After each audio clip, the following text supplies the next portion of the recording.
Right now at 5:45, let's join Super Bowl XVII on WQBK Rensselaer. CBS Radio Sports presents Super Bowl XVII from Pasadena, California. It's the Miami Dolphins against the Washington Redskins. Hello, everybody. I'm Dick Stockton, along with Jack Buck, Hank Stram, and Brett Musburger. Together, we'll bring you all the action and excitement of today's game, sponsored by Delco Electronics, by the U.S. Army Reserve, by Budweiser, by Buick and your Buick dealer, and by the State Farm Insurance Companies.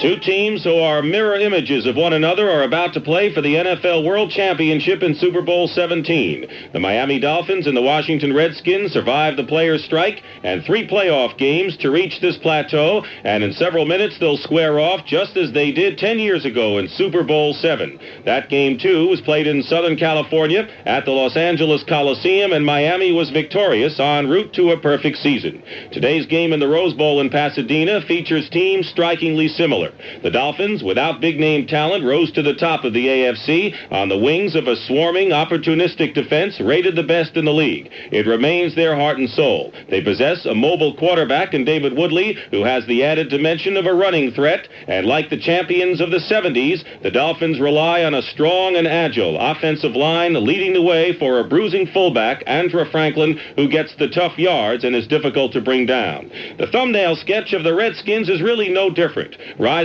from the ashes of an 0-5 start last year, the Redskins have now won 19 of their last 23 games. They're a team of role players. Virtually everyone on the squad has a particular job to carry out in a given situation. Washington is sound defensively and unpredictable, ranking right behind Miami. Quarterback Joe Theismann, like Woodley, is difficult to contain. He, too, is a running threat. The offensive line is basically young, tough, and quick, nicknamed the Hogs. And in running back John Riggins, the Redskins have their answer to Andrew Franklin and then some. Similarities all over the place. As for the coaches, Don Shula of Miami is already a legend. This is his 5th Super Bowl, and he was on the sidelines a decade ago when his Dolphins beat the Redskins. Joe Gibbs of Washington may someday become a legend if he continues to perform the kind of miracles he's achieved in turning around. This spot's for you. There's no one else who does it quite the way you do. So here's to you. And you. For all you do, you know the king of beers is coming through. For all you do. This spot's for you. This spot's for you. This spot's for you. For being on the job and working hard all day. So here's to you. For all you do, you know the king of beer that's coming through. For all you do, this spot's for you. This spot's for you. This spot's for you. Anheuser-Busch. St. Louis. The Miami Dolphins feature the youngest quarterback ever to lead a team into the Super Bowl. David Woodley is only 24 years old. He was an 8th-round draft choice out of LSU, and the added dimension of a running quarterback grabbed the Dolphins' attention. Miami's offense can be effective when riding on all cylinders, but when they're not, they can look unsure of themselves. The man the Dolphins consider their most important force on offense is running back Tony Nathan, who did not have a good season. Nathan's quickness as a ball carrier and his pass-catching ability make him difficult to cover. For most of this season, Nathan did not give the Dolphins much. That put added pressure on fullback Andrew Franklin, who came through brilliantly in only his 2nd year. Franklin proved to be the best big back for Miami since Larry Zonka. Like any team, if you shut down the running game, you've accomplished a great deal. In Miami's case, it is more significant since the Dolphins' passing attack is a weapon best used to keep the defense off balance. And that's why the defensive coordinator of the Redskins, Richie Pettibone, puts top priority on not letting Franklin and company run wild. We've got to control that running game. I think if we can force them to pass when we know they're going to pass, I think we should be in pretty good shape. But if that's not true, if they throw when we think they're going to run and keep us off balance, they can be a very ball control type offense. We might never get the ball back, and that's really that's our problem. Richie Pettibone, Washington's defensive coordinator, who was in the defensive backfield for the Redskins in that Super Bowl a decade ago.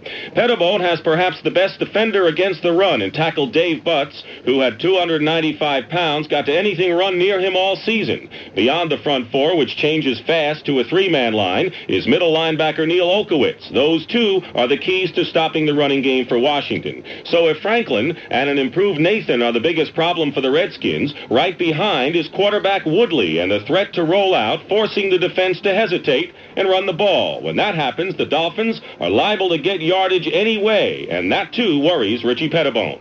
The broken play is the thing that you have to really concern yourself with Woodley. But, last year he hit three passes over 40 yards against us in the Orange Bowl. And his long passing, we feel, is just excellent. I think he's a real threat. Pettibone feels confident his secondary can handle the Dolphins' receiving corps. Most dangerous would seem to be Duriel Harris, but the Redskins can afford to double cover Harris and put single coverage on Jimmy Cephalo or unhappy Nat Moore. The Dolphins never look spectacular when they complete passes, it seems. Running back Tommy Vigorito or tight end Joe Rose just get the job done. Rose is the best receiver of the Dolphins' three tight ends, but Ronnie Lee may be the top all-round tight end Miami has. The Redskins shuttle players in and out, getting the right combination for the situation. If it's a pass rush, look for Dexter Manley and Tony McGee up front, with Rich Malott and Monty Coleman blitzing linebackers. Against the run, the Skins unleash Dave Butts and company. Last year, the defense was considered the Redskins' biggest weakness, that and lack of depth, and that's all been reversed now. The Skins are more aggressive on defense, hit harder, force mistakes. And if there's a battle to watch when Miami has the ball, check the line of scrimmage. Miami's offensive line is the best since the Super Bowl days of the 70s, and that's where Washington may have its hands full. We'll continue with more of our Super Bowl pregame comments in just a moment. Okay, Flugelmeister, listen to this. If you like Jenny Cream, if you really love it, Flugelmeister Brew is a perfect copy of it. Mr. Flugelmeister, are you having a party? No, Miss Murgatroyd. This is Harry Harmony, king of the jingle. Play another one, Harry. Oh, it isn't a fake. It isn't a dream. Flugelmeister tastes like a Jenny Cream. But, Mr. Flugelmeister, you haven't duplicated the taste of Jenny Cream. No one has. It's different. I know. It's smoother than other brews, more interesting than beer. But if my brewery can't copy it, maybe Harry can make people think I have. Hold it, Flugelmeister. I've got integrity. I've got honor. You've got $1,000 of mine. I've got to get back to work. Will Mr. Flugelmeister ever duplicate the taste of Jenny Cream? No one else has. It's different. Tune in next week and hear. There must be something that rhymes with Meister besides shyster. WQBK Talk Radio. And Redskins is at quarterback. Both David Woodley and Joe Theismann are extremely mobile quarterbacks, but Theismann of the Redskins has considerable experience on Woodley, and that cannot be discounted in a game of this caliber. Theismann actually was drafted by the Dolphins, but rejected their offer and signed with the Canadian League before returning to the NFL and to the Redskins in a deal. The former Notre Dame All-American had his best year. After a rocky start last season with his head coach Joe Gibbs, Theismann matured and learned to control a game in an intelligent manner. He can roll out on a design play to buy time to see who's open. Art Monk, the Redskins' leading receiver, has been sidelined, but that hasn't stalled Washington's passing attack in the playoffs. Alvin Garrett, used sparingly all year, is already a playoff hero, and Charlie Brown, in his first season, proved to be the big play receiver all year. The Redskins use a man in motion just about on every play. They shuttle in tight ends for different roles. Rick Walker can catch and run well. Starter Don Warren's the best blocker, and in goal line situations, he's a favorite target of Theismann's. On passing downs, Joe Washington and former Dolphin Nick Giaquinto enter the backfield as added pass receivers, although Washington is questionable today. If part of the Redskins' offense is meant to confuse, the other is not, and that means John Riggins. Riggins has been the best running back in the playoffs. What makes him so remarkable is that every team the Redskins play knows that John Riggins is going to carry the ball at least 20 times, and yet they can't stop him. It'll be the same for the Miami Dolphins, as linebacker Bob Brzezinski says. They know it's coming. They just have to go out and do the job.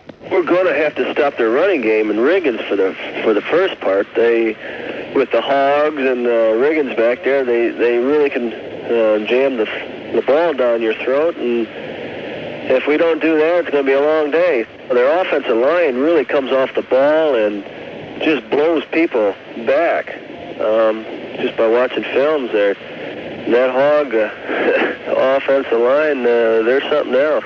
I think they're definitely the strength of it.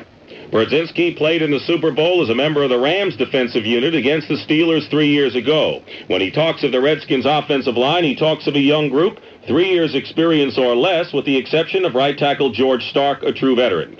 But often it's Riggins who has to earn the tough yards on his own, and it seems he picks up 3 just by falling forward.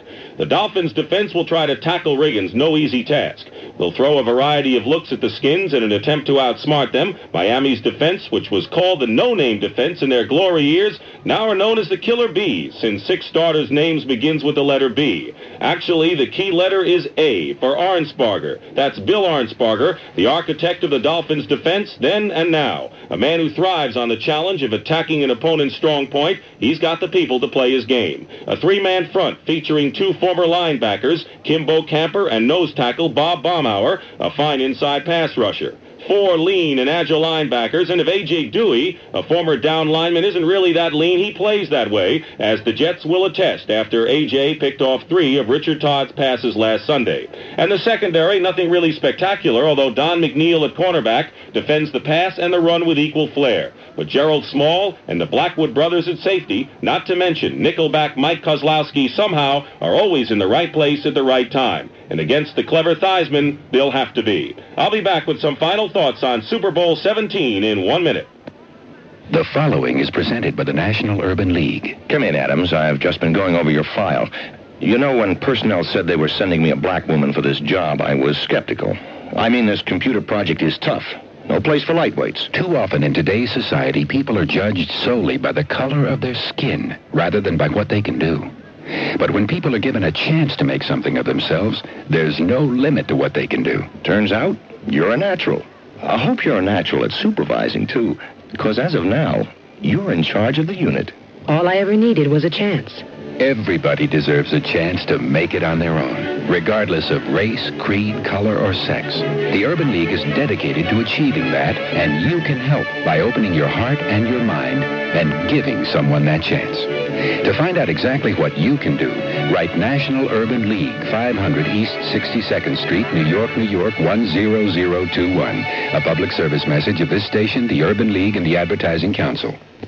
In the year of the strike, 2 teams which hung together in adversity have come this far. Today's Super Bowl figures to be a classic chess game where the sheer brawn gives way to savvy and intelligence, where Shula will try to outsmart Pettibone and Gibbs will attempt to foil Arnsparger. For Miami, an edge to their offensive line which protects the quarterback and makes room for the runners. An edge also to A.J. Dewey, who, like Ted Hendricks of the Raiders, lines up almost anywhere and can attack any place, anytime.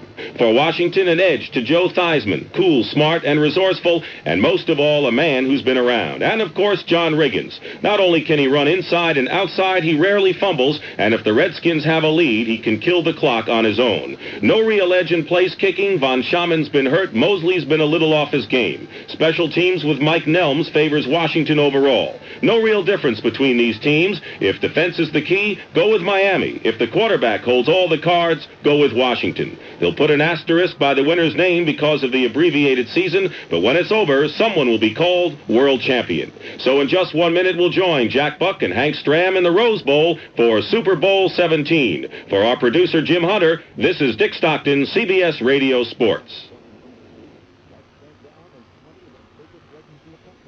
America's cars from Chevrolet. We're taking charge. What's new? Come in and see. We're taking charge. At your Chevy dealer, Marsh Hallman Chevrolet. What's new? What's now? What's right today?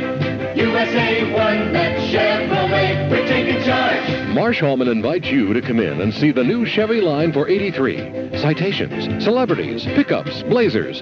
Just part of the best line of Chevrolet cars and trucks ever built. And you can't do better than Marsh Hallman Chevrolet, where volume buying means lower prices.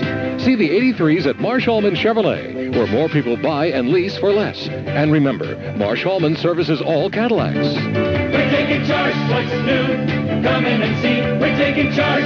At Marsh Hallman Chevrolet, Central Avenue, corner Everett Road, Albany. What's new? What's now? What's right today? USA 1, that's Chevrolet. We're taking charge. At Marsh Hallman Chevrolet.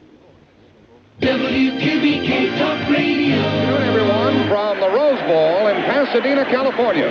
Almost 102,000 people are on hand to witness Super Bowl XVII between the Miami Dolphins and the Washington Redskins. And the setting couldn't be more ideal than it is. It's a perfect day with the temperature in the mid-60s, a capacity crowd jamming this stadium. Former President Jimmy Carter is on hand to enjoy the festivities today. After hearing from Dick Stockton, I'm Jack Buck. Hank Stram is alongside. Brent Musburger and Win Elliott are with us, and we're very pleased to be here for CBS Radio to tell you the story of Super Bowl XVII. We have already had the Los Angeles All-District Band on the field. The cheerleaders for the Washington Redskins have performed. The Miami Dolphin cheerleaders have performed. And even as we're going to talk to Hank Stram and Brent Musburger, members of the Golden Knights, the U.S. Army parachute team, will be arriving on the scene, and the first is coming into view right now, carrying the flag of the American Football Conference. Sergeant First Class Roger Jutras is the first to land, and right behind him, the NFC flag, carried by Sergeant First Class Greg Barras. Then the National Football League flag will be coming down, the Miami flag, the Washington flag, and the Super Bowl flag. And the first parachutist looks like he might land right at midfield. He lands at the 35-yard line, and simultaneously down come the flags of the National Football League and the NFC. Hank Stram, the parachutists are 3 for 3, and if the football teams perform as they are performing, it will be a memorable football game. No question about that, Jack. If the quarterbacks are as accurate as those three people that just came down in the parachutes, boy, they're going to be sharp as can be. And now comes Sergeant Mike Lasher, the Washington flag, Gene Stegbauer, a lady parachutist, and the Super Bowl flag with Mike Sweeney, also a staff sergeant. And, of course, the fans react to the flags being carried down, representing their teams. The last parachutist lands on about the 38-yard line, and now the very last one is right at the 45-yard line. A great show by the Golden Knights parachute team. Hank Stram, I know that you and I have talked minutes upon minutes with regard to this game. It seemed that some spoil sports didn't want the setting to be as good as it is. They were trying to put the game down. I, for one, am thoroughly excited about the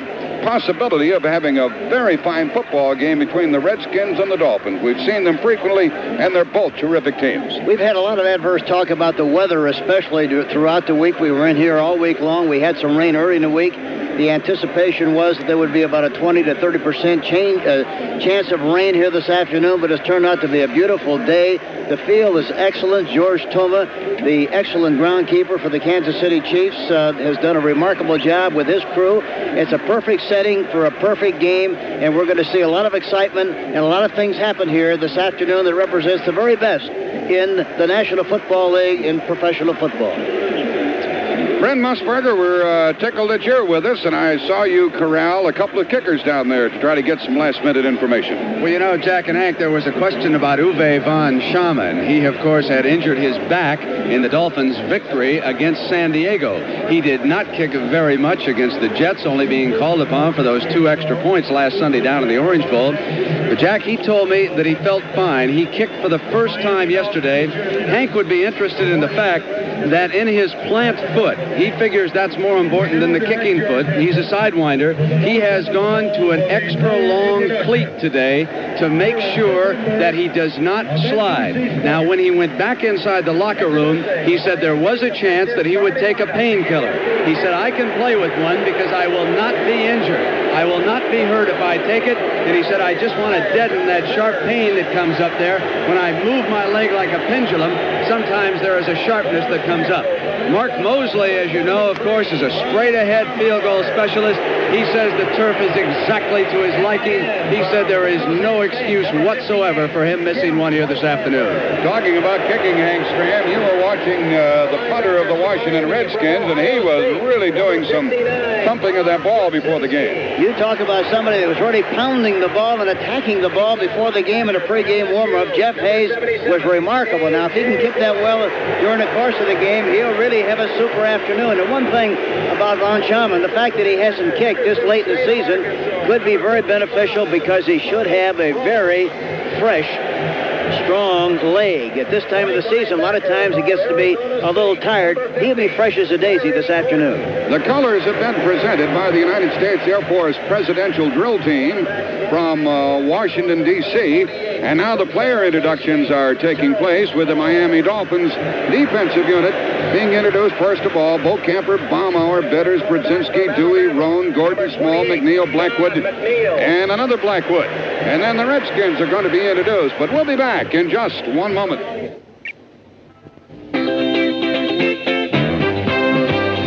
You know you'll get the job done right. We take pride in what we do, 'cause we care about our work and the way it's done to you. That's why time after time, people come to Midas.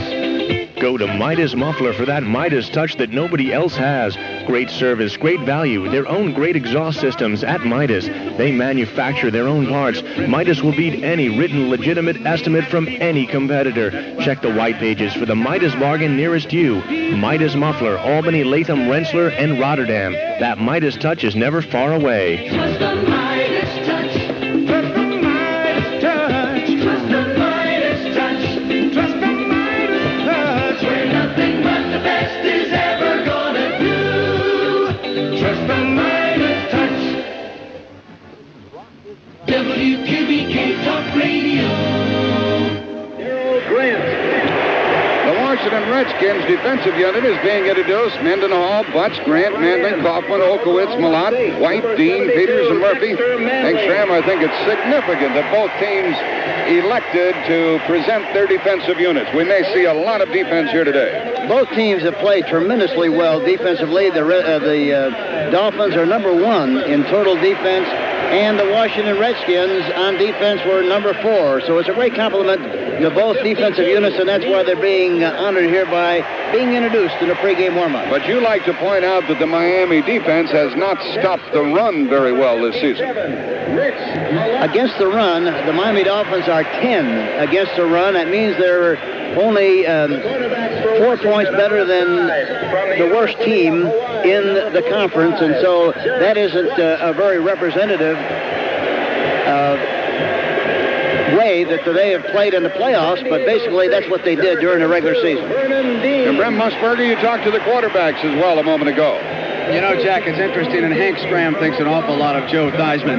He was one of the first Redskin players to come out on the field. He did it in civilian clothes. You somehow get the feeling from Joe that he was born to win a Super Bowl. He goes out to midfield, and he holds up one hand, shielding himself from the sun to see how the glare is coming down. Then he walks from corner to corner, just soaking up the applause. He's very enthusiastic. He's very optimistic. David Woodley, on the other hand, you don't even know he's around. When he came out, he said he feels fine, but you know, very close to David Woodley, if things go wrong, of course, is Don Strock. And you and I have seen him come into a game down in Tampa Bay and almost pull one out for the Dolphins on a Monday night.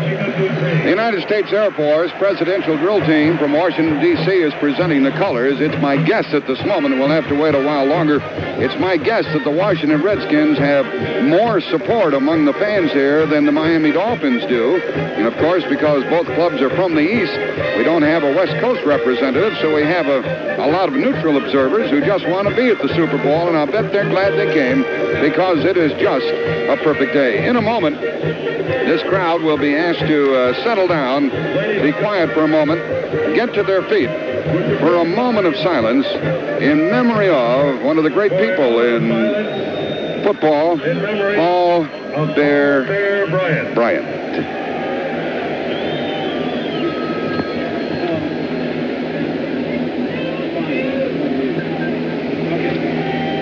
Thank you. That silent salute to Bear Bryant. Miss Leslie Easterbrook is going to sing our national anthem. And now we're getting very, very close to game time. Super Bowl XVII, Leslie Easterbrook.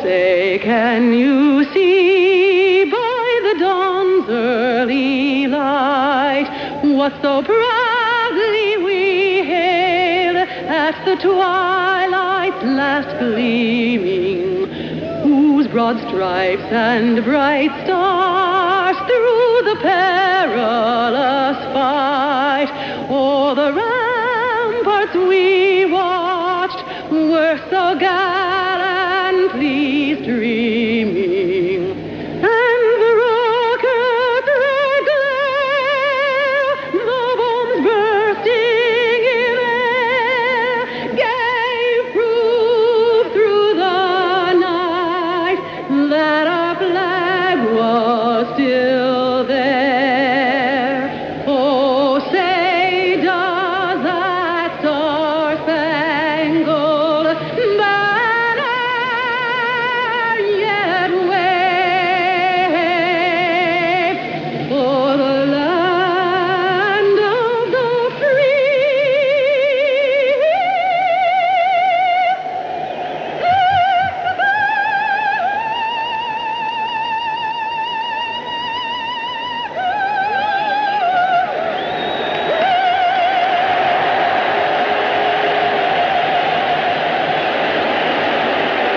Brother, she was sensational.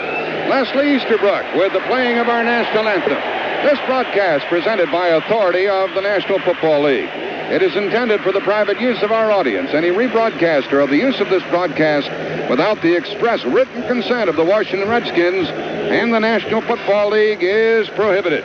Hank Stram, what's it like? What a moment this is for the people involved on the field. It's hard to explain. You're so involved in doing everything you possibly can to concentrate on doing the very best that you can to win the football game, that's the only thing that you have to be concerned about. You just have to block out every single thing that ever could occur at that particular moment and concentrate every effort, every attention on doing one thing, and that's doing the very best you can possibly do to win the Super Bowl game. Very shortly, we'll have the toss of the coin, and the coin will be tossed by a Hall of Famer, Elroy Crazy Legs Hirsch, and we all know him, Brent. You know, Jack, and I'm sure Hank can identify with this, there's only one thing wrong with a Super Bowl game, and that's the fact that the loser goes away with the stigma of having had a bad season. That is not the way it is. Hank Stram, before he won his Super Bowl, lost Super Bowl I out here to Vince Lombardi and the Green Bay Packers. I covered that game as a writer in the Coliseum. That was still a great year that the Chiefs had, and regardless of who loses, they've had a fine year today, too. Yeah, no question about that, but the sad thing, as you mentioned, Brent, professional football today is a one-game deal. It's a Super Bowl, and that's what you have to do. That's what it's all about, winning the Super Bowl, and it's sad that whoever doesn't win it is not respected like he should be. Jerry Markbright is the referee. This is his first Super Bowl game, and by the way, he refereed a Rose Bowl game not too long ago here in Pasadena between Stanford and Michigan. The umpire is Art Demas. He's the only official involved here who has been in a Super Bowl game before. Head linesman is Dale Hammer. Bill Reynolds, the line judge. The back judge is Dick Hantack. The side judge, Dave Parry. Field judge, Don Orr. We have two alternates, Fred Wyant and Burl Cholder. The conditions have turned out to be just perfect. Do I have the wrong idea, Brent, that some people wanted it to be a bad day? You know, Jack, they just wanted to top off what has been a bad year for the NFL, I think, with a rainstorm out here and ruined the Super Bowl, and it's too bad that they had feelings in that particular direction. Pete Rozelle, the commissioner, who will be with us at halftime, he realizes this has not been a good year with the strike and all, but I think they're ending on a glorious note. I certainly agree with you, Jack. We could not have asked for two better teams, Washington and Miami, in this Super Bowl. Jerry Markbright, the referee, goes to center field to conduct the coin toss. The groundskeepers here have been working since 5:30 this morning, putting in 16-hour days. Elroy Hirsch is introduced. He's now the athletic director at the University of Wisconsin. We'll have the coin toss, and we'll have Super Bowl XVII.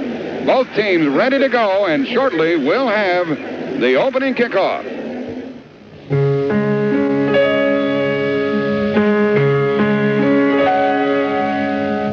Today in America, there are a lot of people who will tell you that young people are caught up in drugs and that they aren't responsible, that they don't care. Well, Uwe von Schaman of the Miami Dolphins has a different impression of young people. As I travel across the country and see young people working in hundreds of voluntary agencies and programs, I know these are great young people, and they deserve our praises and support.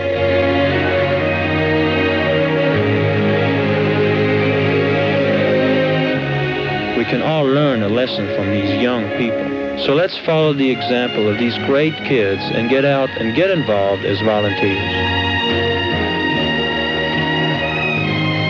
Remember, thanks to you, it works for all of us, the United Way.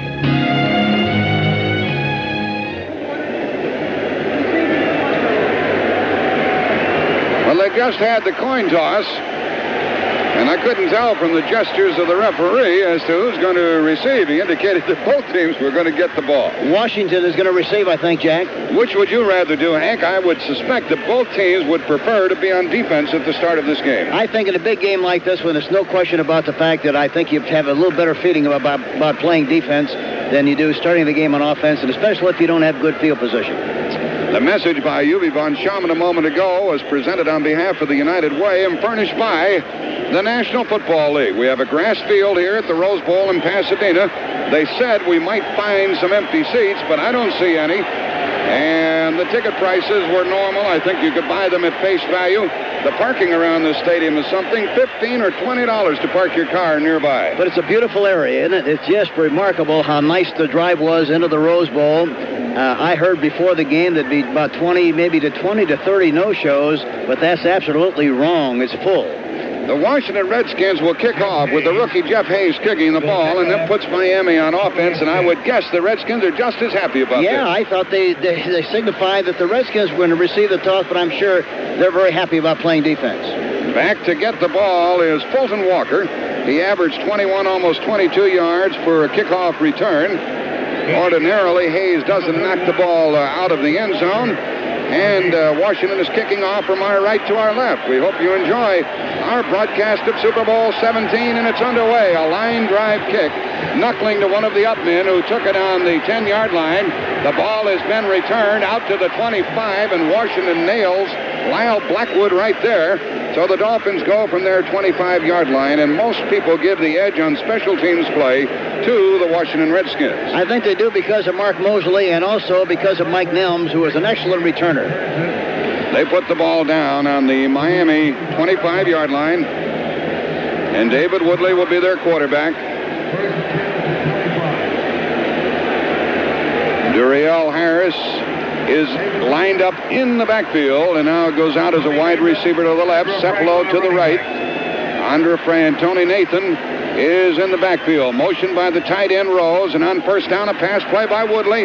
Steps up and guns it down the middle, and it is incomplete and almost intercepted on a deflection. Mark Murphy almost came away with the ball as it was batted down, and Woodley is 0 for 1. Rich Malott was chasing in after Woodley and got his hands up in the air. They started with a double tight end offense and surprisingly threw the ball on 1st and 10. Very lucky they tried to hit Nathan.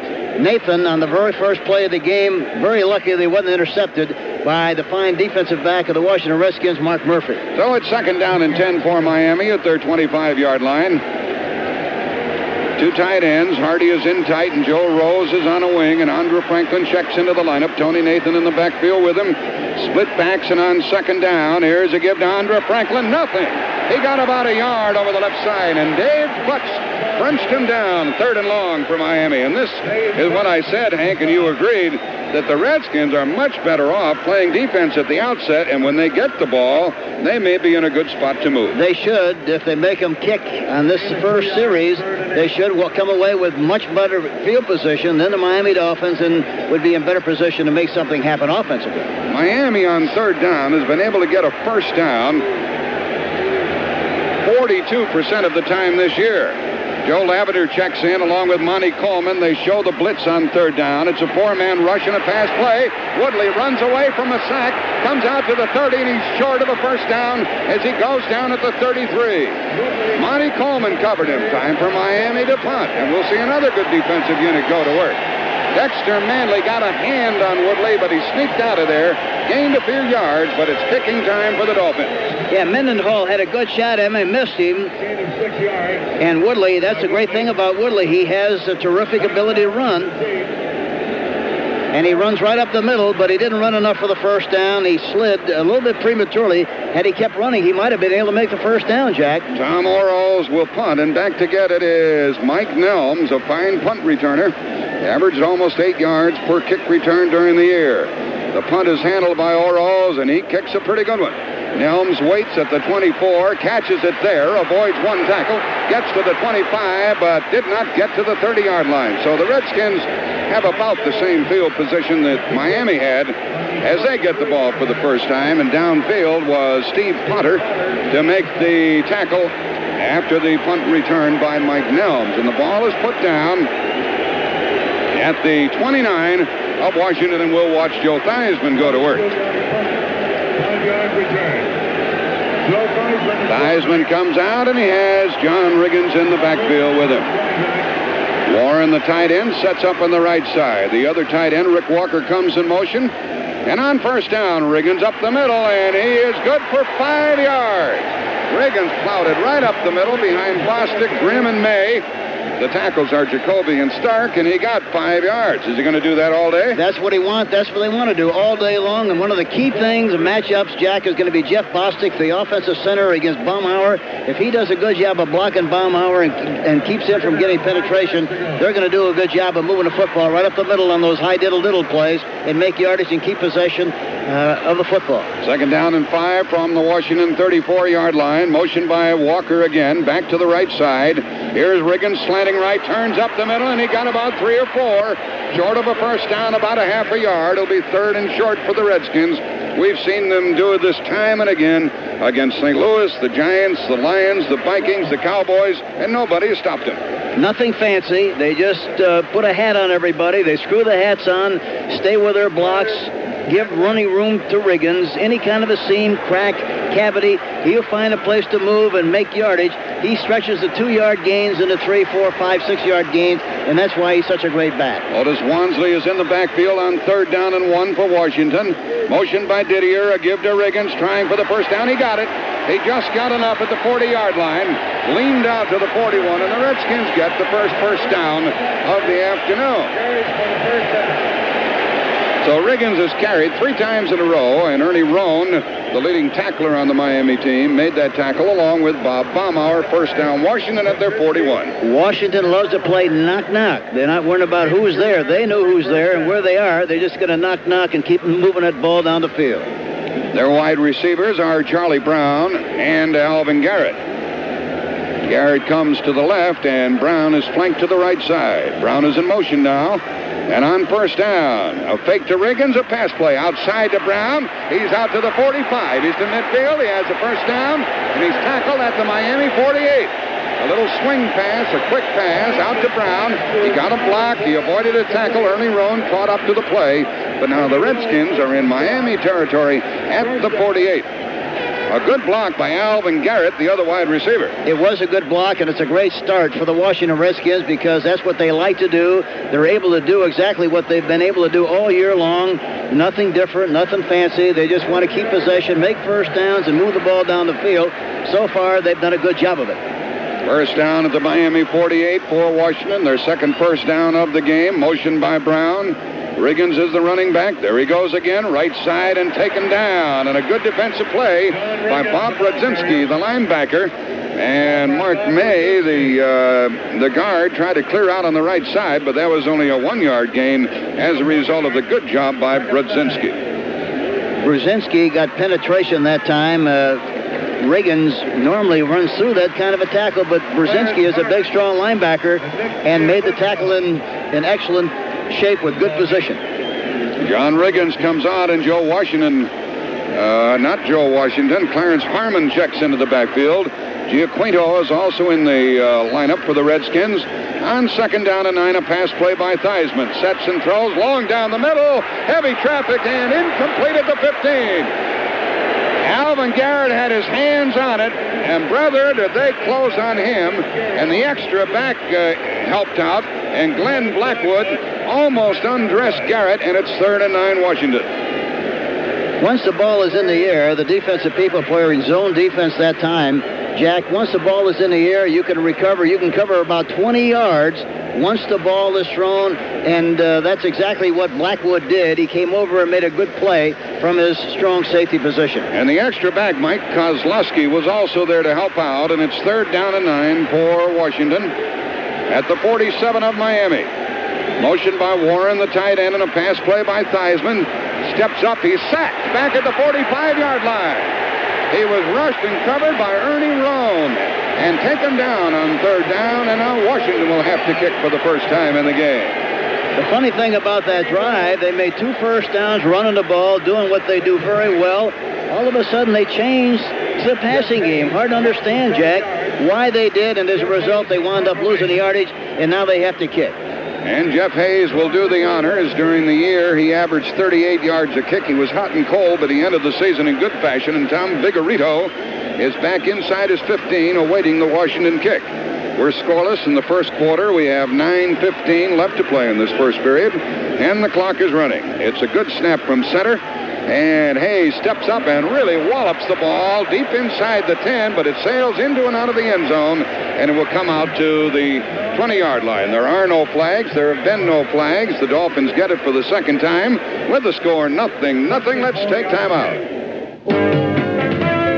If you want the insurance agent who delivers good neighbor service, check with State Farm. Every year, millions of people decide they want the service State Farm is famous for. That's why so many people come to State Farm and stay with State Farm. They've got one agent who can do it all: life, health, home, and car insurance. And just one number to call for that good neighbor service. Check your yellow pages and call the State Farm agent near you. And like a good neighbor, State Farm is there. Now you can get 11.9 annual percentage rate financing on any new 82 or 83 Buick, including Skyhawk, Skylark, Century, Regal, LeSabre, Electra, or Riviera. You must take retail delivery from your participating Buick dealer's stock no later than March 31st, or place a factory order by February 28th. Dealer financial participation may affect consumer cost. See your participating dealer for qualification details. A new Buick at 11.9% financing is too good to pass up. Washington kicker Jeff Hayes was a little too strong for his own good, and he kicked the ball that landed inside the 5 and then sailed out of the end zone. Will come out to the 20. But he boomed the ball, Jack. He did it. He kicked that one just like he did in the pregame warm-up. Excellent kick, good turnover, good spiral, but he really got into the ball well. Hank, you probably want to talk more about the fact that the Redskins were moving on the ground, got a couple of first downs, and then started to throw the ball. They're probably wondering now, if we had stayed with the run, I wonder how far we would have gone. The only thing about that is they can't worry about what they did and what they didn't do. They have to be worrying about what's at hand, but you're right. It's unusual that they would start the game like they wanted to from a running standpoint and then abandon that and get in trouble with a forward pass. Tony Nathan, the tailback in the I formation. Woodley gives the ball to Tony Nathan, follows Franklin, comes from the 20 out to the 23, 24-yard line before he is driven back. Nathan, a 6-footer, 206 out of Alabama, followed the big fullback, the 225-pound Andrew Franklin. Neil Olkowitz, the middle linebacker, along with Mel Kaufman, linebacker on the left side, stopped him after a 4-yard gain. We saw Nathan have a very spirited game against both the Jets and the San Diego Chargers. 2nd down and 6 for Miami at their 24. Cephalo is to the right. Duriel Harris is the wide receiver to the left side. I formation again, 2 tight ends. And on 2nd and 6, motion by Hardy, the tight end, and a pass play by... And it's right open down the sideline, and this may be a touchdown for Cephalo to the 30, 25, 20, 15, 10. Touchdown, Miami! On a pass to Cephalo, Tony Peters tried to catch him and couldn't, and Cephalo just slipped by the cornerback, Jarris White. Peters came over to try to help out. Miami strikes first. Boy, what a sensational play. 86 yards. He gave it a little pump. Tight end went in motion to the right side. The quarterback didn't get over there wide enough. He gave it a pump like it was going to be, a short ball, went right down the sideline to Cephalo. Tony Peters, number 23, was involved in coverage. Mark Murphy was in hot pursuit, but Cephalo goes all the way for the touchdown. The extra point drive by Von Schaumann. Strock holding the ball. The snap from center. High. Strock gets it down, and it is 7-0 in favor of Miami. Hank, when we saw that play unfold, you had to say to yourself, they knew that play was going to work. See what happened on the play. Jarris White was on the corner. The safety man was supposed to be double covering, but he didn't get over there fast enough and missed the play, and that's all there was to it. They took a gamble because it was in the double coverage. The play shouldn't have been effective, Jack. There was two people there, but Peters did a poor job. 7-0 Miami, and we'll be back in just a moment. Time. It goes by so quickly, and before you know it, the day you once thought was so far away is suddenly tomorrow. I'm E.G. Marshall. Even if your retirement is far in the future, now is the time to open your individual retirement or KEO account at Albany Savings Bank. Each year, you can deposit any percentage of your earnings up to $2,000 in an IRA, $2,250 if your spouse is unemployed, or if you're self-employed, up to $15,000 or 15% of your earnings in a KEO. All deposits are tax deductible, and you will not pay taxes on interest until retirement, when you'll likely be in a lower tax bracket. And now you can have an IRA or KEO even if you already belong to a pension plan. Get full details on IRA and KEO accounts at any office, and start planning for your future with Albany Savings Bank, the Savings People Bank. Committed to you. Member FSLIC. WQBK Talk Radio. Touchdown pass in Super Bowl history, 76 yards. The Plunkett to King pass was 80 yards in a previous Super Bowl. Miami jumps ahead 7-0, 8:11 left in the first quarter. And Von Schaumann will kick it off, and Washington now has a fellow who could put them right back in the game with his kick return, Mike Nelms. He's very capable of doing that. He's got great speed. Here's the kick by Von Schaumann. And Nelms comes up and takes it on the 11. He's to the 15, down the right sideline, 20, 25, 30, 35, 40, 45 midfield before he stopped. From the 11 to the 50. And a tackle by Bill Judson of the Dolphins, along with Rich Diana. And Nelms gives the Redskins a spark with a 39-yard kickoff return, and he is out of bounds. Let me see, there's a flag down on the play along the sideline. And we have an illegal block against the Redskins. They're going to bring that play back and mark off some penalty yardage from the spot of the foul. So instead of having the ball at midfield, they're going to have the ball at their 25, and we'll listen to the referee, Jerry Mark Bright. Illegal block, number 56, on the run back. First down. The call against Quentin Lowry, the linebacker of the Redskins, for the illegal block. So instead of having it at midfield, the Redskins have it at their 25-yard line. And they're trailing 7-0. Theismann starts. Don Warren in motion, gives the ball to Riggins, slanting left. He pounds out to about the 29-yard line, got 4 yards, and driven back by the gang tackling of the Dolphins, led by Brzezinski, along with Larry Gordon. Riggins got 4. Gain of 4 yards, 2nd and 6. As a result of that penalty, Mike Nelms was credited with a 24-yard kickoff return. We have 7.5 left in the first quarter. Dolphins lead 7-0. Extra back, Kozlowski checks in for Miami. Motion by Charlie Brown of the Redskins. A give to Riggins, running right, turns upfield. He's out across the 30, out near the 34. It'll be 3rd and 1. And Kozlowski made the tackle on the big guy. 3rd and 1 for Washington. Kozlowski makes the stop. Riggins got 5 more. The thing about both teams, regardless what happens early in the game, they're not going to panic. They're going to maintain the personality that got them into this game. They want to run the ball, and they're going to continue to do it. They're going to be patient, try to make something happen. However, I still go back to what happened earlier. I was surprised after the successful run situations on the first 2 series that they threw the ball and had to kick it and got themselves in trouble early. On 3rd down and 1. Riggins is in the backfield, and a pass play by Theismann rolling left. He's in trouble. He is tackled at the 30-yard line. So they tried a little trickery. It didn't work, and he was tackled by Baumauer and knocked his feet out from under him. The line of scrimmage is now the 30-yard line of the Redskins. It was 3rd and 1, and they may look back on that call. They're going to have to kick it again.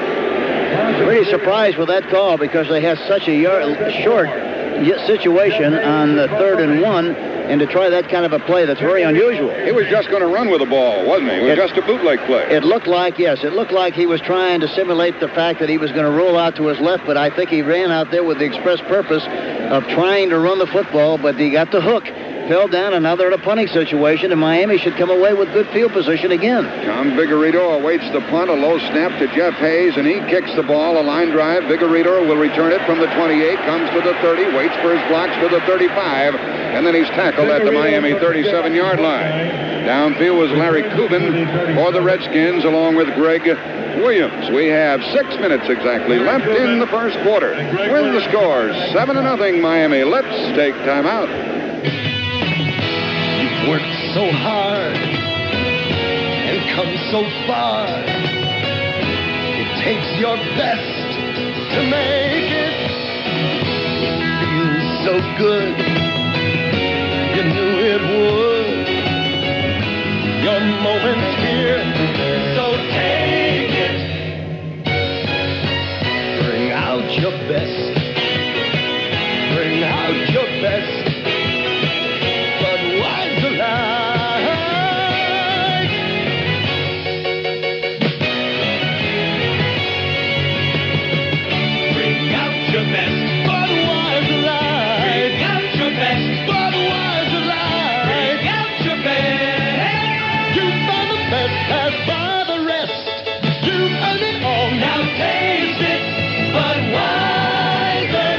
Anheuser-Busch, St. Louis, Missouri.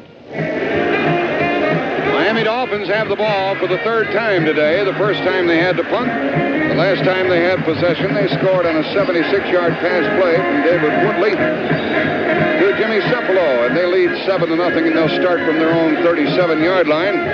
It was 3rd and 1, and the Redskins got a little too cute, Hank. Trying to be fancy. I think sometimes if you're not careful, you fool yourself. You say, well, they're going to be looking for this play, and so we won't run it. We'll do something else, and for that reason, you stop yourself and instead of making the opposition stop you, and you wind up getting yourself in trouble. And it's very discouraging to your team to stop themselves. A fellow like Riggins has got to be saying, heck, I knew I could have gotten the first down, but what kind of a call was that? If you give them the best shot and they stop you, then you say, well, fine, they did a good, an excellent job defensively, but if you stop yourself, then you're disappointed. First down Miami at their own 37-yard line. Andre Franklin in the backfield with Tony Nathan. And on first down, Woodley to Tony Nathan, slanting left, big yard, still on his feet, out to midfield with a big run. He ran 14 yards for a first down before Mel Kaufman tackled him. And what terrific balance was demonstrated by Tony Nathan. In a trap play with the right guard, Jeff Hayes pulling to his left, executing the block beautifully, and Tony Nathan popping through the hole for a beautiful run and a big gain on the play right up the middle. And the key was that they were able to block Okowitz, the middle linebacker, with a tackle, and he got enough yardage for the first down. Now at midfield, the Dolphins, Dwight Stevenson, the center over the ball, snaps the ball. Here's a delay to Franklin. He is hit, bounces off, gets 5, gets 7, gets 8 yards, down to the 41 of Washington, and Mark Murphy had to make that tackle, and the offensive line of the Dolphins is sticking it to him. They're blowing him off the ball right now. They're controlling the football. They're controlling the line of scrimmage, and that's what it's all about. And if they continue to do that like they're doing it now, the Redskins are going to be in trouble. It's going to be a long afternoon for the Redskins unless they tighten it up a little bit. The ball is at the Washington 41, and it's 2nd down and 1. This could be a gambling down for Washington. Woodley is under center. And they give the ball to Franklin, gets a first down, and dives to the 37 of the Redskins, and that's a first down. And they open the hole they desired. Neil Okowitz made that tackle, and you get the feeling the Dolphins are on the move. You get that feeling because that's exactly what's going on, Jack. They are on the move. They're down to the Washington 37-yard line with another first down. And we have 4:15 left in the first quarter. Miami is leading 7-0. And they keep the two backs in there, Tony Nathan and Andra Franklin. And the two tight ends, Hardy and Rose. Cepolo is the wide receiver. Pass play by Woodley on first down. He's hit. Fumble. Loose ball. Washington should get it. Washington does get the ball at the Miami 46-yard line. Dave Butts fell on it, and he's got to be a favorite of Hank Stram because he did what he was supposed to do. Dexter Manley walloped David Woodley before he could start his arm forward. It was a fumble, and Dave Butts simply fell on the ball. He didn't want a touchdown. Good judgment on his part. He was just satisfied flopping the ball. If he had to, with weighing 295, if he knocked the air out of it, that's fine. He still had possession of the football for his team, and now Washington has excellent field position. At the Miami 46. So the Redskins get a break as the Dolphins turn it over with the score Miami 7 and Washington nothing. Let's take time out. We're up to our ears in audio technology here at the Delco Electronics Testing Lab in Kokomo, Indiana. Speaking of ears, who's the guy in the red jumpsuit sitting in the Buick Riviera? He's got microphones where his ears are supposed to be. That's Morgan, a mechanical person. I was getting to him. Sorry. 3 years ago, Delco Electronics and the prestigious Bose Corporation... Like in Bose speakers? That's right. Decided to combine their technologies. Yeah. The result is the Delco GM Bose music system. The first system with components matched to a specific car model. That's where Morgan comes in. The guy with the microphone ears, huh? Yes, he's into psychoacoustics. He's helped position the loudspeakers, even the design of the amplifiers to fit different GM cars. You guys went through a lot of trouble. Yes, we did. The acoustical differences received by Morgan's ears were computerized. Computerized? Why not? Delco's the #1 digital control computer manufacturer. In the whole world? And above the world, Delco's making one of the computers that'll be launched by the space shuttle. And will the space shuttle also have a Delco GM Bose music system on board? I'll have to check on that. Win Elliott has told you this weekend on CBS Radio that Dexter Manley had a dream that he'd be the most valuable player in this game. Well, he made something happen that time as he socked David Woodley and made him fumble the football. Dave Butts recovered it. These Redskins, as Joe Gibbs told us, Hank Stram, are not good enough to just sit there and try to win. They have to do things and make things happen, as they did just then. And they know they have to do that to win, and that's why everybody provides such a great effort, and they've done that all year long. The challenge will be to do it again today. Riggins has carried 6 times, 22 yards, and from the Miami 46-yard line, he reverses the ball. Here's the flea flicker early, and Theismann avoids a sack, throws on the run to the sideline, incomplete, out of bounds. Did they say he caught it? Out of bounds, right, incomplete at the 13. So they tried the flea flicker early, and Theismann avoided a sack and a loss of about 15 yards. Threw on the run. Garrett tried to catch it. He was out of bounds. You have to give Miami a lot of credit for not being fooled into play. They stayed with their basic responsibility, stayed in their coverage, didn't go for the fake, and it was a remarkable adjustment on the part of Theismann because he looked like he was going to get a shot and lose yardage on the play. He got away from A.J. Dewey and was able to throw the ball, although it was incomplete. 2nd down and 10. 2 tight ends, Walker in motion for Washington. Here's a delay to the running back, Harmon. Harmon gets some yards, drives inside the 40-yard line. He got about 7 before he hit the deck, and Glenn Blackwood tackled him.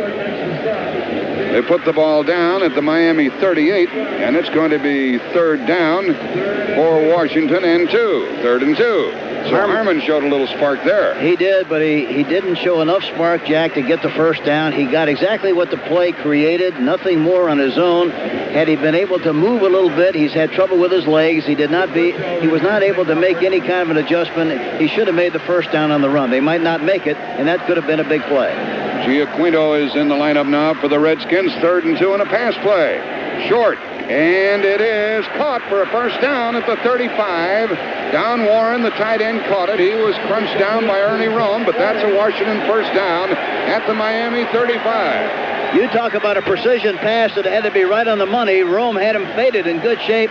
Joe Theismann put it exactly where it had to be, and Warren made a beautiful catch. We have 2:35 left in the first quarter. Clock running. Miami leading 7-0. Now the Redskins are moving after recovering that Miami fumble moments ago. They have a first down at the Dolphin 35. Redskins going from our right to our left. They have Riggins back in there. And 2 tight ends. Walker in motion. Back to the left side. Here's a give to Riggins running left. He cuts upfield, drives inside the 30. He's down to the 28, and he got big yards on first down. He got 7. Brodzinski tackled him, along with Dewey. He got in the hole very quickly that time. Talking about Riggins, it looked like there was a slow leak inside, that there was penetration, and that he might not make it. But in spite of that, he felt the pressure and got inside and did do a good job of running and making extra yardage on a play that looked like it might be only 2 or 3 yards. He got 7, and the ball is at the Miami 29. Second down and 3. Warren, the tight end, sets up on the left side. Rick Walker, the other tight end, in motion, and Riggins gets a first down inside the 25, pounds down to the Miami 22-yard line. A lot of people have the idea that Riggins is a big, sluggish back, but his acceleration is quite good. Rick Walker came in motion from the left side to the right side and helped on a double team inside. They really got a good surge from the offensive line, and it had to start with Jeff Bostic, number 53, the offensive center, and now they are controlling the line of scrimmage just like Miami did a little earlier. Riggins has carried 8 times, 35 yards. First down at the Miami 22, and a timeout called by Washington. Joe Theismann came up to the line of scrimmage and for some reason called a timeout, and it stops the clock with 57 seconds left in the first quarter. When we resume, the Redskins will have the ball first down at the Miami 22. With the score, the Dolphins 7, the Redskins nothing. Let's take time out. Now you can get 11.9 annual percentage rate financing on any new 82 or 83 Buick, including Skyhawk, Skylark, Century, Regal, LeSabre, Electra, or Riviera. You must take retail delivery from your participating Buick dealer's stock no later than March 31st, or place a factory order by February 28th. Dealer financial participation may affect consumer cost.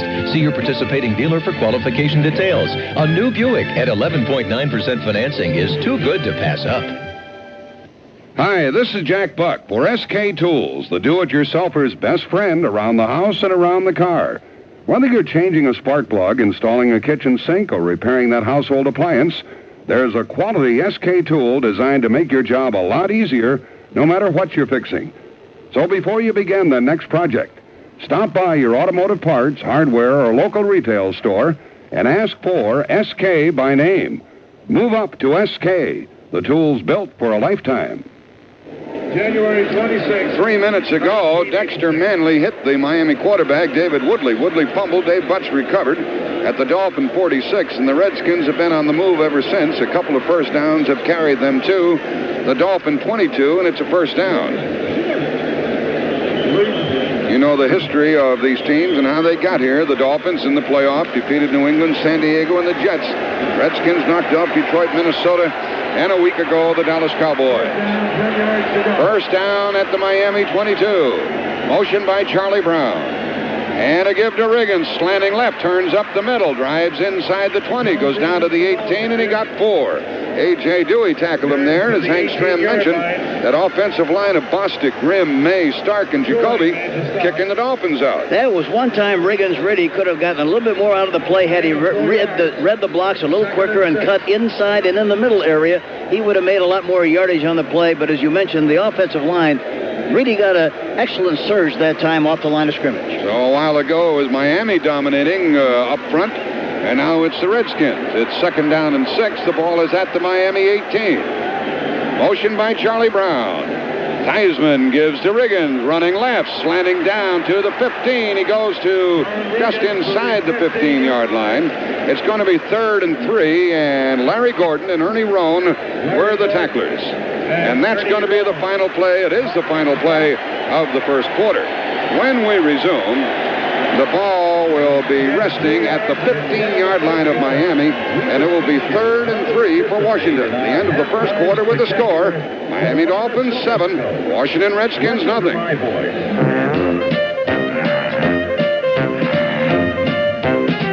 This goes for you, for being on the job and working hard all day. So here's to you. You know there's no one else who does it quite the way you do. For all you do, this bird's for you.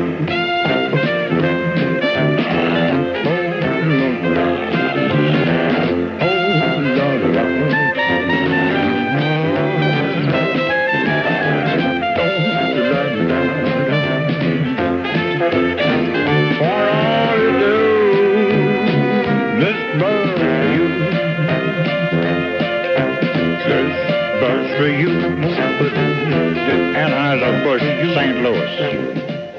I want to see skyscrapers. On TWA, kids fly free. I want to go to Hollywood. Now through March 26th, any kid under 18 who's with a grown-up can fly free in the U.S. on TWA. I want to see the Pacific Ocean. TWA's Kids Fly Free. Now you and your kids can afford to see most anything. I want to see my grandma and grandpa.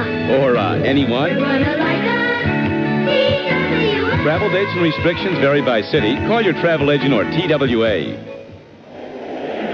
Hank Stram and Jack Buck with you from Super Bowl XVII. The Redskins have run 14 plays. Riggins has carried 10 times. They got to run the ball here, Jack. They got 3 yards to get in 2 downs. They ought to stick it in there. The way they're getting off the line of scrimmage, they shouldn't throw. Riggins runs on 3rd down and plows for about 2. Didn't make the first down. And it'll make it 4th down, and the Redskins are going to have to decide field goal or gamble on 4th down to try to make the first down on 4th and 1. Bo Kemper and Brodzinski held 4th defensively, and the field goal unit of the Redskins comes onto the field. So they didn't make the first down as Riggins picked up 2.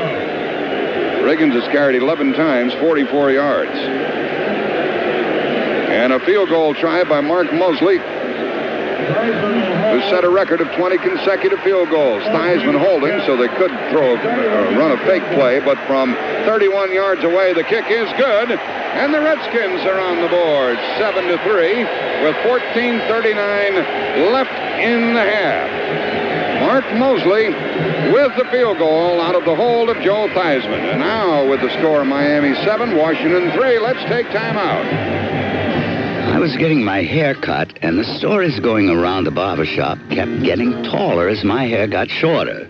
So I told a true story about a Honda Accord 4-door sedan. Went like this. A fella bought one and took it for a shakedown run. Well, the Honda Accord rode so smoothly that he relaxed in the plush seat, set the cruise control that comes standard, and enjoyed the scenery quietly passing by. When he returned, he went to open the trunk and found his wallet lying on the Accord's rear bumper. He'd put it there while loading the trunk and had forgotten it. That should give you an idea about the smooth ride a Honda Accord 4-door sedan can deliver, I said. Well, the barber shook his head, but I swore the story was true, because it is. And I got up to pay for my haircut, and I found I had misplaced my wallet again.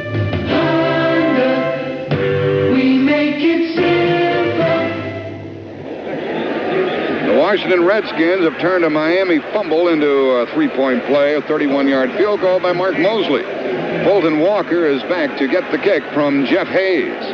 Hayes is the punter and the kickoff man for the Redskins, while Mosley does the field goal kicking.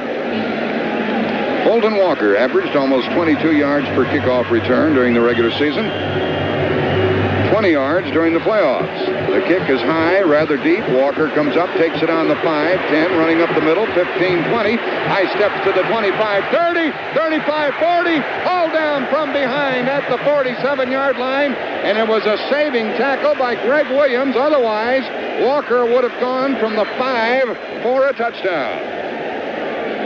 Especially teams on the coverage were too close together. They did not stay in their lanes, and for that reason, Walker had a good seam. He took advantage of it. He's got good speed, brought the ball back in good shape, and for that reason, the Miami Dolphins have good field position on about the 47. Who saved the touchdown for the Washington Redskins? Greg Williams, number 47. He hauled him down from behind after a 43-yard kickoff return.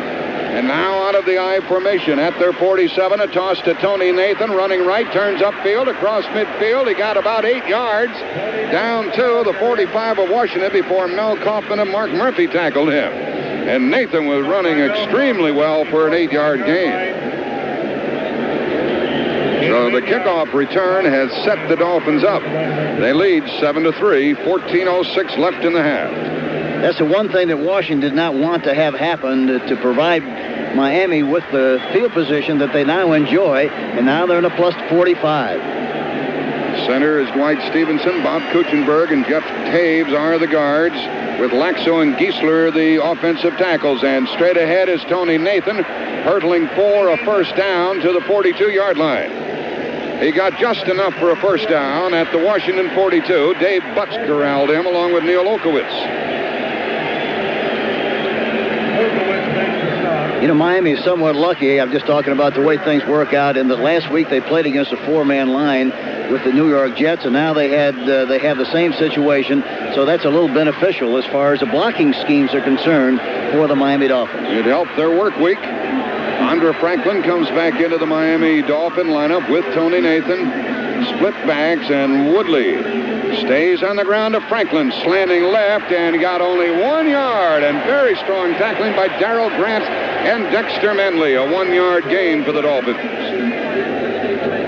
Franklin and Riggins are different kinds of fullbackers, aren't they? Franklin is not as large, and he's quicker than Riggins.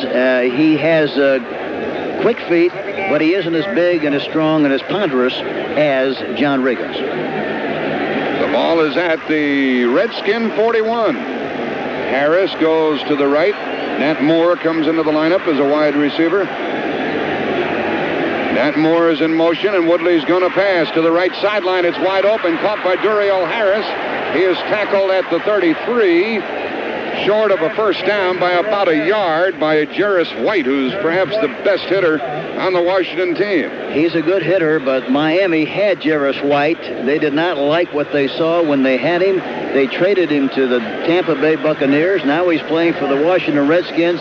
They must feel that they know a lot about him. They're giving him a lot of business. They threw the touchdown pass over his area, and that time they threw in front of him again. I think the feeling is that they play deep enough where you can throw in front, especially of Jarris White.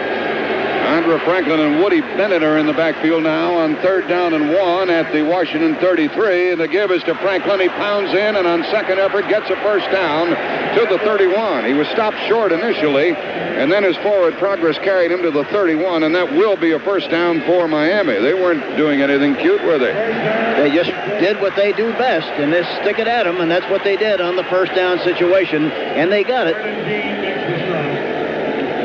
First down. The score 7-3. Miami leading Washington. 11.5 left in the half. Vernon Dean came up and made that stop along with Mel Kaufman. Interesting, Jack. The Miami Dolphins have had the ball 6 times on 1st and 10 situations and ran 5 out of the 6 times. They're in the I formation and on first down now. Woodley under center. Back to throw. Left sideline. And it's caught at the 26-yard line. And forward progress to Cephalo to the 25.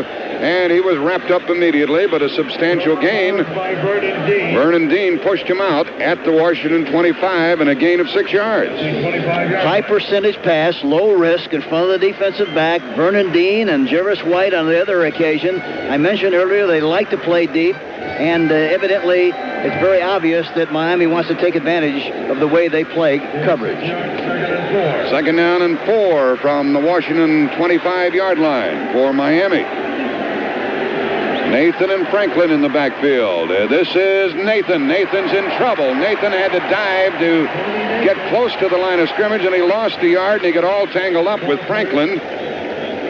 The old crossbuck play. Dave Butts was there. And Butts is big and he's strong. He's 6'7", 295, wears a size 12.5, 7E. And he uses those shoes in the off-season as the parking lot, Jack. Woodley is 3 out of 4 for 90 yards and a touchdown, and he's faced with 3rd and 5 at the 27. Lavender is in the lineup defensively. We love to see him throw in front of Jarris White again. He's playing very soft, loose. Out of the shotgun, Woodley throws to the left. It's caught inside the 20. First down. Duriel Harris came right. He anchored right in front of Mark Murphy, and they threw the ball to him for a first down. Either way, they had it either way. They had room in front of either one of the corners that time. He threw it perfectly, got the necessary yardage for the first down, but they were in man-for-man coverage and playing a little deep, and it was very obvious that one of the two areas should be vulnerable, and it was. Let's pause 5. Well, let's wait for the station break. The ball is at the Redskin 19-yard line and a first down. Harris comes to the left. Nat Moore to the right. Franklin the lone setback. Two tight ends. A long snap count and the give to Franklin. Running left, cuts upfield, drives down near the 15-yard line. He got 4 yards and Mark Murphy tackled him. Let's pause 5 seconds for stations to identify themselves on the CBS Radio Network. This is WQBK in Rensselaer. We have 8:40 left in the half. Clock running. Miami leading 7-3. Brent Musburger is going to be joining us here at halftime. The ball is at the Redskin 15. Second down and 4 for the Dolphins, who are considered the visiting team here today. Look at all the room on the right side now. David Woodley under center, and we have contact on the line, stopping the play before the snap of the ball. We've had very few penalties, but someone's going to be assessed 5 yards now. Encroachment. A procedure call. Encroachment against Washington. That's going to move the ball inside the 15-yard line, make it second and short. Dexter Manley came offside in his anxiety. Encroachment, number 72. Defense, second down. Manley was called on the penalty. It remains second down. The ball is just outside the 10-yard line of Washington. Second and 2. At the Washington 10. That penalty flag stopped the clock with 8:21 left in the half. Miami leading 7-3. Woodley changes the play at the line of scrimmage and gives the ball to Franklin. Drives inside the 10, and that's going to be very close to first and goal as he went near the 8-yard line. That's first and goal at the 8. Mark Murphy tackled Franklin. But it's first and goal for Miami. And Mark Murphy was blitzing. It was a safety blitz. He guessed right, made the tackle. But in spite of that, they were still able to make the first down. So far, no question about the fact that the Miami Dolphins are expressing more versatility. They're doing more things against Washington than Washington has been able to do against the Miami Dolphins. Talking about the offense. First and goal at the Washington 8 for the Dolphins, who are leading in the game. Nathan in the backfield with Andre Franklin. On first down, Franklin runs left, cuts up, and only got about 1.5 yards, just inside the 7. And Rich Malott, the linebacker, a big linebacker at 6'4", 237, made that tackle. The ball is put down at just outside the Washington 6. And it's second and goal from there. Second down and goal. Cephalo to the right. He caught the touchdown pass earlier. Duriel Harris to the left. High formation with Tony Nathan, the tailback. And on second down, Woodley looks to throw, rolls right, may run, does run, and he is tackled and goes to about the 4-yard line. Boy, there was a good job over there by Kaufman, the linebacker. He just prevented Woodley from running into the end zone and waited till Mark Murphy came up and made the tackle. Kaufman did exactly what he had to do. He had to contain the play. Woodley spun around to the outside and was really running at full steam ahead. They were man-for-man coverage on the outside receivers. Cephalo, the outside receiver, took the quarterback, Jarris White, out of the play. For that reason, there was a lot of room. But as you mentioned, Kaufman really came up and made an excellent play. Kaufman made a terrific interception last week against Dallas. The ball's at the 3, third and goal. Joe Lavender is the extra defensive back for the Redskins. Out of the shotgun, Woodley sets up to throw. Lobs it into the end zone. Incomplete. He threw it away. He threw it away. He tried to get the ball to the receiver, Cephalo. Rose, the tight end, was in the same area, was well covered in the end zone. Incomplete and field goal time for Miami. It would have been much better to throw that kind of a pass from underneath the center rather than a spread formation. It looked like there was a mix-up on the play. the tight end was inside on the play. Joe Rose, they were both in the same area. Cephalo was in the same area. And the youngster was very wise to throw the ball out of bounds. This will be a 21-yard field goal try out of the hold of Don Strock by Uwe von Schaumann. He'll touch it off at the 11-yard line, a 21-yard attempt. We await the snap. They get it down, and the kick is up and good. And Miami gets 3 more, and they lead 10-3 with exactly 6 minutes left in the half. We'll be back in a moment. When you meet overwhelming success one time, you'll probably hope to do it again. And that's just what the Turf Inn is up to. Their first annual New Year's Eve party was so popular, they're doing it all over again for Valentine's Day. Take your sweetheart out to the Turf Inn on Monday, February 14th for the Senior Valentine's Day Dinner Dance featuring Al Cavalieri and his orchestra. Arrive at 5:30. Enjoy a strolling violinist. Be seated for dinner at 6 and feast on your choice of baked boneless breast of chicken supreme or roast sirloin of beef au jus. At 7, Al Cavalieri and his orchestra begin making beautiful music to dance to. There's even complimentary champagne all evening and a cash bar available with modestly priced drinks from 5:30 to 11:30 p.m. And the ladies will get a complimentary free red rose. Participate in the Turf Inn Senior Valentine's Day Dinner Dance Contest. Win prizes galore. At just $17, it's affordable for seniors. Call them at 458-7250 for your reservations. WQBK Talk Radio. Got 3 points. That's what Washington wants to do. They want to keep it away from Miami, and they have to do a better job than they've done so far if they hope to win this football game. Because it looks like, really, Miami is doing a variety of things and doing it very well, and in conjunction with that same thought, they're keeping the Redskin offense on the bench, and that's what they like to do. Now let's watch Mike Nelms. He'll be returning the kick for von Schaumann if it goes down to the goal line. Von Schaumann kicking from our right to our left, kicks the ball very deep into the end zone, out of the end zone. Nelms caught it out of the end zone. I mean, he has a bad back and a bad leg. I mentioned before the broadcast that before the game, really, that, that sometimes is a blessing in disguise because he wasn't able to kick late in the season. He comes back with a very fresh, strong leg, and I think that was a great illustration of what that rest can do. 5:55 left in the half. With a score, Miami 10, Washington 3. Let's take time out. To find out where you stand on all your family insurance, check with State Farm. Today's changing economy is affecting a lot of people's insurance protection. That's why people are so reassured when they get the State Farm Family Insurance Checkup. It doesn't cost anything, and whether you're insured with State Farm or not, the State Farm agent will review all your coverages, life, health, home, and car insurance. Call a State Farm agent for your family insurance checkup. And like a good neighbor, State Farm is there. Hello? Mom, guess what? Your little granddaughter had the starring role in her school play, The Princess and the Frog. Princess and the Frog? Yeah, we got it on her cassette recorder. Listen.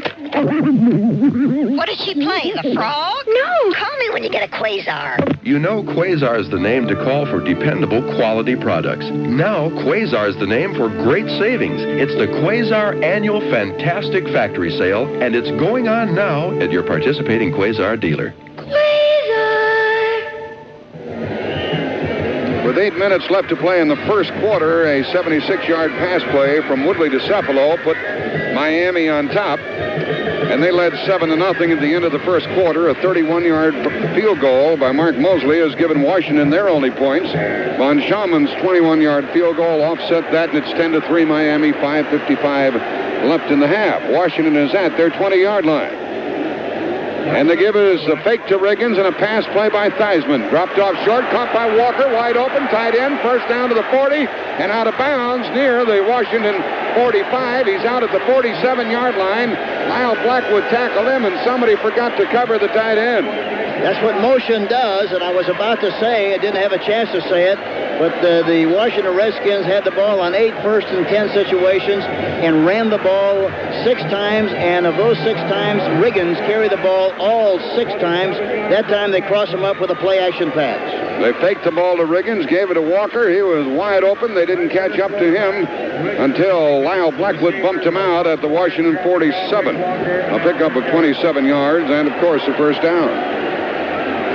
Now Riggins is in the backfield, a motion by Warren, and here's a reverse to Walker, the tight end. He's to midfield and taken down at the Miami 47-yard line. A worthwhile play, good for 5 yards on the reverse to the tight end and the tackle by A.J. Dewey. They're using a little bit more variety now, and justifiably so, because they have to keep the linebackers from flowing too quickly. That was a reverse. It happened quickly, and they got the linebackers going one way, went another, but it was good enough for a gain of 5 yards, and if you can do that on 1st and 10, why, you have a good opportunity to keep possession and move the ball and move the chains. 5:05 left in the half, and here is Riggins running left and moves inside the 45 of Miami, very close to a first down, near the 43-yard line.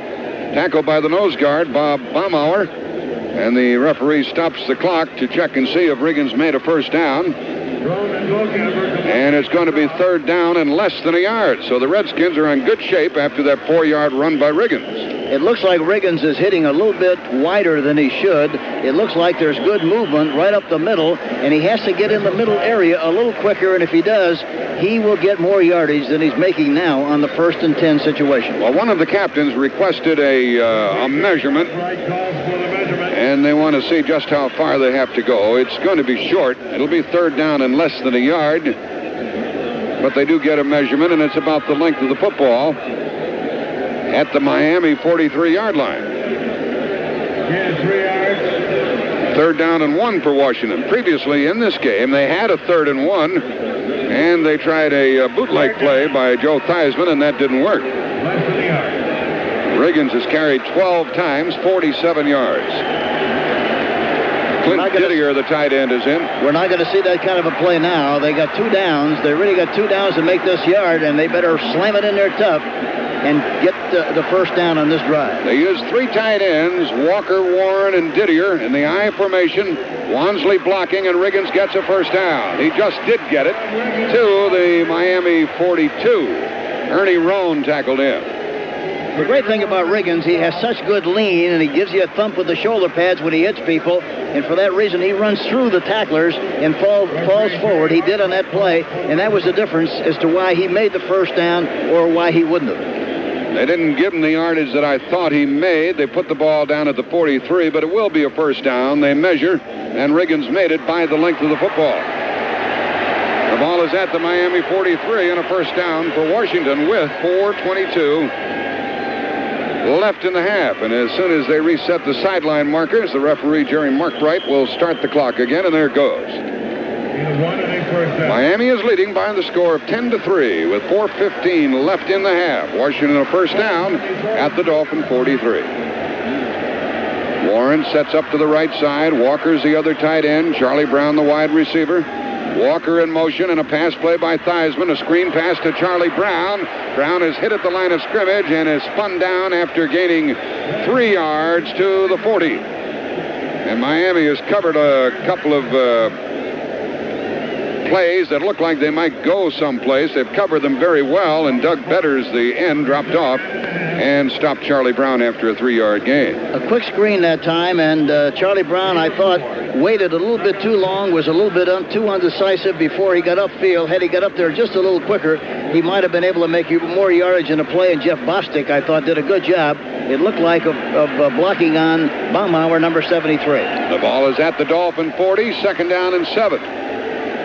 Theismann under center, back to throw.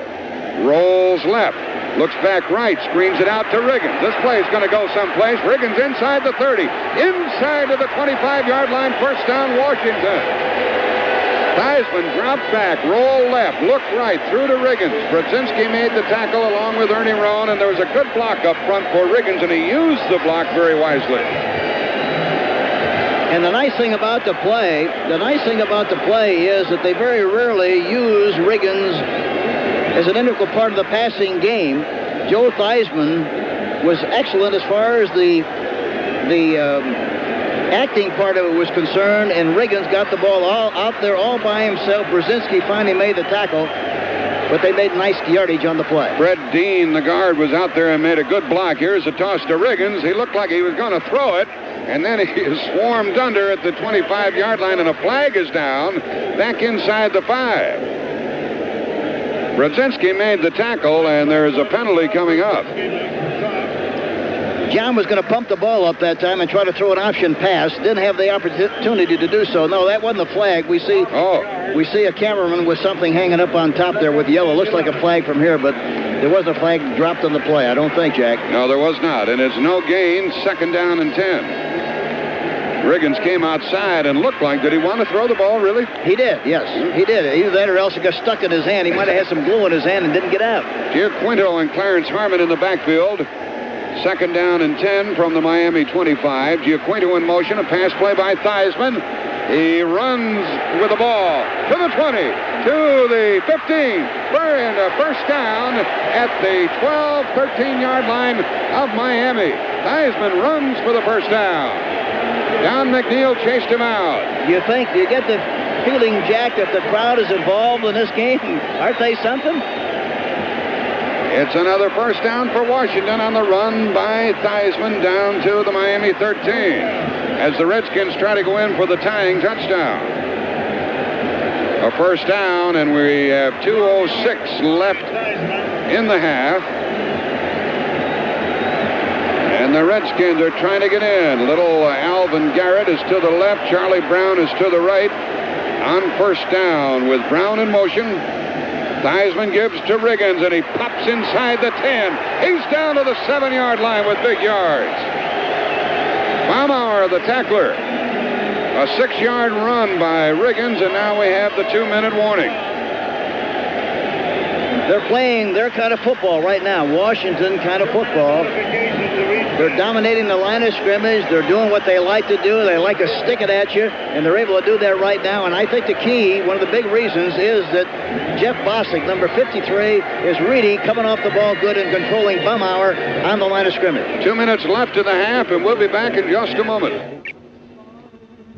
Metroland's most spectacular clothing sale starts tomorrow. It's Spectre's 10 Sharp sale. The doors open at 10 a.m. with prices slashed for immediate clearance. It's Spectre's semi-annual cleanup of fall, winter, and year-round famous label merchandise. Save 30 to 70% on thousands of famous brands. Save half the price on hundreds of garments. Spectre's has to make room for spring merchandise arriving daily. Choose from famous names like Pierre Cardin, Yves Saint Laurent, Hart Schaffner and Marks, Palm Beach, Dax, Stanley Blacker, and more. For any man in your life, big men, tall men, average men, short men, there's fashion galore on sale. Save in all departments. Use your major credit cards to save on the terrific bargains. There are over 3,000 garments on sale. Spectre's, 233 Central Avenue, Albany. Monday through Friday, shop 10 till 9. Saturday till 5:30. This is your chance to really clean up with bargains during Spectre's semi-annual cleanup sale. Don't miss it. Hurry in now for the best bargains in town. WQBK Talk Radio.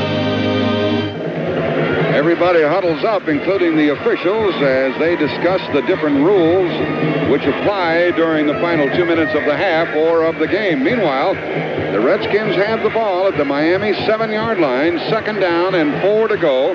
The Dolphins lead 10-3, 2 minutes left in the half. Theismann under center with Riggins in the backfield. Charlie Brown in motion, and Riggins carries, slides outside, and is taken out of bounds at the 5. He gained 2, and it's going to be 3rd down and 2. Good pursuit and good coverage. Dewey was over there to help, along with Gerald Small, to force Riggins out of bounds just inside the Miami 5 and stopping the clock with 1:55 left in the half.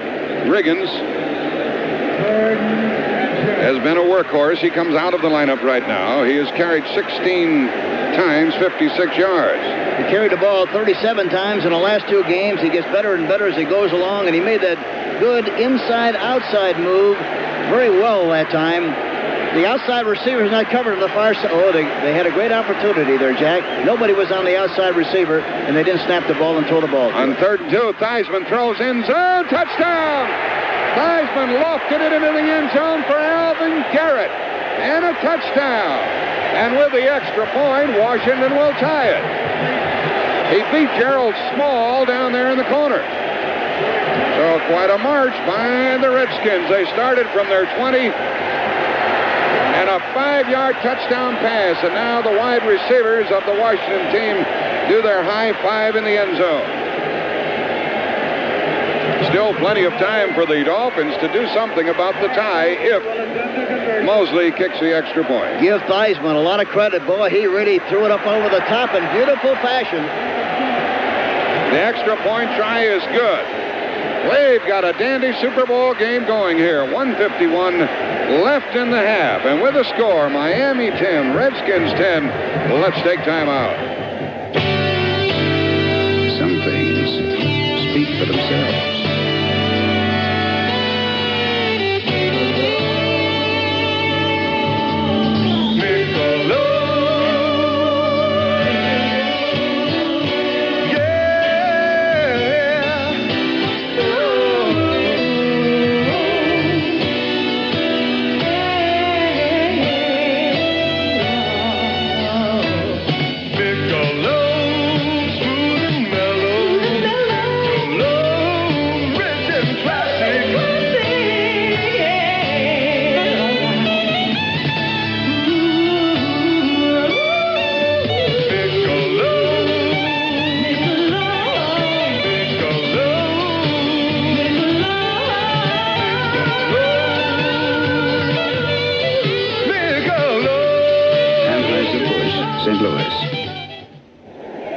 Hank Stram, Joe Theismann is having a good game with 6 out of 8.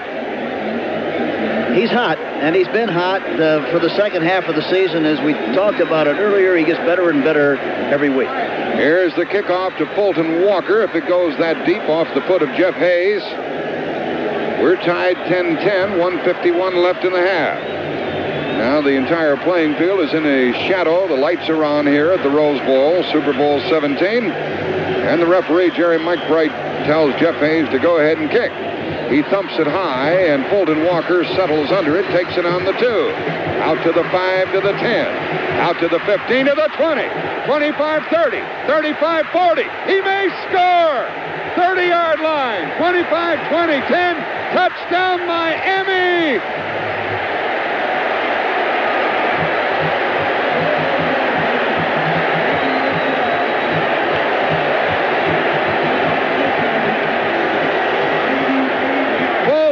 Walker has just raced into the end zone to put the Dolphins back on top. Hank, I said there was plenty of time, 1:51. Little did I know he would use so little of the clock. 98 yards.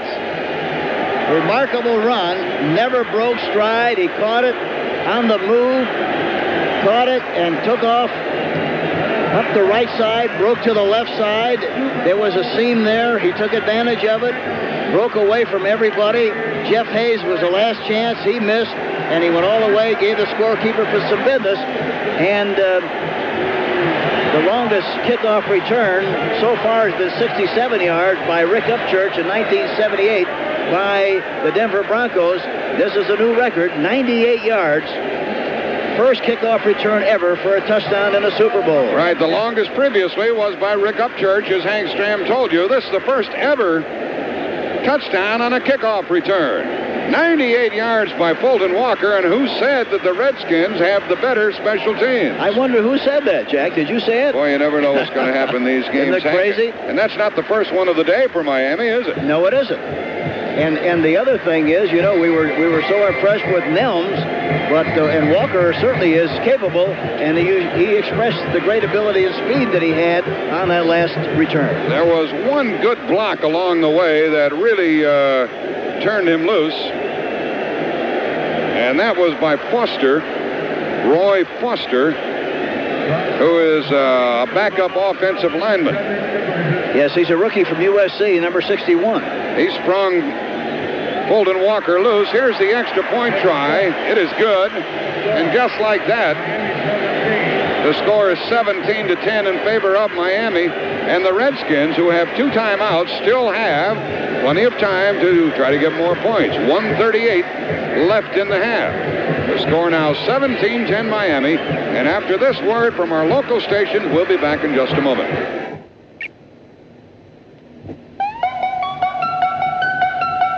We're that neighbor who's always ready to lend a helping hand. We're the American Red Cross. We help when disaster strikes. During fires, floods, hurricanes, and tornadoes. We help with food, clothing, health care, and a place to stay. We help when folks need blood. We help the elderly. We help expectant parents prepare for their baby. We help servicemen and their families. We help veterans get their benefits. We'll teach you how to check blood pressure. We'll teach you Red Cross CPR, swimming, and first aid. We'll help you learn how to take better care of yourself and your family. Join Red Cross. We depend on volunteers like you to help us help. We need people from all parts of the community, of all ages, and with all kinds of skills. People helping people. That's what Red Cross exists for. The American Red Cross. We'll help. Will you? Only someone with the speed of Brent Musburger could have caught Fulton Walker. Brent's going to be with us at halftime. Walker's returned 2 kickoffs for 141 yards. Two things have to be mentioned here. The Dolphins have to do a good job of covering the kick to prevent them from getting good field positions, and Washington has to be careful that they don't make a mistake trying to do something before the half and give Miami another opportunity to get points on the board. From 8 yards deep in the end zone, Mike Nelms returns out to the Washington 17-yard line, and a flag has gone down. Woody Bennett was downfield for Miami to make the tackle on Mike Nelms, and a penalty is coming up against the Redskins. So after their tremendous drive a moment ago, and after acquiring the tying touchdown, Fulton Walker raced 98 yards for a touchdown, and now the Redskins are going to be back deep in their own territory with 1:34 left in the half. The ball is at their 7. Mike Nelms, you exercised bad judgment. Number 79 on the run back. First down. The ball was 8 yards deep in the end zone. You don't run them out when they're 8 yards deep. You're satisfied to kneel down, get it on the 20, and not take the risk of making a mistake. They would have had much better field position. It's not a second guess. It's just a fact. A rule of thumb, you shouldn't run it back when it's 8 yards deep. The ball is at the Redskins 7. Liebenstein was called for the bad block. Here's a give to Riggins slanting left, and he got about a yard or two, and that's all. And a timeout is called by Miami. So now each team has 2 timeouts remaining here in the first half of the game. Well, even if you didn't make it into the Super Bowl, you can be part of the action. Keep memories alive with Super Bowl XVII, the 144-page official game program, complete with scouting reports and colorful reviews of the season and past Super Bowls. To get the official Super Bowl XVII program, send $4 to Super Bowl XVII, Post Office Box 17, Trenton, New Jersey, 08651. To be part of the Super Bowl, $4 to Super Bowl XVII, Post Office Box 17, Trenton, New Jersey, 08651. This message furnished by the National Football League. Well, Hank Stram, you and I really don't care who wins this game. It was our fond hope at the outset that would be a good game, and it is. It's a barn burner so far, and it looks like it'll continue to be that way. The ball is out at the Washington 10-yard line. Riggins picked up 3. And it's 2nd and 7 for the Redskins. And we have 1:28 remaining in the half. Well, next year's Super Bowl will be down in Tampa, the home of the Tampa Bay Buccaneers. The Redskins have 1 timeout remaining. Here is the ball on a delay to Clarence Harmon. He is wrestled back after coming out to the 13-yard line. And another timeout is going to be called by Miami. And now they have 1 remaining. And with 1:20 left, they want another crack at that pigskin. Bob Baumauer made that tackle. It's a good job on the part of Don Shula and his coaching staff to make sure they call in the timeouts immediately. And they could wind up, as you mentioned, with a good opportunity to get back and get another opportunity to score before the half. They want to prevent the first down. In order to get the first down, the Redskins are going to have to come from their 14-yard line out to the 17, 3rd and 3. On the kickoff return, Wilbur Jackson was injured. He pulled a hamstring and probably will not come back into the game for the Redskins. He's a reserve running back and a member of their special teams. Yeah, he's been hurt all year long, and they were hoping that he would help him down the line, and down the stretch he did a little bit in the game against the Minnesota Vikings. but losing him today will hurt the Redskins somewhat because of the depth problem. Harmon is in the backfield. Riggins is not in the Redskin lineup at the moment. 3rd down and 3. And Theismann is going to throw, trying to get a first down. He rolls right. He'll run for the first down. He'll get the first down across the 20 and slides out of bounds out to the 24-yard line. Baumauer chased him out, but Theismann took the Redskins out of trouble and came out to his 24-yard line. By the way, on the previous touchdown drive by the Redskins, a couple of screen passes and a run by Theismann to the 13-yard line set up the touchdown, which tied the game, but only for a moment. Then Fulton Walker startled everybody. Rome was blitzing on the play, and the one thing that you have to do, we talked about it earlier, you must keep these quarterbacks in the pocket.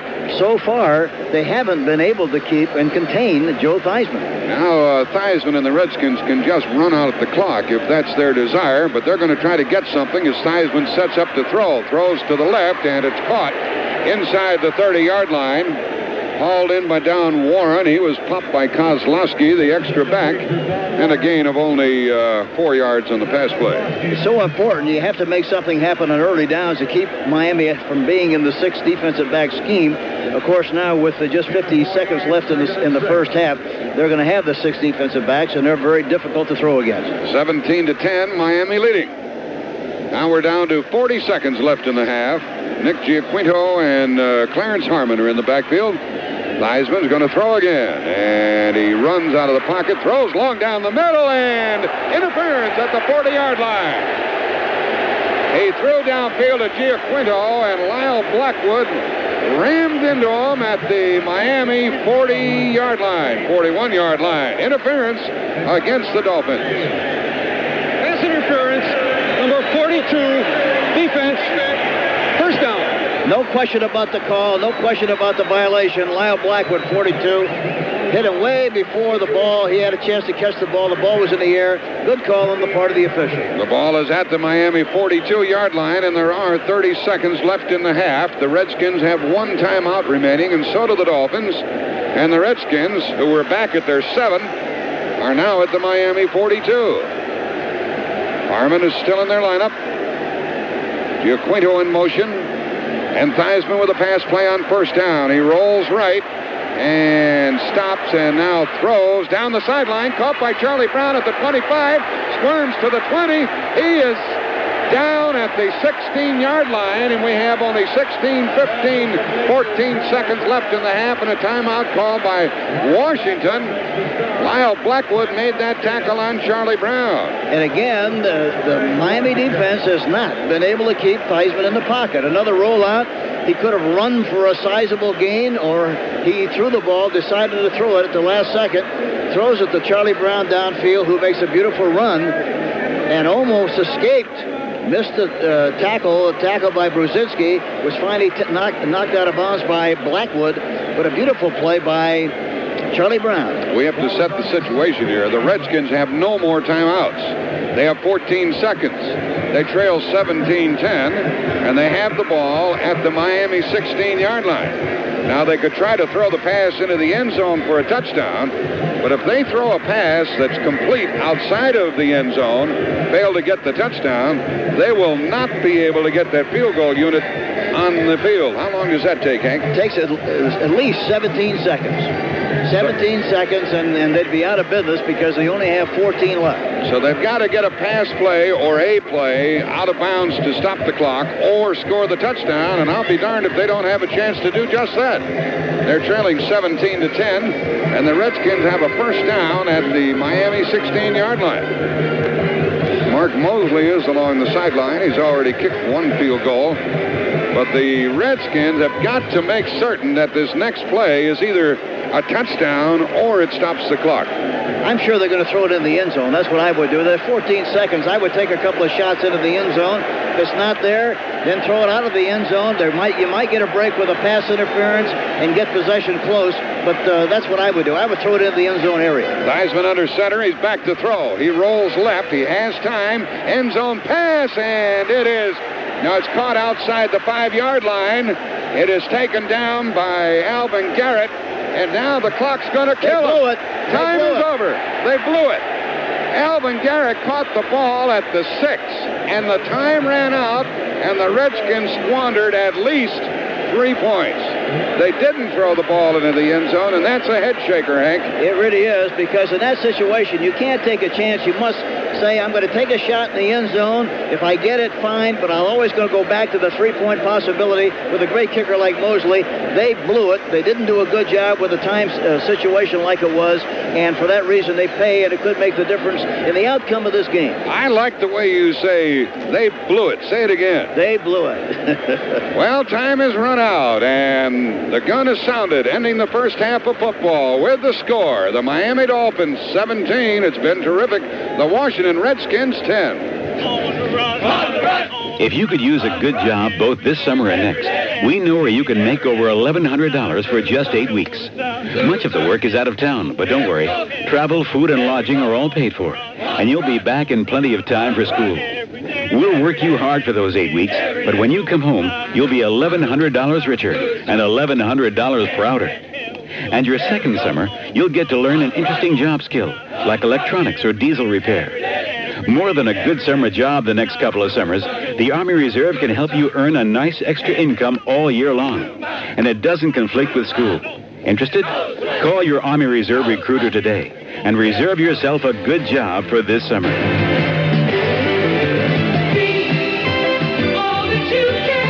Look under recruiting in the yellow pages.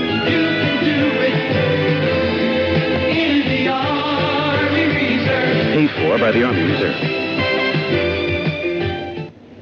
Before you look under the hood of a new car, look at how the hood fits. If you look at a Honda, you'll see the hood, doors, trunk, and hatch fit the body with close tolerances. That's Honda quality. And that's one reason why Hondas have traditionally retained a high resale value among the best in the industry. You only have to look at how the hood fits to understand that.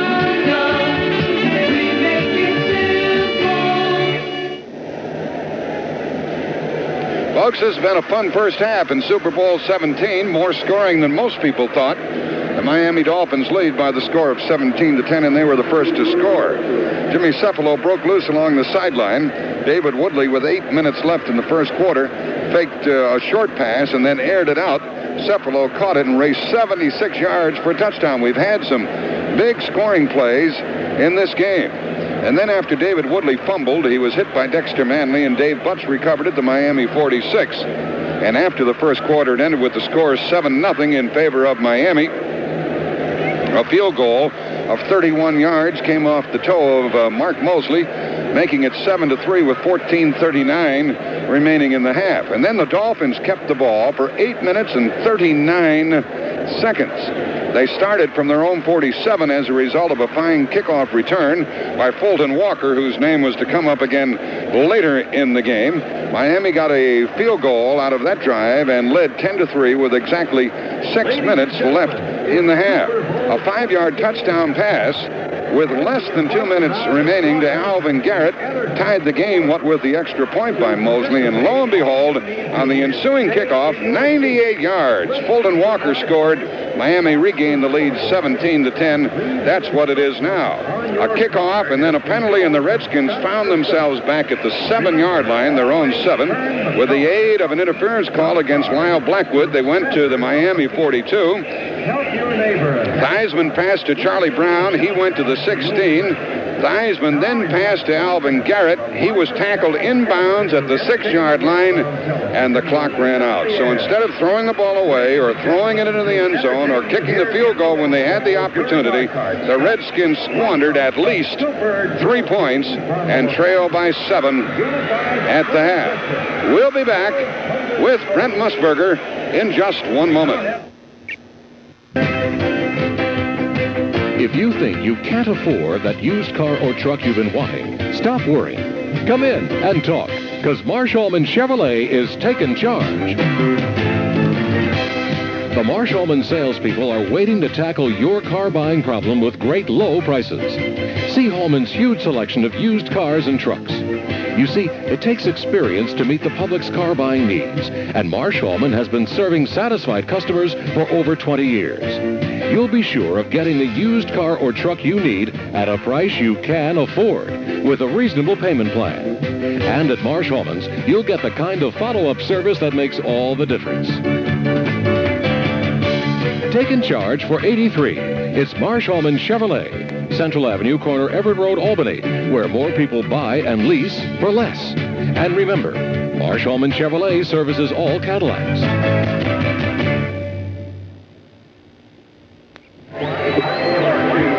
Our CBS crew covering this game, which finds Miami on top by the score of 17-10 at the half. Dick Stockton, Win Elliott, Hank Stram. I'm Jack Buck, and here is Brent Musburger. Thank you very much, Jack. As you pointed out, a wildly exciting first half. We're going to be talking to a man who had a hand in building both of these teams, Bobby Beathard, who's now the general manager of the Washington Redskins. We also have Steve Sable, who does such an excellent job with NFL Films, and, of course, our senior vice president, Dick Brusher. This is always his sort of the State of the Union as far as radio is concerned here at halftime of the Super Bowl. Dick, nice to have you out here in Pasadena. Brent, it's great to be here again, and it's terrific for you and Dick and for Jack and Hank to concentrate on football this season. I usually take this moment to thank a lot of people, and of course there's a whole bunch of people to thank. I mentioned Jack and Hank, but I'd like to thank our affiliates for supporting us and for clearing the football games, and really most importantly the fans. The support that they've given you guys and the broadcast team has been tremendous. The audience increases this year are almost 50%, you know, and that's very exciting for us because we consider it a privilege to be able to cover major sporting events like the National Football League, and this has been a hectic year, and I guess we really should thank Miami and Washington. These are Super Bowl teams, there's no doubt about it, and it's just fun to sit down in the stands and listen to Hank and Jack have a good time expressing themselves and describing a great football game between two great teams. And Dick, now that you have mentioned the two teams, let's bring Bobby Beathard in here. And down on the sidelines, I said to you, Bobby, you may have a hard time pulling for somebody in this game, but you said definitely not, right? No, there's no problem. In fact, we need more people to pull for us the way it's going right now. What about the Redskins and their use of timeouts toward the end of the first half? I thought that perhaps they should have gone for the field goal right away rather than even attempting the pass play. Well, I thought that we'd have a chance for another play, but I thought if there would be any chance at all of not getting out of bounds, you've got to throw it away to get the field goal, and we didn't, and here we are, we're 3 points down. I mean, we could be three more points into the game. Bobby, you have put together a team that includes like 26 free agents. Somebody said to me 27 new players in the last 2 years. It wasn't all through the draft either. You were out scouting. How did you put this Redskin team together so quickly? Well, we have a pretty good scouting staff, Brent, really, and we've been, anytime you get that many free agents, you're lucky on some of them, but I think Mike Allman, our director of player personnel, and Dick Daniels, and the rest of them have done just an outstanding job, but we didn't have any other choice for a few years. The last few years we've had draft choices. We've added quite a bit through the draft, and that's the way we want to do it from here on out. But I don't know. It's hard to explain. It just worked out. Bobby, what about Don Shula? You know him intimately. How dangerous is he to be working against you on the other sideline? There's no other coach that I'd rather be playing against any other coach but Don Shula. I just think, of course, I'm prejudiced. I think the guy's, his record speaks for itself. He's the greatest coach that I've been around. I certainly think that Joe Gibbs is of a similar quality, and over the years, I think that he'll prove to be the same type of coach. Bobby, I was somewhat surprised when Don went into the shotgun down there on third down inside of the 10-yard line. When I looked at the sideline, I had the feeling that he might have second-guessed himself, but then it was too late. He'd already sent him out onto the field, but that just telegraphs pass right there, doesn't it? Yeah, I'm glad it worked out and come out of there with only 3 points. But then we break down on the kickoff team, and it really hurt us, that long kickoff return. We came into this game praising the special teams of the Redskins to the skies. Yeah, our special teams, Wayne Sevier has just done an outstanding job with our teams, and we've taken a lot of pride in our special teams, and we've had very few breakdowns this year, and I don't know what happened, but it was a big one. It sure was. Bobby, you have not gotten enough credit. You're a modest man. You have done a whale of a job putting together this football team. Well, I don't know. It depends on who's coaching it. When you get a Joe Gibbs or a Shula to coach there, I'd say it's pretty easy to be successful. Bobby, thank you very much for dropping by here. Okay, Brent, thank you very much. Now I'm going to bring in a man who's got cameras all over this field. Steve Sable, you, of course, have seen the work of NFL films through the years. And, Steve, when you come to a Super Bowl to film it, how many cameras do you bring? What do you try to do with the game? Well, Brent, actually, as the years have gone on, with the first Super Bowl we did, of course, was in Los Angeles, we used 20 cameras. Now we're only using 11 or 12 because the cameramen are getting better and we don't need as many. It's funny. It's actually, we use less cameramen, more of them are mobile. They move along the sideline, so it's pretty routine for us. Just another game. I bite my tongue. I shouldn't have said that. Steve, with all the coverage that television gives the Super Bowl game and with all the hot cameras, does it put the pressure on NFL films to get a little bit different kind of coverage? It certainly does, Brent, because television does such a sensational job the way they cover the game. But it's and we're in a unique position as filmmakers because we've got to come back with something that everybody has already seen. It's like how many people would go see Star Wars or Jaws if they've already seen the shark and they've already seen all the battle scenes. So it's actually our job to give a new perspective to something that's already been seen, and we can do that through sound, through the editing, through the music, and it's film is a reflective medium, whereas television is an instantaneous medium. I think that one of your most charming cuts from a Super Bowl involved Hank Stram of CBS Radio. The old mentor. Yeah, I just hear him behind me right now. Now that was a real breakthrough because we've never been able to do that in a game, and Hank was it'd be like I don't think Johnny Carson could have coached the Chiefs and had any better lines than Hank did that game. That's still a landmark film for us, and I've always been indebted to Hank for letting us do it. Steve, are most coaches reluctant to let you put on that wireless microphone? Yes, they are, because they feel it's a distraction, and some of them feel that that they have a game to worry about, and it's in the medium of television and film. You're all of a sudden you're laid bare in front of millions and millions of people, and it takes a coach who's got a very strong sense of self and confidence to do it, plus a little bit of ham too, and that's where Hank was. That's our guy here. Yeah, that's the mentor, right? We think about the strike, and of course it affected the networks and everybody, but we don't think about all the other folks that have jobs around pro football, like NFL films. That affected you badly to be out 8 weeks. It did. Well, actually, it didn't. Right? I raised my Pac-Man score by about 40,000 points. I lowered my golf handicap, but seriously, it was some because we deal in the romance of the sport, and it's going to take a little buffing up now. There's no question about it. It's almost like there's been a divorce between the fans and the players. We've got to bring them back because it's such a unique sport and it's such a unique game. But it's behind us now, and we've got nothing to do but look ahead now. All right, thanks, Steve. Okay, friend. We talked about how strange a year this has been prior to the game with Dallas Cowboy quarterback Danny White. Danny? It's been a very strange season. There hasn't been a great deal of continuity. There have been probably as many upsets in this season as there ever have been in a football season that I can remember, and I think it's due largely to the strike, to the interrupted season. There just wasn't a chance for any of the teams really to get into their element and figure out where they were going and set their goals for the season. Let me update your situation because I know that many of our listeners here on the network, of course, watched the Cowboys lose to the Washington Redskins, saw you leave the field with what was later reported to be a concussion. How seriously injured were you, and how are you now? Well, it was a situation where I could have been very seriously injured had I gone back into the game, and at the time I didn't understand that. It was a mild concussion. I was basically just out of my mind. I didn't really know where I was and what was going on. I knew that I wanted to play. I wanted to go back in and play, and I knew I was supposed to be out there, and it bothered me. The doctors, however, could not let me go back out on the field, and I understand that now. At the time, I didn't. Coming off the field, you had kind of an ugly incident with a Washington fan. Tell us what happened. Well, again, I was about half out of my mind, and a Washington fan came up and jumped on me, and was happy over the victory and was celebrating a little bit at my expense, and I didn't feel like celebrating with him, and we kind of rolled around on the ground there for a few minutes, but they had it very well policed. The security people handled the thing very well, and that was that.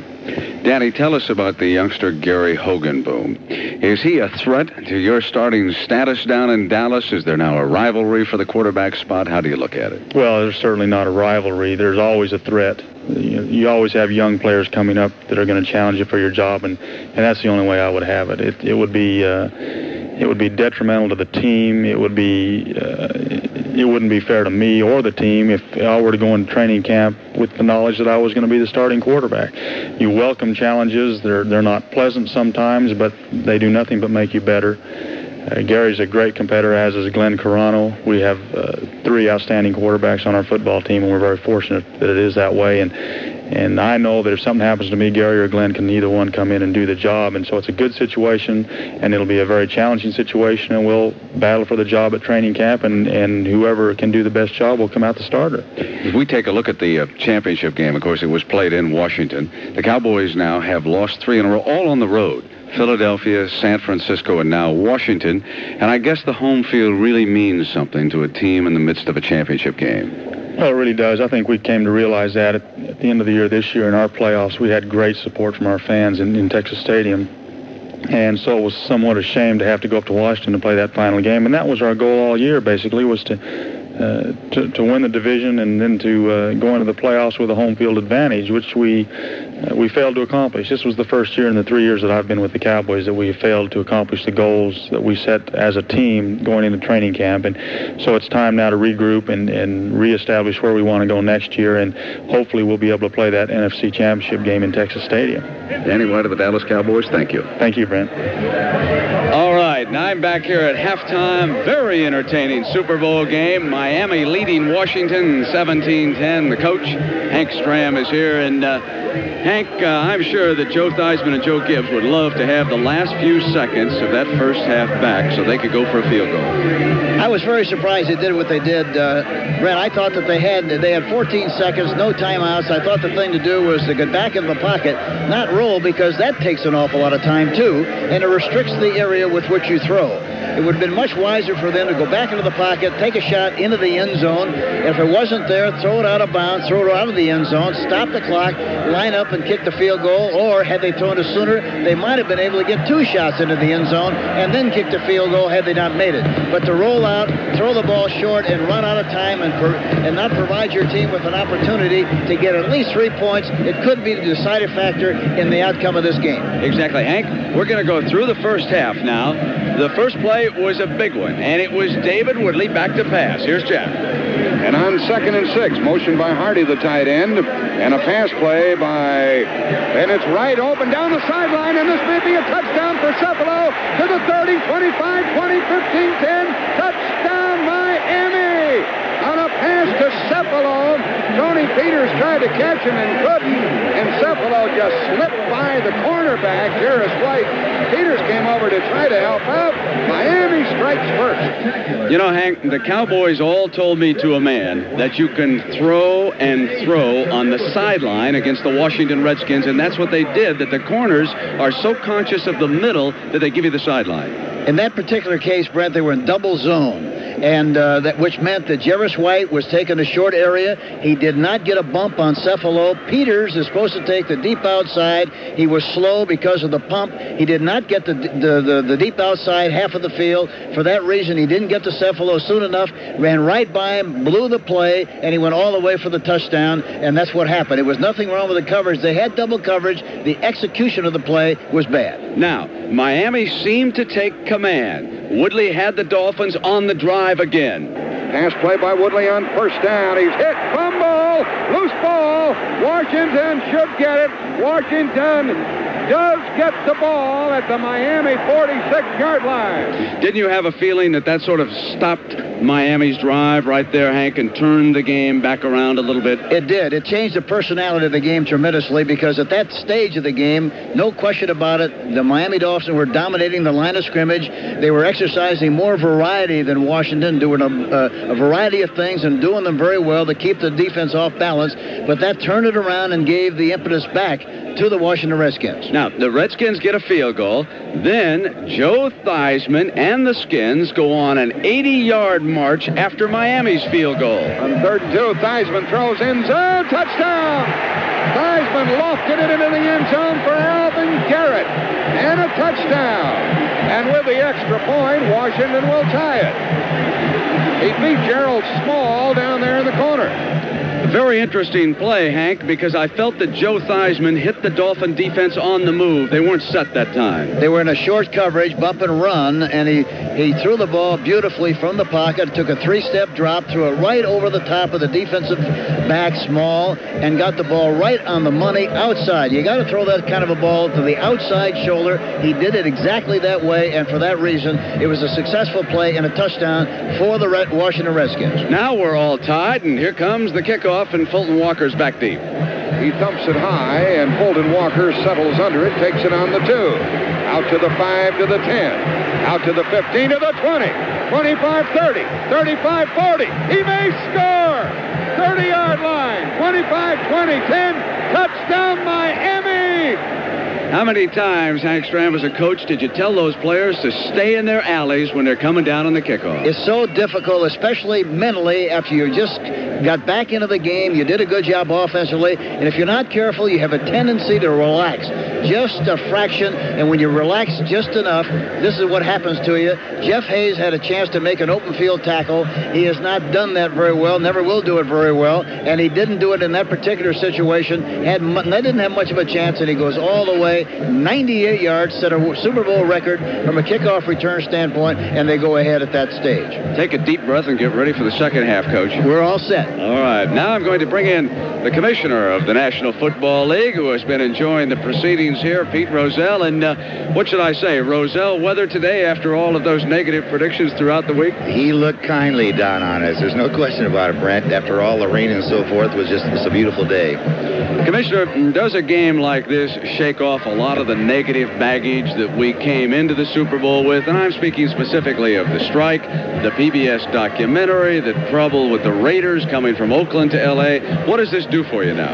It does what it always does for us in low moments. The players and the coaches put on performance on the field that just brings the public back. We saw it in the playoffs. I think it wiped out a lot of the ill taste of the strike. And certainly this Super Bowl game today is tremendous. How did the ratings perform in the championship games? You generally play them on one day. But, of course, last week we had games on Saturday and Sunday. Were you pleased? Yes, a great number of people saw them. You wouldn't have as many that would see them, say, in a late Sunday afternoon game, early evening on the coast. But they were very good ratings. The ratings for the regular season were actually marginally off last year, which was the biggest rating we had in history, 1981. So we were happy, and of course they have the tremendous radio audience that we had throughout the country on weekends has also shown a great deal of interest on the part of fans. Commissioner, you mentioned the possibility of a lawsuit against PBS at your news conference. I was not there. At least those were the quotes I read. Are you thinking about bringing suit against them for damages? Well, I was asked the question, and I said that we are weighing it. In other words, we're considering it. We'll be talking to our attorneys, and we haven't made a decision, but we certainly feel that the show and the innuendos and the accusations on the show lack credibility in the way of evidence, and we're just going to evaluate our position. We haven't made a decision. Thank you very much, Commissioner. Thank you, Brent. Now, let's go back to Jack Buck and Hank Stram. Jack?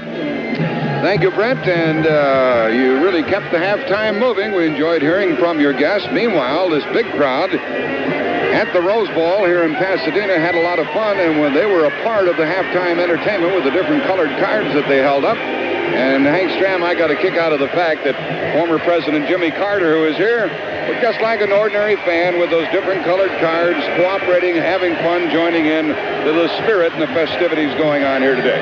Said beautifully, Jack. That's exactly what's happening on the part of all these fans. They're excited to be here, impressed with this game. It's a lot better, more exciting game than everybody anticipated it to be, and I'm sure we have every reason to expect we'll see the same in the second half. The Redskins and the Dolphins have come back out of the dressing room. Miami leads at the half, 17-10, and we'll be back in a moment. Metroland's most spectacular clothing sale starts tomorrow. It's Spector's 10 Sharp Sale. The doors open at 10 a.m. with prices slashed for immediate clearance. It's Spector's semi-annual cleanup of fall, winter, and year-round famous label merchandise. Save 30 to 70% on thousands of famous brands. Save half the price on hundreds of garments. Spector's has to make room for spring merchandise arriving daily. Choose from famous names like Pierre Cardin, Yves Saint Laurent, Hart Schaffner and Marks, Palm Beach, Dax, Stanley Blacker, and more. For any man in your life, big men, tall men, average men, short men, there's fashion galore on sale. Save in all departments. Use your major credit cards to save on the terrific bargains. There are over 3,000 garments on sale.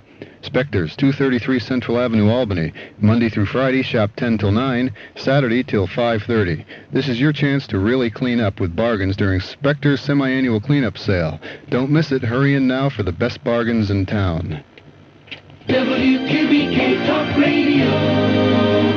Well, it's coming up on 5 o'clock here in California, and the sun has disappeared. The lights are on. It is a good deal cooler than it was at the outset of the game. Let's pause 5 seconds for stations to identify themselves on the CBS Radio Network. This is WQBK in Rensselaer. 6 yards and 1 touchdown.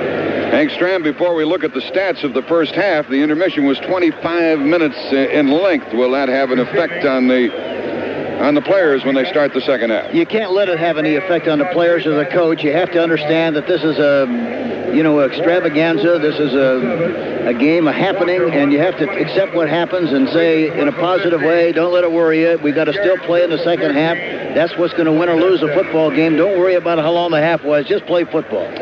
In first downs, Washington 12, Miami 7. And total yards, Washington 191, Miami 142. Miami scored on 2 big plays, 98 yards and 76 yards. Rushing, Washington 98, Miami 62. Passing, Washington 93 and Miami 80. And pass attempts, Woodley, 4 out of 6, none intercepted. Theismann, 9 out of 11, no interceptions. 1 turnover, the fumble by David Woodley when he was hit by Dexter Manley, and the Redskins got 3 points out of that. But, Hank, when this is over, and if the Redskins lose, everybody will be looking at the conclusion of the first half.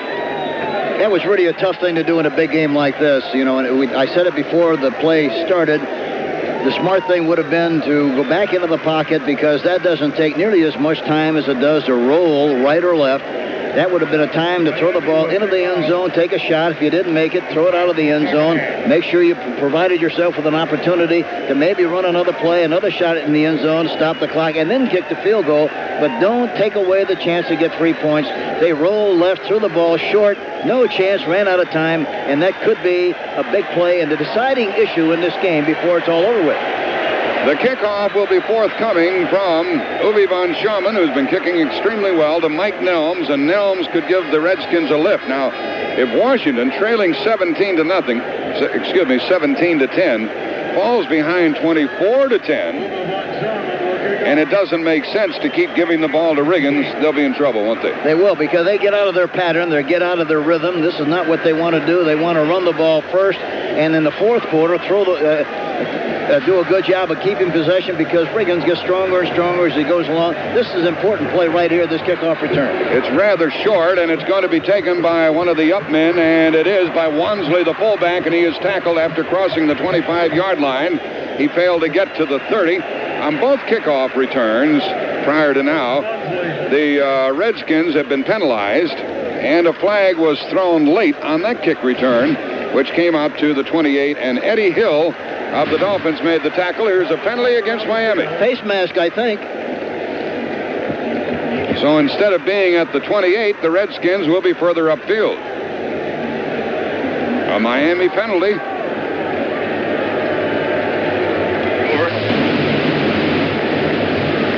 And it is a face mask violation against the Dolphins, and the ball comes to the Redskin 33-yard line. We're at the outset of the second half, and Theismann, who was 9 out of 11, brings his club out. Riggins in rushing, 58 yards in 17 tries, and he is the setback. They got to go back and start sawing wood again, just what they do best. Here's Charlie Brown in motion, and the give to Riggins running left. The play is strung out, and Riggins is taken down. And he lost a yard on the play. Very seldomly do you see him make bad judgment on a running play. He should have run inside that time. He had running room, decided to go outside, and didn't do any business at all on the play. Would have made some yardage going inside, Jack. It was Larry Gordon, the outside linebacker, who brought Riggins to the turf, and there was a loss of a yard on the play. Gordon was blitzing on the play. He got penetration, and that's why Riggins had a difficult time getting outside. He slowed him down, and Riggins runs much better straight ahead than he does sideways. Riggins is on the bench, and Clarence Harmon is in the backfield. It is second down and 11 for Theismann. Brown in motion, and Theismann is going to pass. He is chased, and he is sacked back inside the 25-yard line by Bob Baumauer, the nose guard. Baumauer just kept coming, and he took Theismann down on the sack.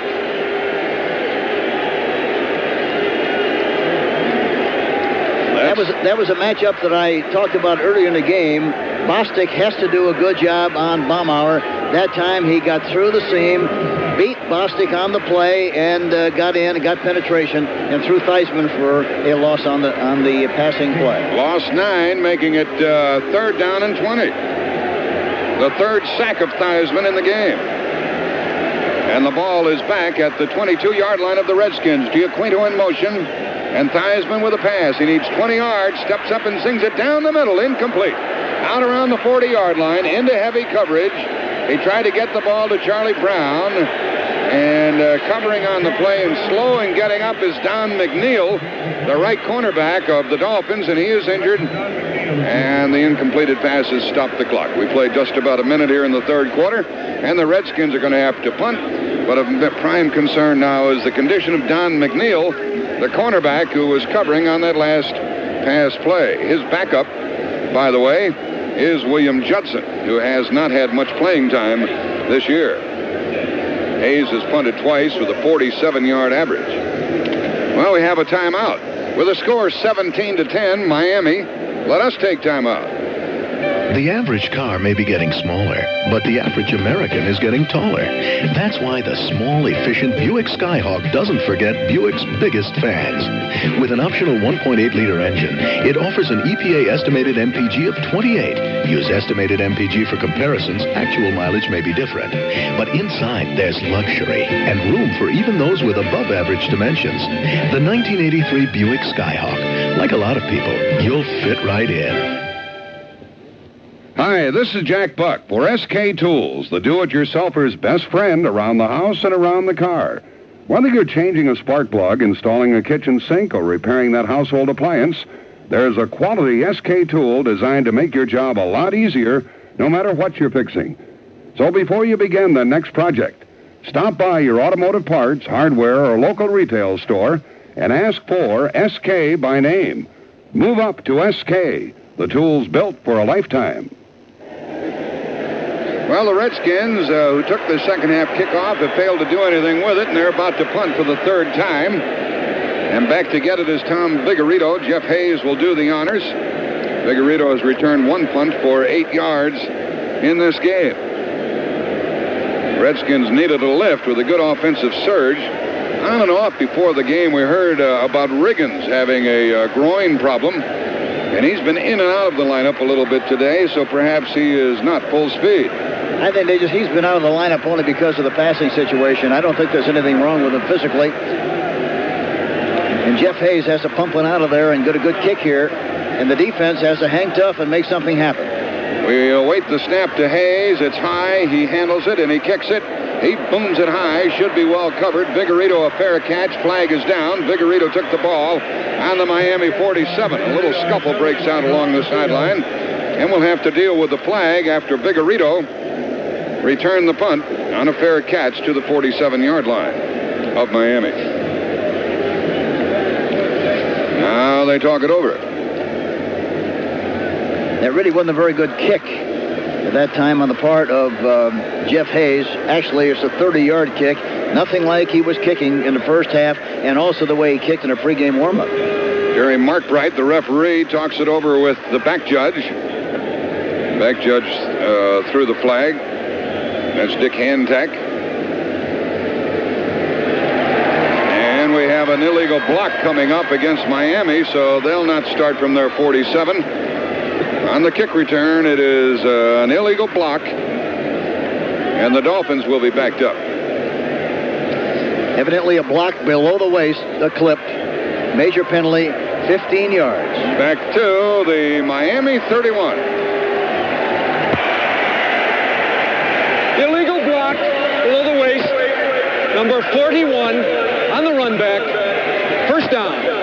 The call was against Fulton Walker. He's been involved in quite a bit of this activity today, including 2 outstanding kickoff returns, 1 for a 98-yard touchdown. The Dolphins start at their 31 instead of their 46. And the defense of Washington really has to be aggressive and make something happen.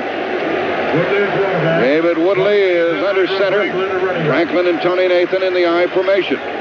Two tight ends, Rose and Hardy. Here's a give to Andra Franklin. Franklin plows out to the 40-yard line. He got 9 yards. It was a big pitch to Tony Nathan, and then a handoff to Franklin, and Mark Murphy and Rich Malott tackled him. A big gain by Andra Franklin, 9 yards to the 40.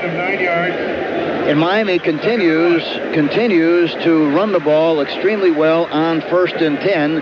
So far, on 10 situations, they've run the ball 8 times and only have thrown it on 2 occasions. Bruce Hardy is to the right side. Joe Rose, the tight end, on the left side. Again, the I formation and 2nd down. David Woodley gives the ball to the tailback, Tony Nathan. He is hit after crossing the 40, and it appeared that he gained nothing. It'll be 3rd down and 1. And the linebacker, Rich Malott, the other linebacker, Mel Kaufman, really played that one tough. And Darrell Grant got penetration that time, number 77, and he was disappointed that he didn't make the tackle in the backfield. So it's 3rd down and 1. We have 12:55 left in the 3rd quarter. Miami is leading 17-10. The Redskins defense wants to hold them and force the Dolphins to punt. Now there are 3 tight ends in there for Miami. Looks like something right. It's a quarterback sneak and not much doing. I don't think he made it. A quarterback sneak by Woodley, and I'm guessing, and I'm only guessing, that he is short of a 1st down by inches. And that was a 3rd down carry. The Miami Dolphins think perhaps they have made it because they have sent their wide receivers back onto the field, and they're going to measure. I think they made it, Jack. There was a good enough surge, I think, where he made the necessary yardage for the 1st down. Might be wrong, but I think he made it.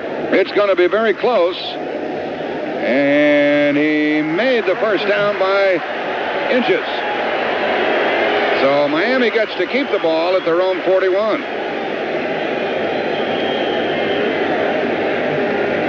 First down for the Dolphins. The Redskins had the ball one time at the outset of the 2nd half, had to punt. Now the Dolphins have picked up a 1st down. Harris and Cepolo come to the right. This would be a good time for some kind of a pass on 1st and 10. They've been running so well that the defense is ready for something of this kind. Here it is. Here's the pass by Woodley. Sets up and throws long to the right sideline. And it is incomplete at the 30-yard line. It was a diving attempt on the reception by Duriel Harris, and Jarris White was covering on the play. But Harris had run away from him. The pass was just to the sideline and out of bounds. They are giving a lot of attention to Jarris White. As I mentioned earlier, they had him with Miami. They know everything about him. They traded him. Evidently, they didn't like him well enough to keep him, and so now they're giving him a lot of business and have been pretty successful so far. We have more action coming up for you next week here on CBS Radio.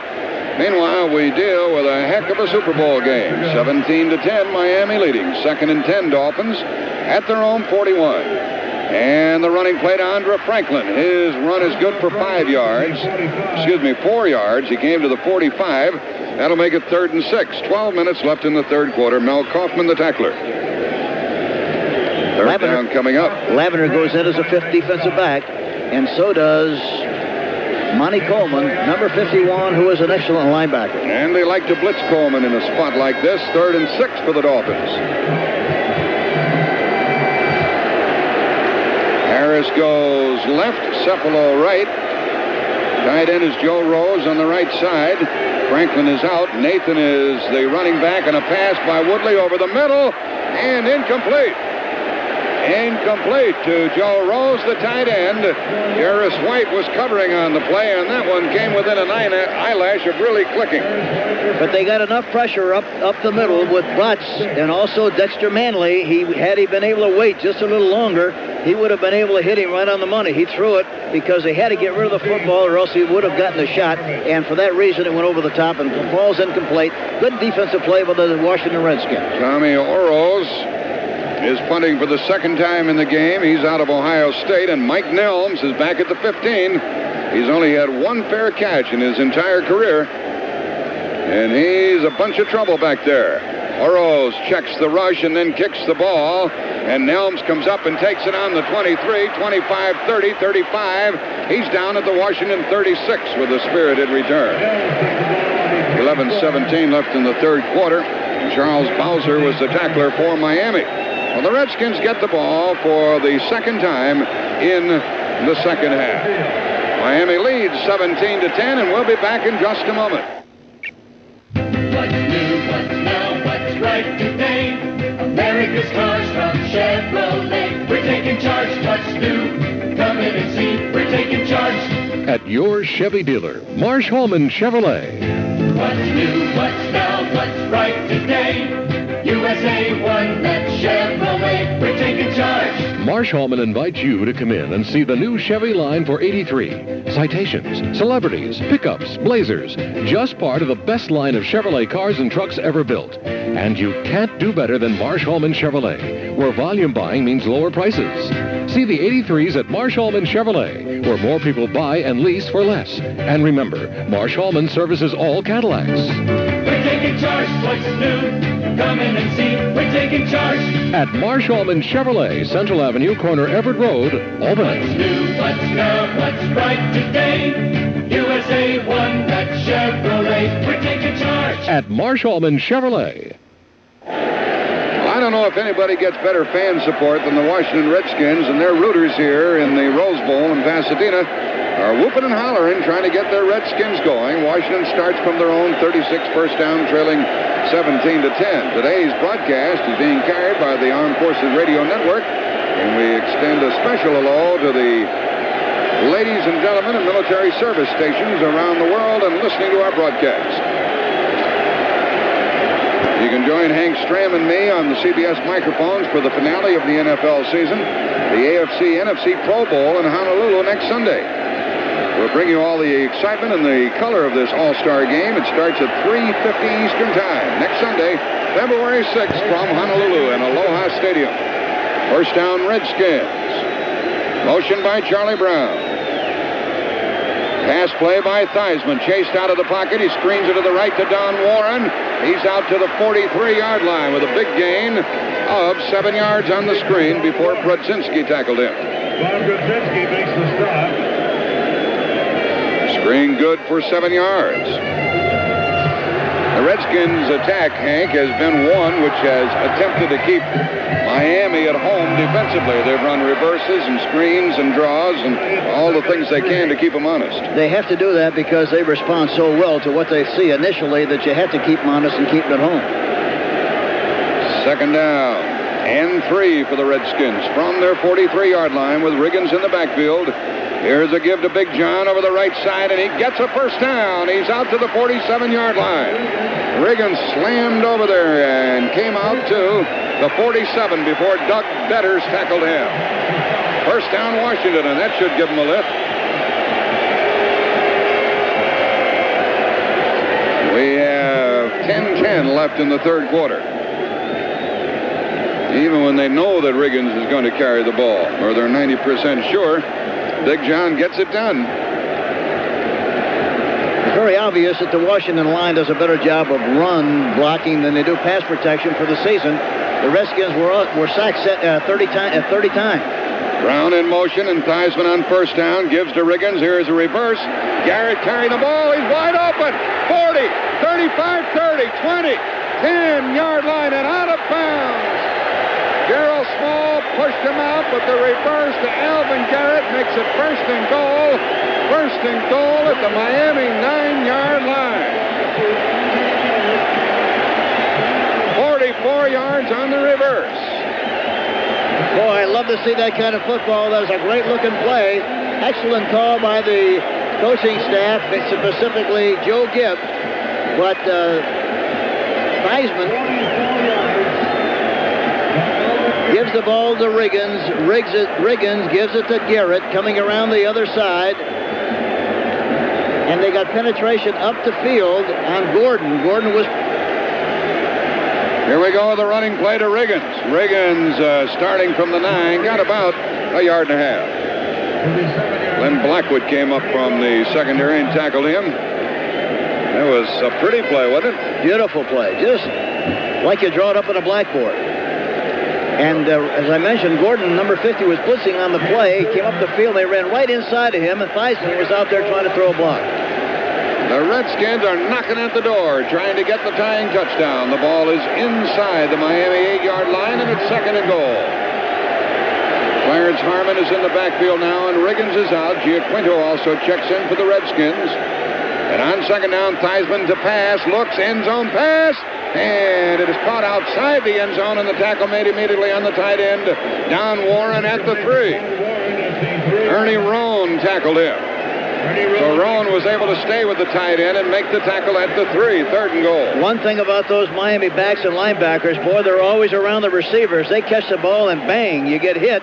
Good coverage on the play, and a beautiful catch that time by Don Warren, who's played extremely well all year long, but a fantastic catch in a traffic situation by Don Warren. On third down, the Redskins try to get into the end zone. Charlie Brown goes to the right along with Garrett. Giaquinto is in the lineup. Brown in motion. A pass into the end zone. Incomplete. Incomplete to Garrett. Garrett was covered by Don McNeil, who was injured earlier. And now the Redskins, if they play it conservatively, will try a field goal on 4th and goal from the 3. Yeah, they have to kick the field goal. They can't. They got to get. Must get points. They got to get points in this situation. McNeil did a good job of jamming the receiver just enough where he didn't have enough room to make the play inbounds. Mosley kicked one of 31 yards earlier. This will be a 20-yard try. Theismann holding.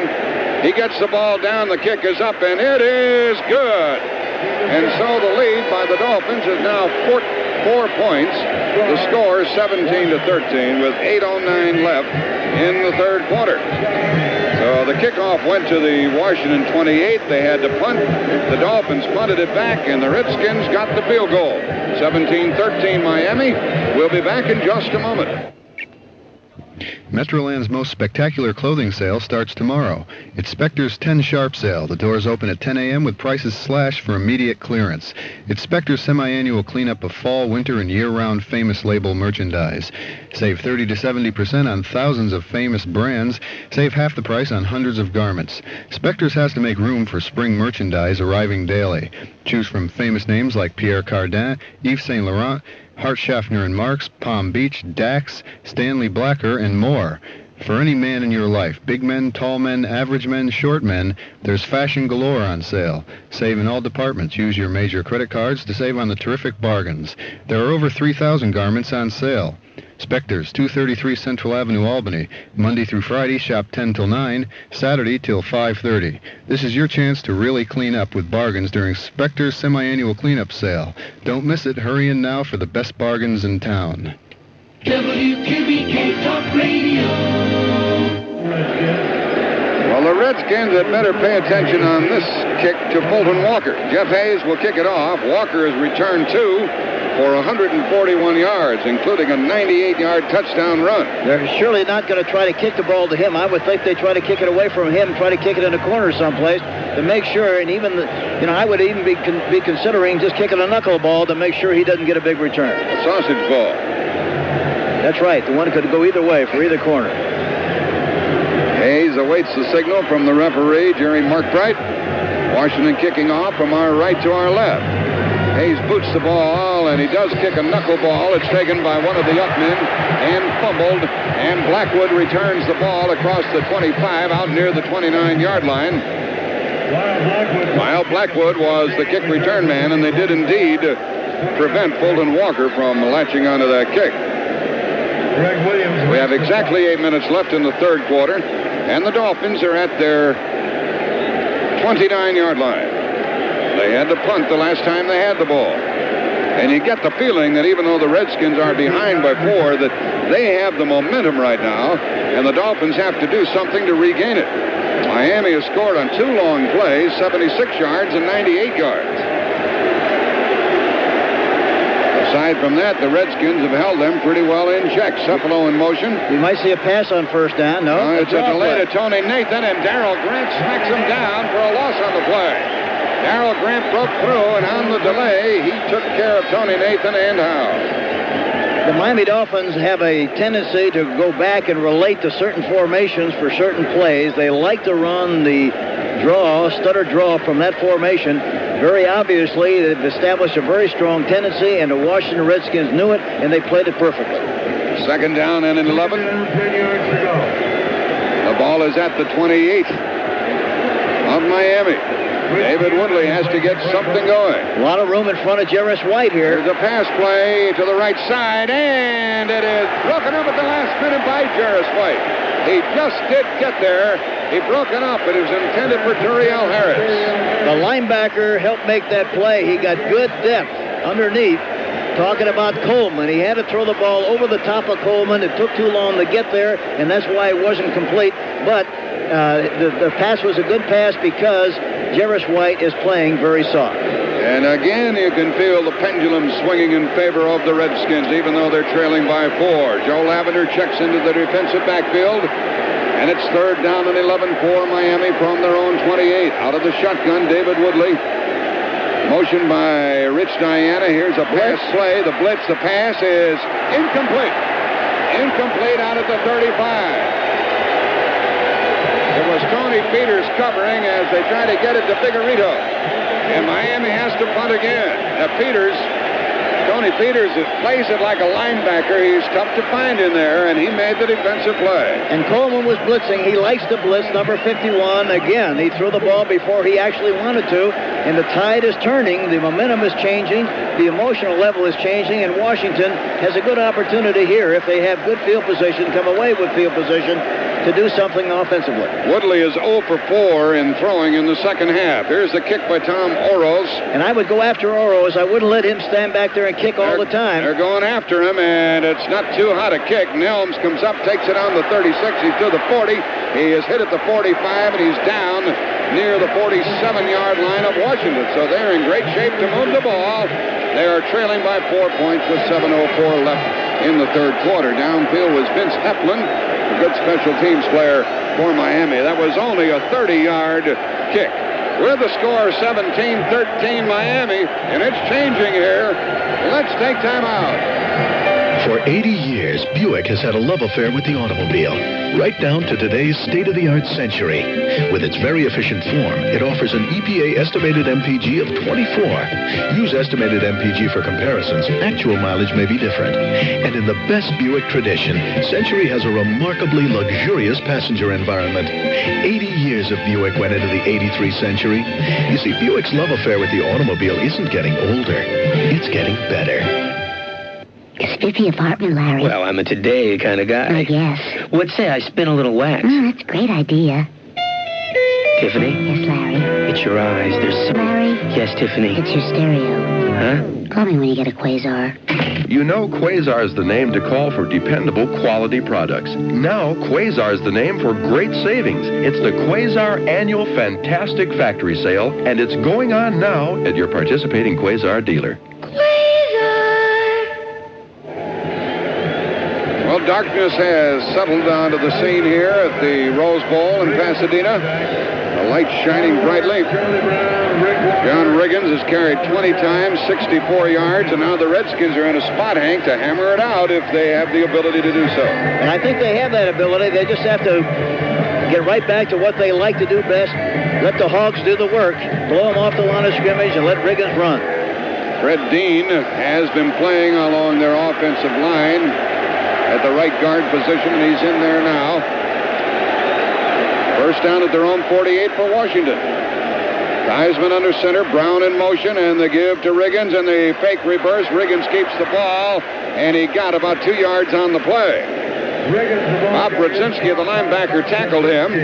How would the play have gone had they given it to Garrett on that reverse? They were playing it. There were two policemen out there waiting for him to come around, specifically Gordon and McNeil. Both were out, Small, both out there waiting in case the reverse came. They were in good shape to contain the play. Well, the Redskins have tried everything here today. They're pulling out all the stops. And, of course, you would expect them to do so. Charlie Brown is to the left, Alvin Garrett to the right.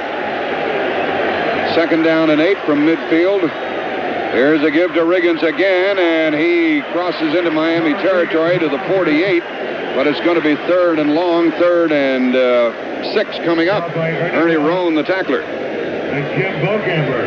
The ball to the Miami 48. It still looks like Riggins is trying to run just a little bit too wide. It looks like if he runs up the middle a little closer, a little bit tighter, he might be able to get more yardage than trying to get outside like he did. Clarence Harmon, Nick Giaquinto check into the lineup for Washington on 3rd down and 6 at the Miami 48. John Warren, the tight end, is on the right side. Motion by Brown. And Theismann with a pass. The blitz is on. He sets up and throws, and it's incomplete. Through the hands of Charlie Brown at the line of scrimmage. 4th down, and Washington has to punt.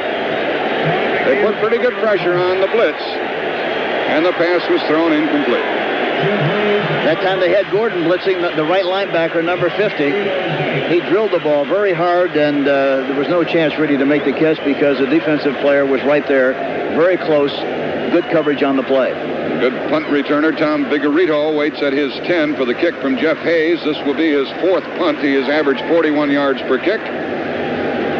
And he'll kick unmolested. Hangs it high. Vigorito should let it go. He takes it on the 6. He comes out to the 10. He's to the 15 and down about the 17-yard line. He took it on the 6. He dodged a bullet that time. He should have let it go into the end zone, but the way it turned out, he got more yardage out of the play than it looked like he might. And Washington still is not doing a good job of coverage. They're bunching up too much. They're not staying in their lanes, and for that reason, they're having a little trouble. The ball is at the Miami 18-yard line. The tackle by Giaquinto on Vigorito, the return man. 5:29 left, 3rd quarter. Miami ahead 17-13 after this word from our local stations. We'll be back in just a moment. Mr. Flugelmeister, what are we doing in a singles bar? You're not single. Well, neither are half the other men here, Miss Murgatroyd. Then why are we... Because these are the in people, the tastemakers. If I can make them think this Flugelmeister brew is Ginny Cream, I can fool anybody. But, Mr. Flugelmeister, no one's ever duplicated the taste of Jenny Cream. It's smoother, creamier than other brews. Never mind, Miss Murgatroyd. Watch this. Hello there, beautiful. What's your sign? My sign is no trespassing. Beat it, Pops. Mr. Flugelmeister. Quiet, Miss Murgatroyd. May I offer you a Jenny Cream? A Jenny Cream? Well. Here's looking at you, kid. Hey, this isn't a Jenny Cream. I'm calling the bouncer. Big Al. Big Al? Bye-bye, Pally. Please, Big Al, couldn't you open the door first? Will Mr. Flugelmeister ever duplicate the taste of Jenny Cream? No one else has. It's different. Tune in next week and hear. Maybe I should have taken off my wedding ring. WQBK Talk Radio. Able to do much with the ball as of late. The only points thus far in the 3rd quarter, 3 for Washington. We had a 17-10 Miami lead at halftime. It's 17-13 now. And the ball is at the Miami 18. Jimmy Cepolo comes to the right. Duriel Harris lines up left. 2 tight ends, Rose and Hardy. Franklin in the backfield. And Woodley on 1st down. Gives to Franklin. Franklin is hit at the 20, and his progress gives him a few yards out near the 22. He picked up 4, maybe 5. He was hit by Malott and Murphy. Miami's playing it rather cautiously, Hank. Well, they're not in a position to be too flamboyant with the field position they've had in the second half. They started on the 31 one time, 29. Now they're back to their 18. They keep going back. The old cheer, driving back, back. That's what they're doing. 4 yards for Franklin on that carry. 2nd down and 6 from the 22 of Miami.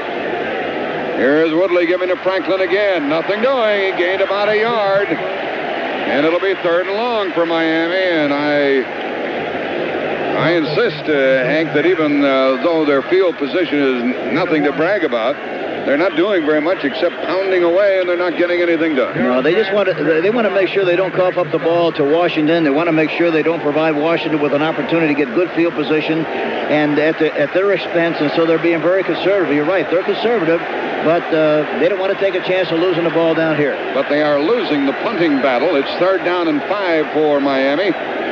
They show the blitz. It's a 4-man rush. A pass by Woodley, long downfield, and it is incomplete.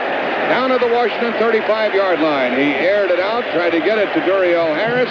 Racing right with him was Vernon Dean, the rookie out of San Diego State, and Miami has to punt again. And Vernon Dean, the young rookie, is playing the right corner, number 32. He's got a cast, a leather brace on his left wrist. He's got a broken bone, and he's been playing the last 3 weeks in that condition. Woodley is 0 for 5 in the second half, and it kind of looks like Miami is expecting their defense to win the game for them rather than their offense. Another punt from Tommy Oroz. A high snap. He handles it. And he kicks it. Mike Nelms waits and takes it on the 30.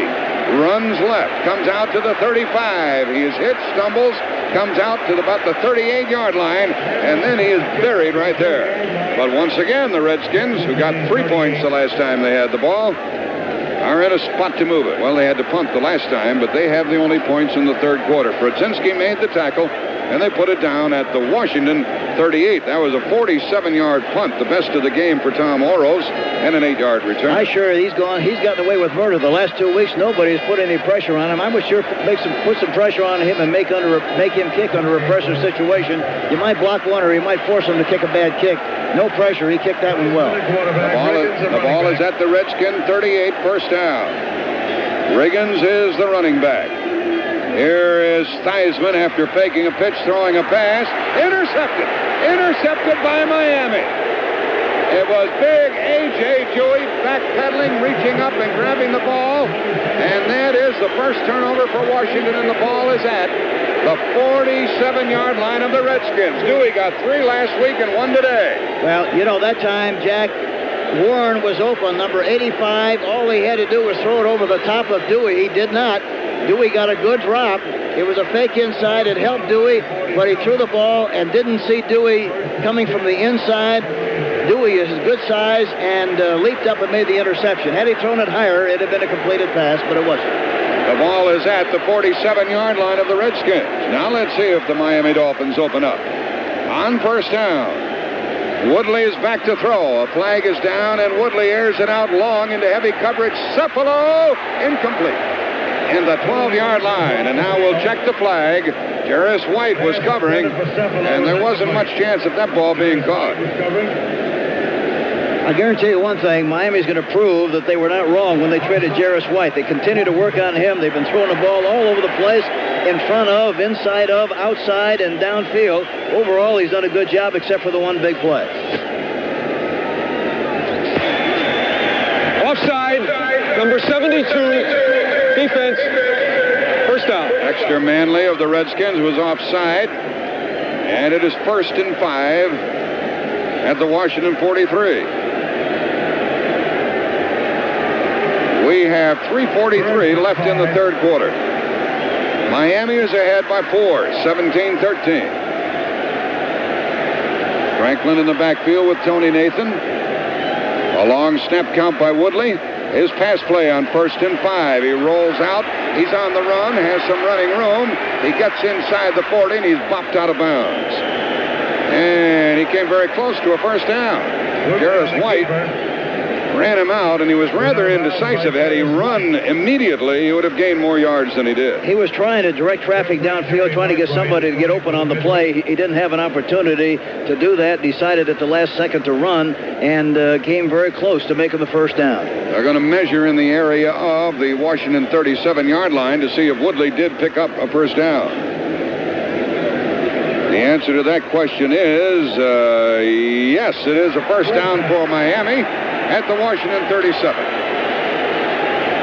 while ago, I said it appeared with their play calling and their approach that it looked like the Dolphins were expecting their defense to win the game for them, and lo and behold, A.J. Dewey intercepted moments ago. And that's the thing that we talked about. You just cannot take a chance at coughing up the ball at that end of the field. They haven't. Washington did, and now they're back in trouble again. And if Miami gets 14 points ahead, and they're ahead by 4 now, if they get 11 points ahead, that will change the approach of the Washington team. We have a long way to go, however. It's a first down. Woodley out of the eye, gives to the up back Franklin, and he is smacked down by Dave Butts. Butts met him head up and stopped him dead in his tracks. Dave Butts makes the stop. And there was a loss of 1 by Franklin. Loss of 2 yards. Insist on running the ball on first down. The ball is at the Washington 39, a loss of 2. Miami's had the ball 16 times on 1st and 10, have only thrown 3 passes in the first on the 1st and 10 situation. And now it's 2nd down and 12. 2nd down and 12 for the Miami Dolphins. Woodley under center. He is back to throw. He throws to the left sideline, and it is intercepted. Intercepted by Washington inside the 5-yard line by Mark Murphy on the deflection. Woodley threw it into heavy traffic. The ball was tipped, and Mark Murphy made a diving grab of the ball back at the Washington 5-yard line. Murphy played that beautifully, just like a center fielder in a baseball game, and he did play baseball for Colgate. He's a good athlete, but he made a beautiful play on the bouncing ball and came up with an interception. Maintained good concentration, came out and made the play, and now Washington has possession on their own 4. They show the replay to the fans here. Here's a running play by Riggins out across the 10 out near the 15-yard line. Riggins flew through a hole in a big hurry. Lyle Blackwood tackled him at the 14-yard line, and he got about 9 yards on the run. They lined up in a big hurry, and they may have caught Miami napping a little bit down there. I think they thought there was going to be some motion. They went that time on a quicker count, and I think they caught them waiting. They got off the ball in good shape, and Riggins popped through there for the first down. The Redskins trail 17-13 with 2:10 left in the third quarter, and it's 2nd and 1 from their own 14. Motion by Charlie Brown. The give to Riggins, trying for and getting a first down. He has a first down out near the 18-yard line, and Ernie Roan tackled him there. Now the Redskins, even though they're deep into their own territory, have some life about them. And meanwhile, David Woodley, when Miami's had the ball in the second half, is 0 for 6 with 1 intercepted. He looks like he's aiming the ball, steering the ball, Jack, rather than letting it go. And for that reason, he hasn't been very effective at all. And, of course, you have to give Washington a lot of credit for the way they've responded. A minute and a half left in the third quarter. First down, Washington at their 18. They can't afford a turnover here. They're back to throw is Theismann. Fake short. He's chased out of the pocket. Throws on the run. It's batted in the air. And incomplete. And almost a touchdown by Bo Camper. Incomplete. He batted it down and almost caught it, as Dewey did last week against the Jets. Well, that almost burned the Redskins that time. Wow, that was close. And he knew where the ball was, Hank. He really did. I thought when it hit that it was going to be intercepted, just like the one last week. He really batted the thing down and knew exactly where it was.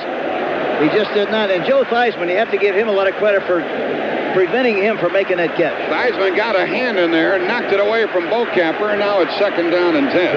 That's what I said the Redskins couldn't afford, and it almost happened. And now, with Giaquino in motion, Theismann gives the ball to the running back, Harmon, in a big hole up the middle. He comes out for a first down to the 30-yard line. Larry Gordon tackled Clarence Harmon. First down, Washington at their 30. This offensive line of theirs is something. That was a good call by the coaching staff. They knew in a passing situation they would get a big rush and possibly a blitz. They ran a trap, which is a good counter play against that situation. Popped it clean and made the necessary yardage for the first down. Boy, that was a big play. Now we have 50 seconds left, 45 seconds left in the third quarter. Washington's ball at their own 30, a first down. They've come out from their 5 to the 30, a give to Riggins. Riggins is hit after gaining 1.5 yards and driven back. Driven back by Baumhauer, the nose guard. They had the tight end coming back on Baumhauer that time to help Bostic, but he cluttered up the hole, and Baumhauer really did a good job that time of making the play and responding to the double-team block. Well, the Redskins do not have to run another play in this third quarter. They may let the clock run down. The ball is at their 32, 2nd and 8 coming up. But they're going to run another play with 10 seconds left in the third quarter. Theismann is only 2 out of 7 in the second half. 2nd down and 8. Brown in motion. Theismann a pass play. And he throws a screen to the right to Brown. Brown is corralled at the 35 and knocked out of bounds at the 36-yard line. And that's the final play of the third quarter. It's at the 36, and when we resume and start the final 15 minutes of Super Bowl XVII, it will be 3rd down and 4 for Washington from their own 36. Don McNeil made the defensive play on the screen. Well, that's the end of the third quarter. A dandy Super Bowl game with a score: Miami Dolphins 17, Washington Redskins 13. Now is the time when you think about all you have done. It wasn't easy Never is easy, but you know your moment's come. And now is the time when you've shown yourself that you could. It wasn't easy, it never is easy, but somehow you knew that you would. Bring down your best, but why's the line? Bring down your best, but why's the line? Bring down your best. You've earned it all, so taste it. But why's the line? But why's the line? Anheuser-Busch, St. Louis, Missouri. Get up, it's time to see America. Have yourself a beautiful day. Here's a number you should call right now, 800-255-3050. That's the Travelodge toll-free reservation line. Call and find out how affordable your vacation can be when you stay at Travelodge. 800-255-3050. Travelodge, we can help you all along the way. Ladies and gentlemen, today's As we start the final quarter of Super Bowl XVII, largest crowd in Super Bowl they're announcing the size of the crowd here. 3,667. 103,667. 14 Super Bowl. The second highest crowd in Super Bowl history. So who said no one was interested in this game? Who said there was no glamour associated with it, Hank? It's a happening, and people realize that it is, and they want to be here, and they are in full force. Joe Theismann is 12 out of 19, 118 yards, 1 touchdown to Garrett, 1 intercepted by Dewey. Washington intercepted a moment ago. The Redskins had the only points in the third quarter. They got 3 points, and it's 17-13 Miami, and right now it's 3rd and 4 Washington. From their own 36, Theismann is going to pass. He throws over the middle. It's caught for a first down. Out to the 45 by Don Warren, the tight end. He went to the 46. And tackled by Lyle Blackwood. Redskins first down at their 46. And Warren is slow in getting up. Boy, you talk about a big play. That was it. It was on 3rd down. Gain of 10 yards. And now time is called as they tend to the injured player, Don Warren. He is one of 3 tight ends in the Redskin roster. They have 4 tight ends on their roster with the addition of Rich Kester. Well, there's a timeout. 14:45 left in the game. 17-13 Miami. First down Washington at their own 46. And with the score 17-13 in favor of the Dolphins, let's take time out.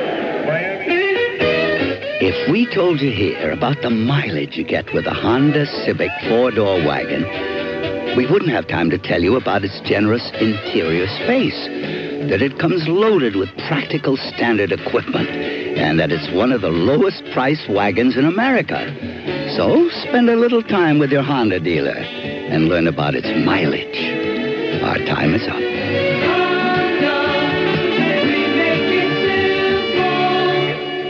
I want to see skyscrapers. On TWA, kids fly free. I want to go to Hollywood. Now through March 26th, any kid under 18 who's with a grown-up can fly free in the U.S. on TWA. I want to see the Pacific Ocean. TWA's Kids Fly Free. Now you and your kids can afford to see most anything. I want to see my grandma and grandpa.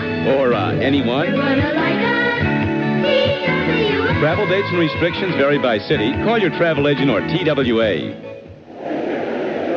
Don Warren of the Redskins just caught his 5th pass, and then he hobbled off the field. He's replaced by Clint Didier, a second-year man out of Portland State, a big tight end at 6'5", 240. So he'll play with Rick Walker as the Redskins continue to use the 2 tight end offense. Washington has a first down at their own 46, and they trail by 4 points. Out they come. Charlie Brown, a real threat, goes to the left. Alvin Garrett, who's Ben Hott is the receiver to the right, and Riggins blows it up the middle, goes across midfield. He gained 8 yards down to the Miami 46. That was one of the few times, I mentioned that several times during the game, he ran much tighter that time, right up the middle, and he did a better job of making something happen and got a good chunk of 8 yards on the play. A.J. Dewey and Doug Betters tackled him, and there was a gain of 8 yards by John Riggins. Washington trying to go ahead on this drive. They are at the Miami 46. Riggins the lone setback. Charlie Brown in motion. The give to Riggins, trying for a first down. He crunches forward and apparently has a first down. Near the 44 of Miami, Ernie Roan tackled him. I'm guessing that he made a first down. We'll wait and see where they spot the ball and what the referee, Jerry Markbright, says about it. I feel like you do. I think he made the first down. Be close, but he made it. Yes, he did. So Riggins carried for 8, then he carried for 2. Now, the one thing you can't do here, you can't say, well, we've been running. They'll think they're going to run, and so you stop yourself and do something else. They ought to keep running that play and running Riggins until they stop it. 13:40 left in Super Bowl XVII. Heisman with a first down call. Stays on the ground again to Riggins. A flea flicker. Back to Theismann in the pass. Long down the middle. Heavy traffic. And intercepted by Miami at the 1-yard line. A brilliant interception by Lyle Blackwood.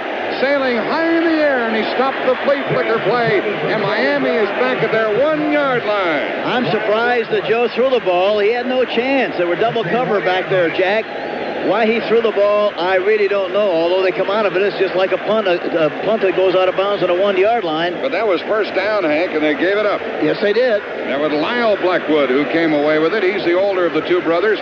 Kim Bocamper was putting good pressure on Theismann, and he threw into double coverage. And a brilliant interception by Lyle Blackwood. Both feet high off the ground when he caught it. Now Miami is pinned back at their 1-yard line. And that was the second flea flicker they've run. Both were covered extremely well. Hey, really had no chance. I'm really surprised that he threw the ball, as I mentioned earlier. They threw his flea flicker in the first half. They come back here and get it intercepted. Now Miami had better get away from their goal line. They're back at the 1-yard line. They might run a quarterback sneak, or they're going to run left.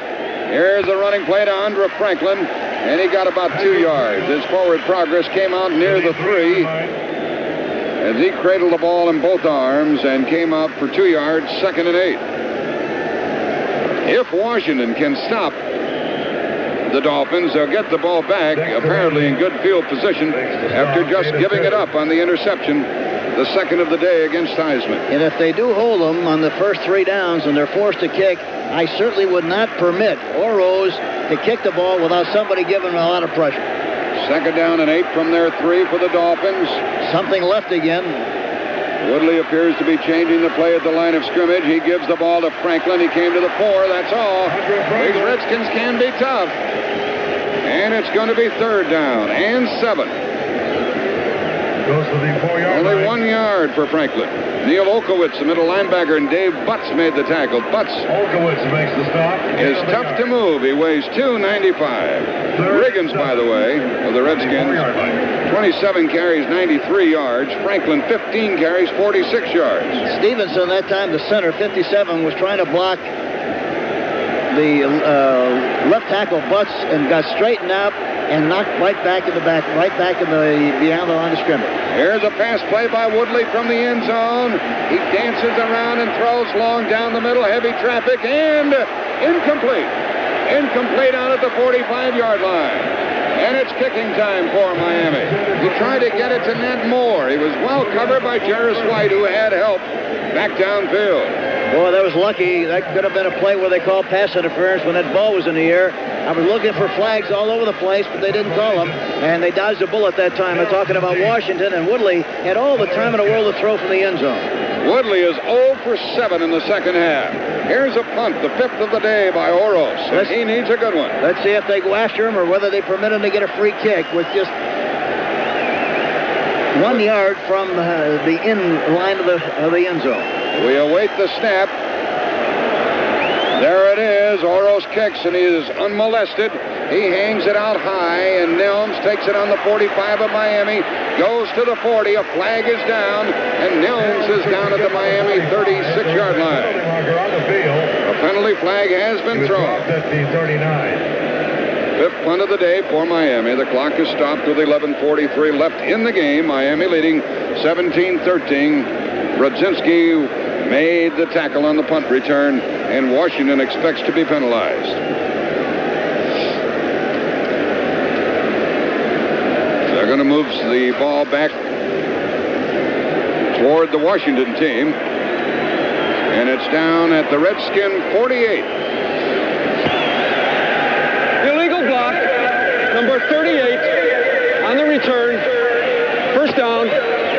Clarence Harmon on the return drew the 3rd penalty on a kick return for Washington today.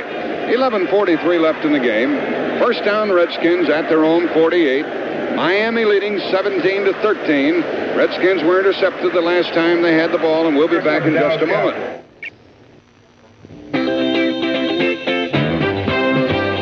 You know you'll get the job done right. We take pride in what we do, 'cause we care about our work and the way it's done for you. That's why time after time, people come to Midas.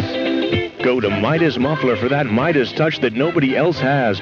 Great service, great value, their own great exhaust systems at Midas. They manufacture their own parts. Midas will beat any written legitimate estimate from any competitor. Check the white pages for the Midas bargain nearest you. Midas Muffler, Albany, Latham, Rensselaer, and Rotterdam. That Midas touch is never far away. Trust the Midas touch. Trust the Midas touch. Trust the Midas touch. Trust the Midas touch. Where nothing but the best is ever gonna do. Trust the Midas touch. WQBK Talk Radio. Injured earlier, Don Warren is back in as a tight end for the Redskins along with Rick Walker. First down, Washington at their own 48. They trail by 4, 17-13, 11:43 left in the game. Little Garrett is to the left, Brown to the right, a give to Riggins, slanting left. He got big yards. He came down to the 45-yard line of Miami. He got about 7 on the first down run. Larry Gordon tackled him. It's amazing, isn't it? They keep doing that very well, and then they do something silly to stop themselves, just like they did the last time with the flea flicker play. Run the play and make them stop them. If they stop you, then fine, but don't change when things are going so well with regard to what you do best. Riggins has gained 99 yards at this moment. Here is the running play, and this one is stopped for a very modest gain. Riggins carried for about a yard. That puts him up to 100 yards, and the ball is down at the Miami 44.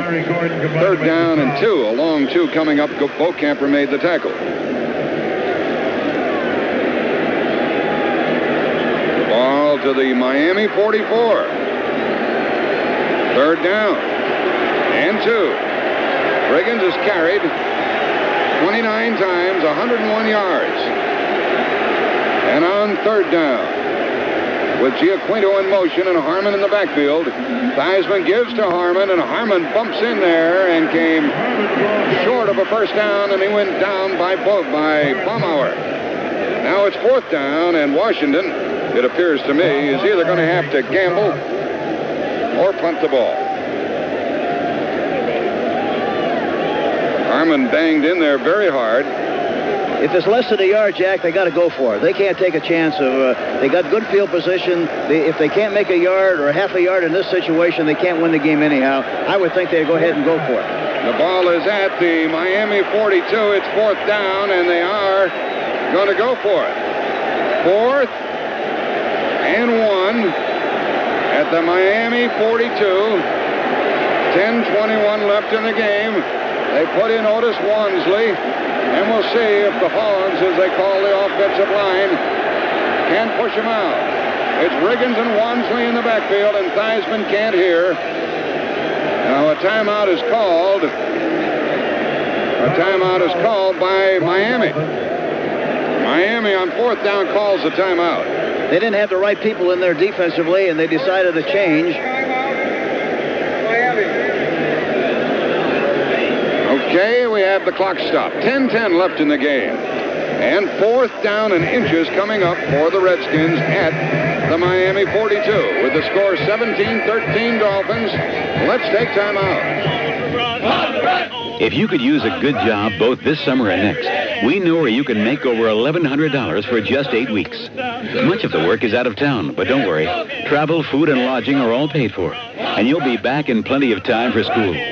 We'll work you hard for those 8 weeks, but when you come home, you'll be $1,100 richer and $1,100 prouder. And your second summer, you'll get to learn an interesting job skill, like electronics or diesel repair.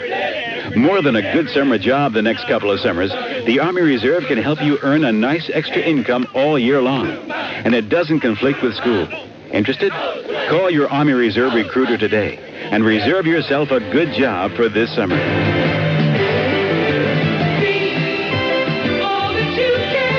Look under recruiting in the yellow pages. You can do it in the Army Reserve. Paid for by the Army Reserve. Before this 4th down play by the Redskins, let's pause 5 seconds for stations to identify themselves on the CBS Radio Network. This is WQBK in Rensselaer. Vernon Herter checks in to try to help the Dolphins on defense. The Redskins come out of the huddle. It's 4th down. They have Otis Wansley, the fullback, and Riggins, the tailback. They ought to run left. Motion by Didier, the tight end. Here's a give to Riggins, running left, 1st down. To the 40, shakes a tackle, 35-30. They score! Riggins, touchdown for Washington, and the Redskins go on top. Riggins broke a tackle after getting the 1st down and ran in for the score. 42 yards. He ran over Don McNeil and ran into the end zone. 42-yard touchdown run.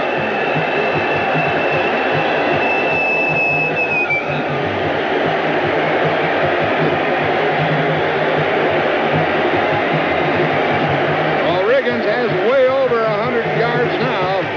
And the Redskins are ahead for the first time in the game with 10 minutes left. 19-17. 30 carries for Riggins and 144 yards. On 4th down, he slid outside left. Here's the kick by Mosley. It's good. Washington leads by 3. 20-17. 10:01 left. And I wouldn't be a bit surprised to see Don Strock at the game before this thing is over. Because Woodley hasn't completed a pass in the second half. It's 20-17 Washington. We'll be back in just a moment. Hello, Public Library. This is Cloris Leachman. Well, I'm reading a new script where my character is a photographer, and silly me, I have trouble dealing with an Instamatic. I was wondering if you have any books on photography that might help me at least look like I know what I'm doing. You have a dark room right there in the library? Amazing. And camera equipment, too? Well, what else do you have there? Movie cameras and tape players? Unbelievable. There sure are a lot of surprises at the library these days. Well, do you still have classes for adults who want to learn how to read? That's wonderful. Flying lessons at the library? I think I should have called you sooner. I suppose the next thing you'll tell me is that you lend out paintings. Yeah, you do. Well, is there anything I can't find at the library? No, that's okay. You don't have to check. No, I'll just call and ask when I need something. Oh, thank you. A public service message from the American Library Association and this station. John Riggins has rushed for more than 100 yards in all 4 postseason games. 43 yards from scrimmage, the longest touchdown run in Super Bowl history. From scrimmage, 30 carries, 144 yards. I would not kick the ball long, Jack. I would kick a knuckleball, a sausage ball, a caterpillar ball, whatever you want to call it, but I wouldn't provide these people with an opportunity to get a good field position and get back in the ball game. The Dolphins have been shut out for the last 20 minutes plus, actually. Bolton Walker awaits the kick by Jeff Hayes. It's high to Walker. He's going to take it on the 9. He's to the 10, 15, 20. Trying to get outside. Cannot. He's knocked down. Knocked down at the Miami 22 by Curtis Jordan of the Redskins.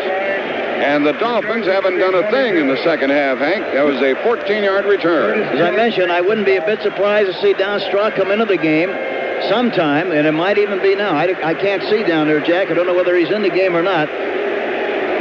No, it's still Woodley. But if he doesn't do something on this drive, I wouldn't be a bit surprised to see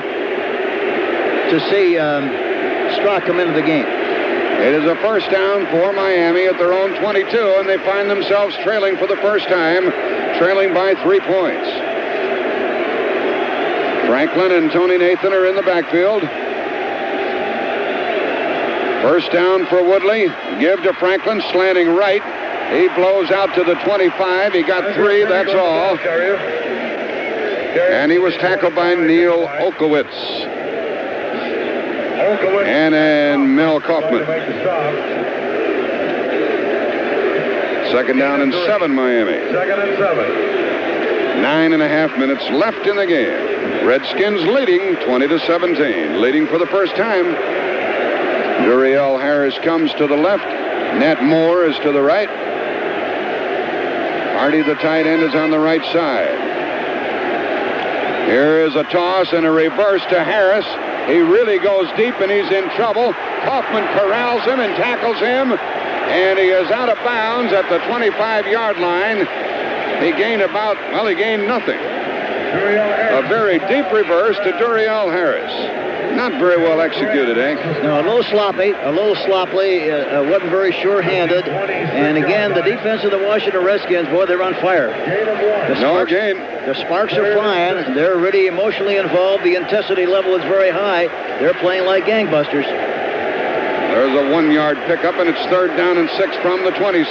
5 defensive backs. Joe Lavender is in there for Washington, and out of the shotgun is Woodley. The Redskins are blitzing. The pass is thrown. A flag is down. The pass is incomplete. A flag has been thrown. Mark Murphy was blitzing from the safety spot, and a flag was thrown in a big hurry. Procedure call against Miami. Well, they'll decline that penalty and make the Dolphins punt. A false start by the offense. Woodley is 0 for 8 in the second half. They got to put Strock in the game the next time, I think. Well, the whistle sounded. They're going to replay the down. They cannot refuse that penalty. Number 60, offense. Third down again. So it's third down and 11, back at the 20. That was Jeff Tays, offside number 60, and you can't blame him for being offside, trying to get a running start at that big defensive tackle, Dave Buss, number 65, who is 6'7" and 295. From their 20-yard line, the Dolphins need 11 yards. Woodley is back to throw. It's a straight 4-man rush. Here's the pass by Woodley, long to the right sideline, and incomplete. Incomplete out at the 45-yard line. The receiver, Harris, was twisting and turning, trying to get to it, but Joe Lavender was covering him, and it was incomplete. And here again, he threw that ball under duress. He didn't get sacked, but they were right in his face. He didn't have a chance to step and throw on the play, and for that reason, didn't have much of an opportunity to get the pass completed. Woodley 0 for 8 in the second half. 4 out of 14 in the game, that's all. And this will be the 6th punt for Miami. That's what a good job the Redskins have been doing on defense. Oroz has averaged 40 yards. He waits, and now he kicks the ball. There's good coverage downfield. Nilms takes it, crosses midfield, and drives down to the Miami 40-yard line. After waiting, Oroz kicked a line drive. Nilms caught it at about the 48 and ran to the 40. Steve Shaw made the tackle. Strock's got to come in a game the next time they get the ball. If they get it back, they've got to put him in the game because the kid really has had a bad afternoon. Well, going in, you knew that Theismann had to have a pretty good game. You didn't know what Woodley would do.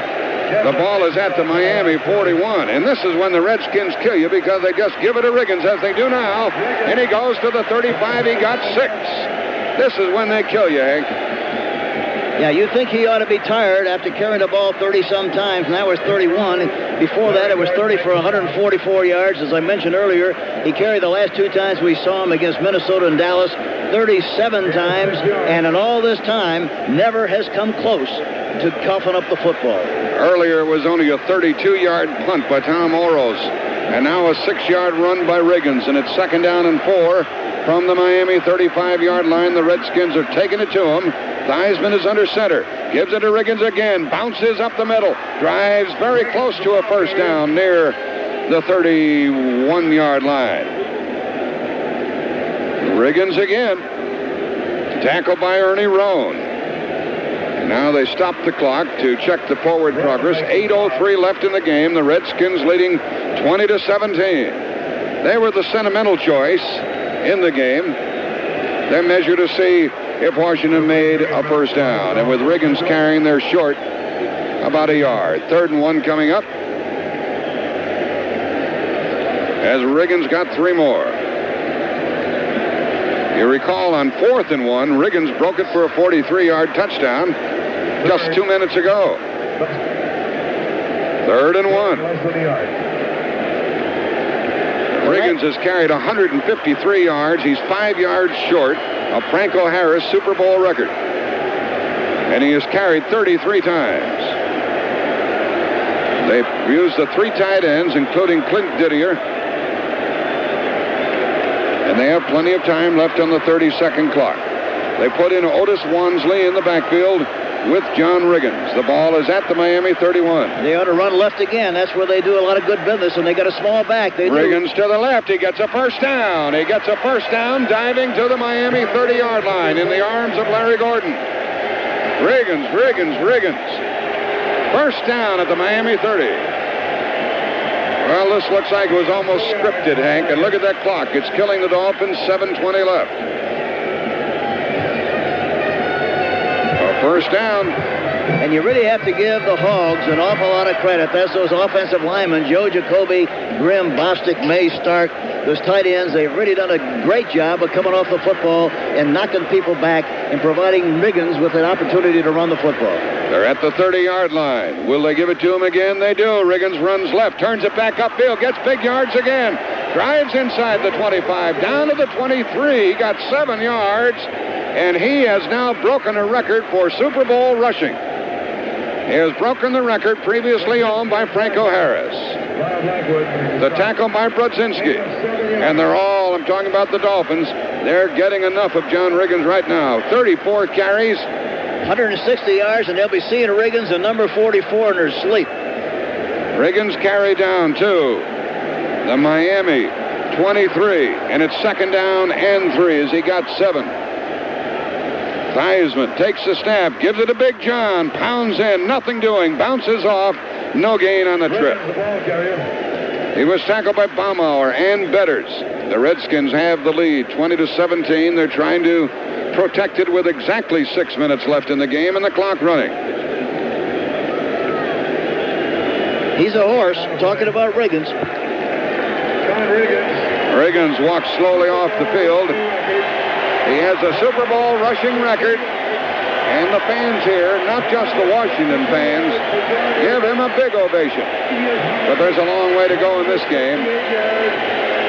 5:35 left, clock running. And now they're going to have to hurry. Well, they call timeout. The Redskins were about to be burned by the 30-second clock, and they called a timeout with 5:31 left in the game. Carried the ball for 162 yards. It's a new Super Bowl record, 162 rushing yards. We've had some records here. Riggins, the longest run from scrimmage, 43 yards. Colton Walker, the longest kickoff return for a touchdown, 98 yards. It's been action-packed. Redskins trying to go in for what they hope would be a clinching TD. Theismann came to the bench. He's been a very cooperative sort throughout his career, Hank, and the media has appreciated his cooperation during the Super Bowl time period. One thing he is not is shy. He loves to talk, makes a lot of sense, very cordial, personality guy, does all kinds of things in Washington, D.C., has a couple of restaurants, is a disc jockey in a morning show, and is very free and generous with his time for charity work. 5:31 left in Super Bowl XVII. The Miami Dolphins haven't done a thing in the second half.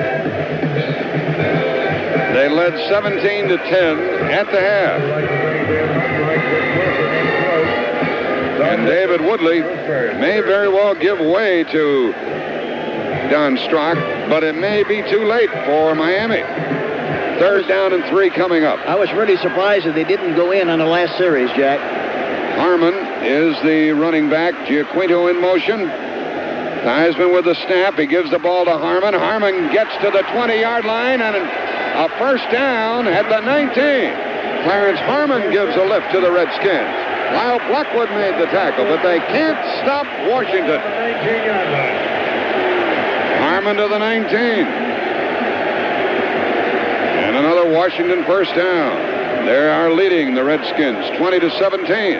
And 4 yards. And they seem to have the Dolphins worn out, don't they? They do. It looks like they do, Jack. It looks like the Miami Dolphins defense is catching. They're not pitching. They're not coming across and getting a good leverage at the line of scrimmage. They're catching and getting knocked right off the ball. Here's Riggins again, and he stumbles and falls.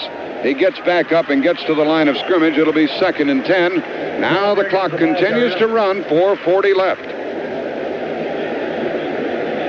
Riggins' legs went out from under him, and he was covered by Doug Betters and Brodzinski. The Redskins were behind throughout until they scored moments ago on that 43-yard run by Riggins. And we haven't seen Joe Washington all afternoon. Evidently, he's had problems with his knees and hasn't been able to play. He's been a spark plug, but we haven't seen him so far. Clarence Harmon, Nick Giaquinto are in. 2nd down and 10 from the 19-yard line for Washington. Theismann gives the ball to Harmon. No gain that trip. And it's going to be 3rd down and 10. But they are close enough for a field goal. A field goal would not make them too secure. It would give them a 6-point lead. Redskins now lead 20-17. Bokamper made that last tackle. But it would put a lot of pressure. The field goal would put a lot of pressure on Miami. They couldn't tie the game with a field goal. They'd have to win it with a touchdown. And that puts an altogether different kind of pressure on the defense. We have 3:35 left in Super Bowl XVII, and the clock is running. 3.5 minutes left. 3rd down and 10 from the 19-yard line. Theismann is going to throw. He rolls left. He looks to throw. Throws short. It's caught. First down. Out of bounds at the 9. Charlie Brown caught it. Went wheeling out of bounds, and it's 1st and goal, Washington. Do you ever see a more beautiful play? Rolling left, throwing on the run. Lenny Dawson used to do it great. Archie Manning is super at it. Joe Theismann just executed it beautifully. The out-of-bounds play stops the clock with 3:19 left, and Gerald Small bumped Charlie Brown out of bounds. At the moment, it looks like the Redskins here in Super Bowl XVII. That was kind of a cute little play, kind of a pick and go that time between the two receivers, Garrett and Brown, and he delivered the ball right on stride, right on the money. Riggins is eyeing that goal line from the 9-yard line. It's 1st and goal. Theismann gives to Riggins, slants left, booms down to the 6-yard line. He got 3, and that will take us to the 3-minute mark left in this game, and a Washington touchdown would send Miami home the losers. Lyle Blackwood made the tackle. Riggins carried down to the 6. 2nd and goal at the 6. And it's 2nd and goal. Under 3 minutes. Joe Gibbs calls the plays from the sideline. He's got 2 assistant coaches in yellow hats on either side, Don Bugle and also Don Bro. One of them's live, one of them's dead. He signals the plays in to the quarterback, and then they release it to the quarterback, Joe Theismann. Here's Riggins running left again, trying to get outside. He got back to the line of scrimmage, and that's all. The ball came loose, but the play was whistled dead at the 6-yard line, and it still belongs to Washington.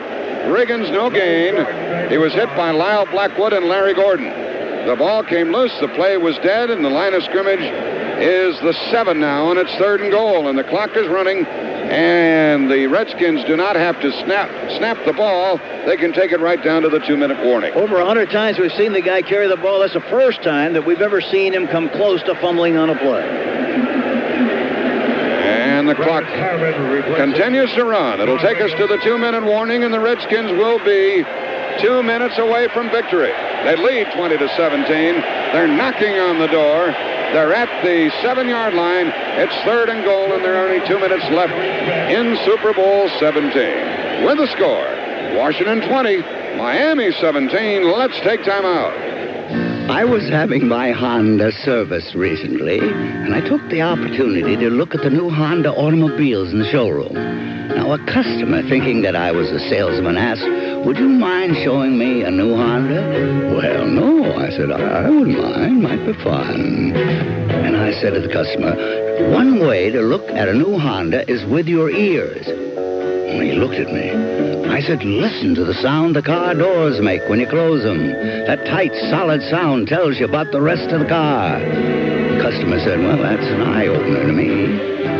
Well, my car was ready by then, so I turned my wide-eyed friend over to a real Honda salesman and went merrily on my way.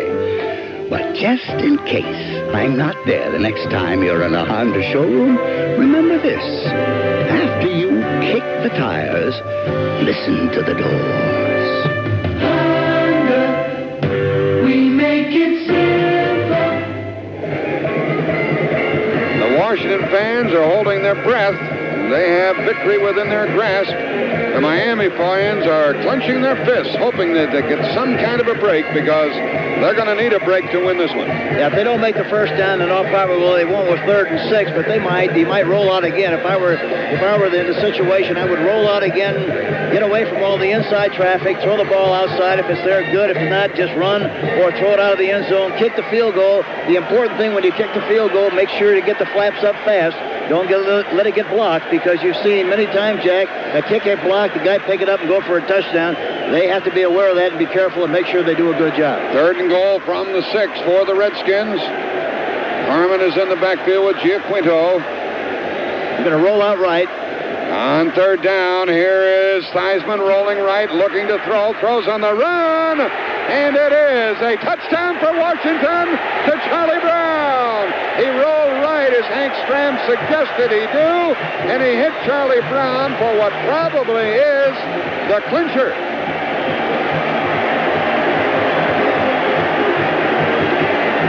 A 7-yard pass play to Charlie Brown, and it's only fitting that Brown get the touchdown. They do their dance in the end zone, and the Redskins lead 26-17 with 1:55 left, and they could end up with a 10-point lead. Theismann holding, Mosley kicking, extra point good, 27-17. Well, Hank, we have a little time here to analyze it. And aside from the individual brilliance that's been displayed here today by various people, why are the Redskins ahead? I said before the game, Jack, and I don't want to belabor the point, but I said I thought the difference, I thought Washington would win, and I think I gave 3 reasons. 3 reasons being Joe Theismann, John Riggins, and Mark Mosley. But they played extremely well. They're dominant players at their positions. That was the advantage I thought Washington had going into the game, and for that reason, I think that's why they're winning the game. You have to give a lot of credit to a lot of people, because there's a 45-man squad. Everybody made a contribution. The offensive line deserves an awful lot of credit, and so does the defensive line. Theismann, 15 out of 22, 144 yards, 2 TDs, 2 intercepted, 5 out of 10, 2 touchdowns in the second half. We're asked to vote for the most valuable player. Who are you going to vote for? It's really a tough decision, I think, Jack, isn't it? Riggins. Unless you want to go to Riggins. For a long while, it was Fulton Walker of the Miami Dolphins, and he's back awaiting this kickoff now. Jeff Hayes will kick it off. The Redskins lead by 10, 1:55 left in Super Bowl XVII. Fulton Walker awaits the kick, and this Washington special teams unit will be flying down that field. There's the kick. High and deep, and Walker takes it 1 yard deep. Comes out to the 5, to the 10, running left to the 15, to the 20, to the 25, to the 30. Hurdles out to the 35-yard line, and he's stopped right there with 1:48 remaining. Returns it to the 35-yard line. Jeff Hayes made the tackle. And the quarterback for Miami is Don Strzok. It may be too late for that, as we suggested earlier. I really, as I mentioned earlier, I just thought he should have gone in on the last time they had possession of the ball. They didn't. It's too late now, I think. They're going to go after him and lay back, but he cannot move. He doesn't have good escapability skill. He's a good pocket passer. They're going to go after him, and it'll be tough for him to do much moving a football down the field. He might. He does a good job at a 2-minute offense. Tony McGee comes in to help with the Washington pass rush. Strzok is in the shotgun, hands it off to Vigorito. Vigorito runs right, gets a few good yards, and he's taken down at the 44. Not the 44, the 39-yard line. Lavender tackled him. Defense has to just make sure that they don't let him get out of bounds, tackle him, keep him in the field of play, keep the clock going. Strzok is not good from the spread formation because he cannot run, and for that reason, it's not a good situation for him. He throws, and it is intercepted. It is ruled incomplete. Incomplete down around the Washington 40. Tony Peters latched onto it, but the ball hit the deck. That stops the clock. 1:19 left. Washington leading by 10, and it looks like we have our Super Bowl winner. And it looks like the Cinderella Washington team has escaped that midnight fate. Yeah, it's amazing what they've done, but they're very much like the San Francisco 49ers last year. They played terrifically well since the strike was over with and really have done a remarkable job of making things happen. 3rd and 6, Strzok back to throw, sets and throws, right sideline, incomplete, beyond the reach of Vigorito. It's 4th down for Miami, and this may be their final play of the game coming up. Ladies and gentlemen, we ask you to please stay The clock stops with 1:16 left. Miami has been shut out in the second half. And I mean, not only shut out, but shut down completely. They put the net over their offense in the second half, Jack. They didn't do a single thing, but they were really smothered. Well, a lot to talk about when this one is over. It's 4th down for Miami. 4th and 6 from their 39. Back to throw is Strzok. Throws to the right sideline. Incomplete, and this game is all but over. The ball goes to Washington with 1:12 left. Each team has 2 timeouts. Duriel Harris tried valiantly to catch the ball. Incomplete. Strzok 0 for 3 upon coming in. And incomplete on 4th down. Miami did not complete a pass in the second half. 0 for 8 for Woodley, 0 for 3 for Strzok. That's hard to believe. That really is hard to believe. The ball to Washington at the Miami 39. Well, you picked Washington, Hank. I thought that Miami was going to win the game. But we've seen an awful lot. We have seen an awful lot of the Redskins. They have Harmon in there to just kill the clock. Harmon runs left and bounces for about 3 yards. And the clock is now stopped by Miami with 1:06 remaining. Harmon got 3. Miami has 1 timeout left. Den Herter made the tackle. Timeout Miami. And they have 1 remaining. 1:06 left. The Redskins trailed 17-10 at the half. They squandered a possible 3 points just before the intermission. Nonetheless came back, and with the running of Riggins, pounding it down the field and then running over from 43 yards out, Washington got the lead and solidified the lead with a pass to Charlie Brown. Well, aside from the Pro Bowl game, next Sunday at Aloha Stadium in Honolulu, the season is over.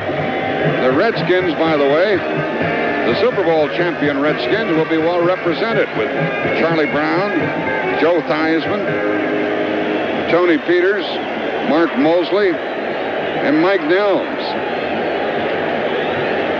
Theismann is under center again. Second down, a give to Harmon. Harmon crunches inside the 35-yard line, bringing about 3rd down and 3. Miami calls timeout with 59 seconds left. And Miami has no more timeouts. Gordon and Den Herter made the tackle. So with another timeout before we close our broadcast, a special thanks to our studio crew in New York. Studio producers Don Frazier, Brian Cady, and Yanina Wynn. Studio engineers Joe Presida, Joe Kanda, Norm Naval, and Joe Janickia, along with Will Castro. And associate directors Dick Muller, Pamela Eels, Tom Carlson, Mike Singletary, and Don Sabatini. Today's most valuable player in the game, John Riggins of the Washington Redskins. What a surprise. Riggins had a tremendous afternoon, as he did throughout the playoffs. He scored a touchdown, and he ranged with the ball 38 times, 166 yards, a Super Bowl record. 3rd down and 3 for Washington. Charlie Brown goes in motion. Here's a give to Harmon. Harmon gets a first down. Harmon goes for a first down to the Miami 28, and that does clinch it. There is no way Miami can win it. And we'll have our final score of 27-17. Ernie Rohn made that tackle. 40 seconds left. What a job. Joe Gibbs, his coaching staff, Joe Theismann, John Riggins, and the rest of the Redskins did all year, losing only one game. They won 3 postseason games plus Super Bowl XVII. How'd the old song go? You got to have heart. That's exactly what this team has. They wear their heart in their sleeve. They got a blowtorch for a ticker, and they really have done a great job all year long, and they do it again here when it counts in the big one, the Super Bowl XVII, with Washington winning 27-17. 3 seconds left on the clock. 2, 1. There's the gun. It's all over, and it was a fun football game to be associated with. The end of the game between the Redskins and the Dolphins. The final score, Washington 27, Miami 17.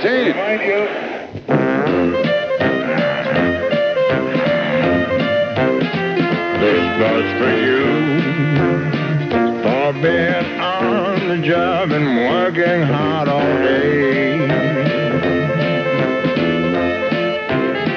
So here's to you. You know there's no one else who does it quite the way you do. For all you do, this bird's for you.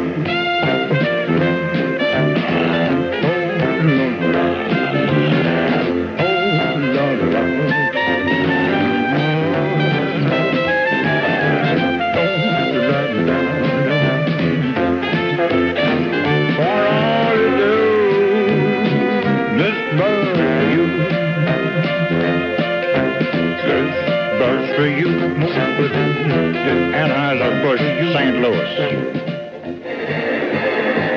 Don't go away, folks. We're going to give you some of the post-game flavor with Brent Musburger in the dressing room of the victorious Redskins.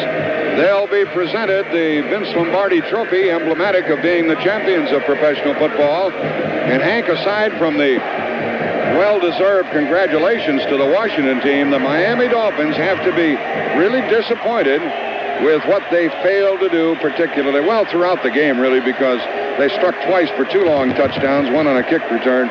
They didn't get an awful lot done on offense today, and finally their defense just got worn out. Really and truly, that's exactly right, Jack, because with the exception of 2 plays, the long pass to Cephalo and the kickoff return, that was really all the offense that was, the points that were generated by the Miami Dolphins that was of any consequence. They really didn't do anything offensively. They didn't make anything happen. The young quarterback, Woodley, had a very cold hand. In the second half, Miami didn't complete 1 pass out of 11. That's unbelievable. It really is. It's incredible.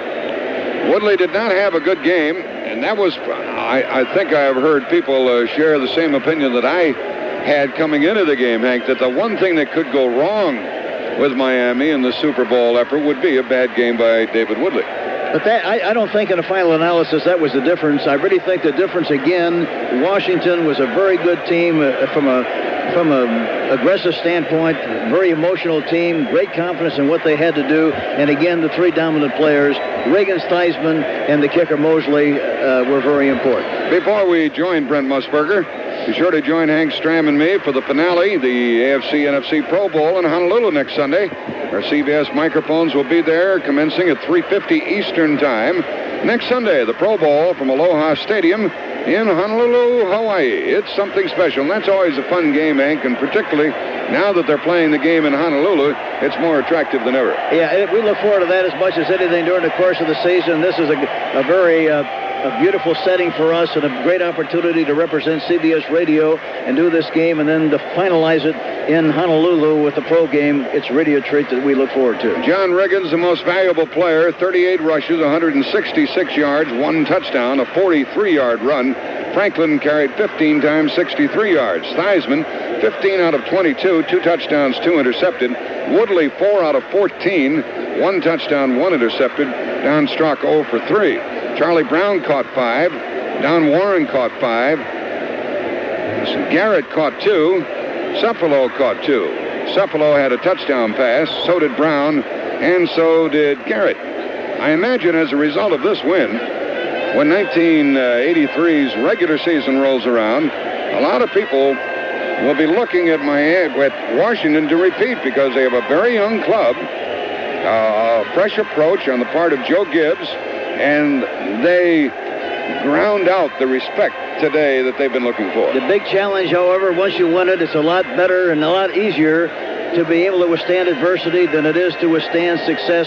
The big question mark is whether they can stand that success and come back and play with the same flavor, the emotional stamina, the same determination, the intensity, the same feeling, the same care that they played with this year. It's an emotional game. It's a game of people, and these people cared for each other. If they can maintain the same attitude, they've got a good chance to repeat. As an aside, Hank, when we visited with Joe Gibbs during the course of the season, during the playoffs, he had a little book sitting by his left elbow when we were back there visiting. Yeah, and I asked him what it was. It looked like a Bible. I asked him just to confirm it. It was a Bible. He said he spent some part of the day, every day, reading from the Scripture. He's a very religious man, a very simple guy, a very honest, humble guy, and it's a nice, real treat to see somebody like him succeed and win it all, especially after being a head coach for only 2 years. But the same thing happened to Bill Walsh. He was a head coach for 3 years, and he won it last year. So, you never know what to expect. Anything can happen. Second largest crowd in Super Bowl history witnessed this one, 103,677. And did they have a good time? It was a good football game, wasn't it? Very exciting, a fun game, and everybody was involved in it. The emotional pitch of the people involved in the crowd in the stadium was just fantastic. It was a fun game, a really exciting moment for all of us, and we enjoyed it tremendously.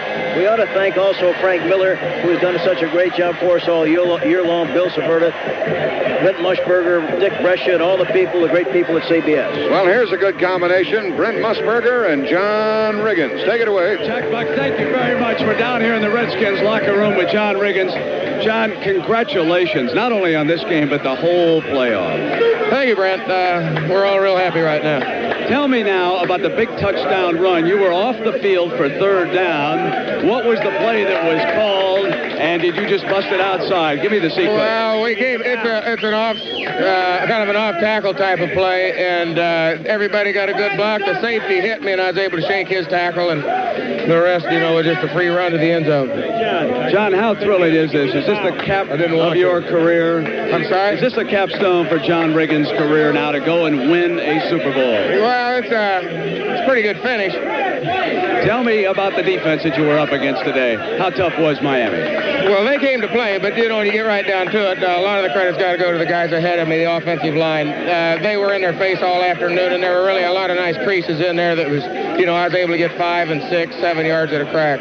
John, the nicest thing about the Washington Redskins is you guys hung together. This was a team, wasn't it? Yeah, we really are. I mean, all the season seemed like one part of the team would cover up for another one's mistakes. And, the special teams let them get a long touchdown run right before the half, but we was able to overcome that. And the special teams has bailed us out of a lot of tight situations throughout the season. So You're right. It's a team effort all the way. Marvelous. Congratulations, the most valuable player. Very deserving effort. Thank you. All right, now let me move over here quickly with Joe Theismann, the quarterback of the Washington. Joe, congratulations. Thank you, Brent. Thank you. I think everybody played just so sensationally. It was unbelievable. Joe, let me ask you about your defensive play. I think it was the biggest play of the game. How close was Bo Camper to getting into the end zone? Well, he had it in his hands, and I just managed to get mine in between it and knock it away.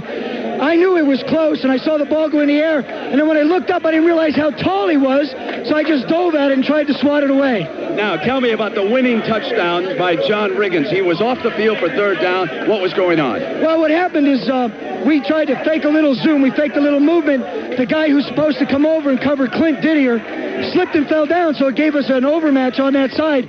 John broke one tackle, and the rest we can write about in history. Joe, what about your first touchdown pass? When you threw into the corner of the end zone? Well, they pressed, Alvin, and all year we've been prone that if somebody presses our wide receivers, we're just going to take the fade and let our little guys go up. You know, they're only about 5'6", but they play like they're 6'6". Before the game, I said to Hank Stram and Jack Buck, I get the feeling that Joe Theismann was born to win a Super Bowl game. Out there early in civilian clothes, walking around, you were soaking this week up. I was pumped from last night. I wanted to come out. I felt really great today. I felt really great in warm-ups. I'll be honest with you. This is the best I've ever felt going into a football game. Got a little off of my game in the third quarter, but we managed to hang together. Our defense shut him down, and we just turned the big horse loose. And when he runs, there's nobody like him. You weren't too discouraged then about the interceptions. Joe Theismann just kept on coming until he got the big break. I wasn't really worried about the interceptions. You know, if you throw the football enough, you're going to have interceptions. It's stupid plays that bother me. The interceptions are a part of the game. I was happy that I didn't have three. The third one probably would have put the nail in the coffin for us. All right, Joe Theismann up on the stand, of course. Pete Rozelle, the commissioner, now is giving the Vince Lombardi trophy to Jack Hancock. Joe, congratulations. And here comes Mark Mosley, another one of the champions. Rigo. Great job, John. Mark, congratulations on the whole season of the job here today. Thank you, Brent. I tell you, it's been a Cinderella season for us all the way. And I was just so proud to be here, but now that we won the whole Big Apple, I don't know what to say. Was there any discouragement over on the Redskins sideline, the way things were going? Not really. When we came here at halftime, we felt like we really had control of the situation. The defense, all they said was, you guys just keep playing like you are. The offense, we're going to score some points, and we're going to be all right. And that's exactly what we did. We knew that we had given away 10 points that were unanswered for on special teams, which that's, for us, that's a sin. And we went out the second half of special teams and settled down because all week long we've been trying to gear up because so much had been made of the special teams this year, and we wanted to prove that we were the best, and I think we kind of came out kind of tight. Mark, at the end of the first half, I thought you were going to have a chance to kick a field goal, but it ran out of time. Was there any thought on the sidelines to go ahead and kick it instead of running that last play? Well, their plan was to either throw it out of bounds or throw it in the end zone, go for the touchdown and stop the clock. But as it turned out, when Joe threw it to Alvin, he couldn't get out of bounds. We ran out of time, and that was it. It's unfortunate because usually in a situation like that, when that happens, it comes back to haunt you later on. All right, Mark Mosley, congratulations into this entire Washington Redskin team. There you have it from John Riggins, Joe Theismann, and Mark Mosley, the three men Hank Stram said were the most important in this football game. Back upstairs now to Jack Buck and Hank Stram. The final score was 27-17 with Washington winning it over Miami. Most of the Redskin fans have stayed in the stands to relish the moment just a bit longer. Hank, if I am correct, this will be the first time that either you or I, and we include Brent and the others, have mentioned the fact that the Redskins each win $70,000 as a result of this victory. It's the first time it's been mentioned. You're right. That's exactly right. We've been so busy involved in the game that I already forgot that aspect of it. And really, the players, I'm sure, did not think about it either. They played the game because they wanted to play it, because they wanted to win. They want to win the badge of honor. That's that beautiful ring that they're all going to get. They want the money. The money is going to be spent in a hurry, but the ring they'll cherish forever. Well, we told you that the former president, Jimmy Carter, was witnessing the game. And at this moment, Joe Gibbs is receiving a call from President Ronald Reagan. Dick Stockton started us off this afternoon, and then Win Elliott set the stage. Brent Musburger was on hand as Hank and I attempted to tell you the story. And I don't think you missed a beat of this game. And the Redskins showed that after beating Detroit, Minnesota, and Dallas, that they could handle the AFC champion Miami Dolphins as well. So there you have it. Super Bowl XVII, the Redskins and the Dolphins. The final score, Washington 27, Miami 17. And our spotter today was Bill Breslin. Our statistician, Phil Huckberg. Our engineers, Steve Kirsch and Mike Smith. Our halftime and postgame producer, Russ Lundy. Our producer, Bill Severa. Our executive producer, Frank Miller. Today's Super Bowl game has been sponsored by Travelodge Motels and Hotels, by SK Tools, Division of Dresser Industries, Incorporated, by Honda, maker of Civics, Accords, and the Prelude, by Quasar Television, Audio, and Appliance Products, and by TWA. That final score once again from Pasadena and the Rose Bowl. The Washington Redskins 27, Miami Dolphins 17. Super Bowl XVII is history. For Hank Stram, Dick Stockton, Brent Musburger, Win Elliott, Jack Buck from the Rose Bowl saying so long for CBS Radio Sports.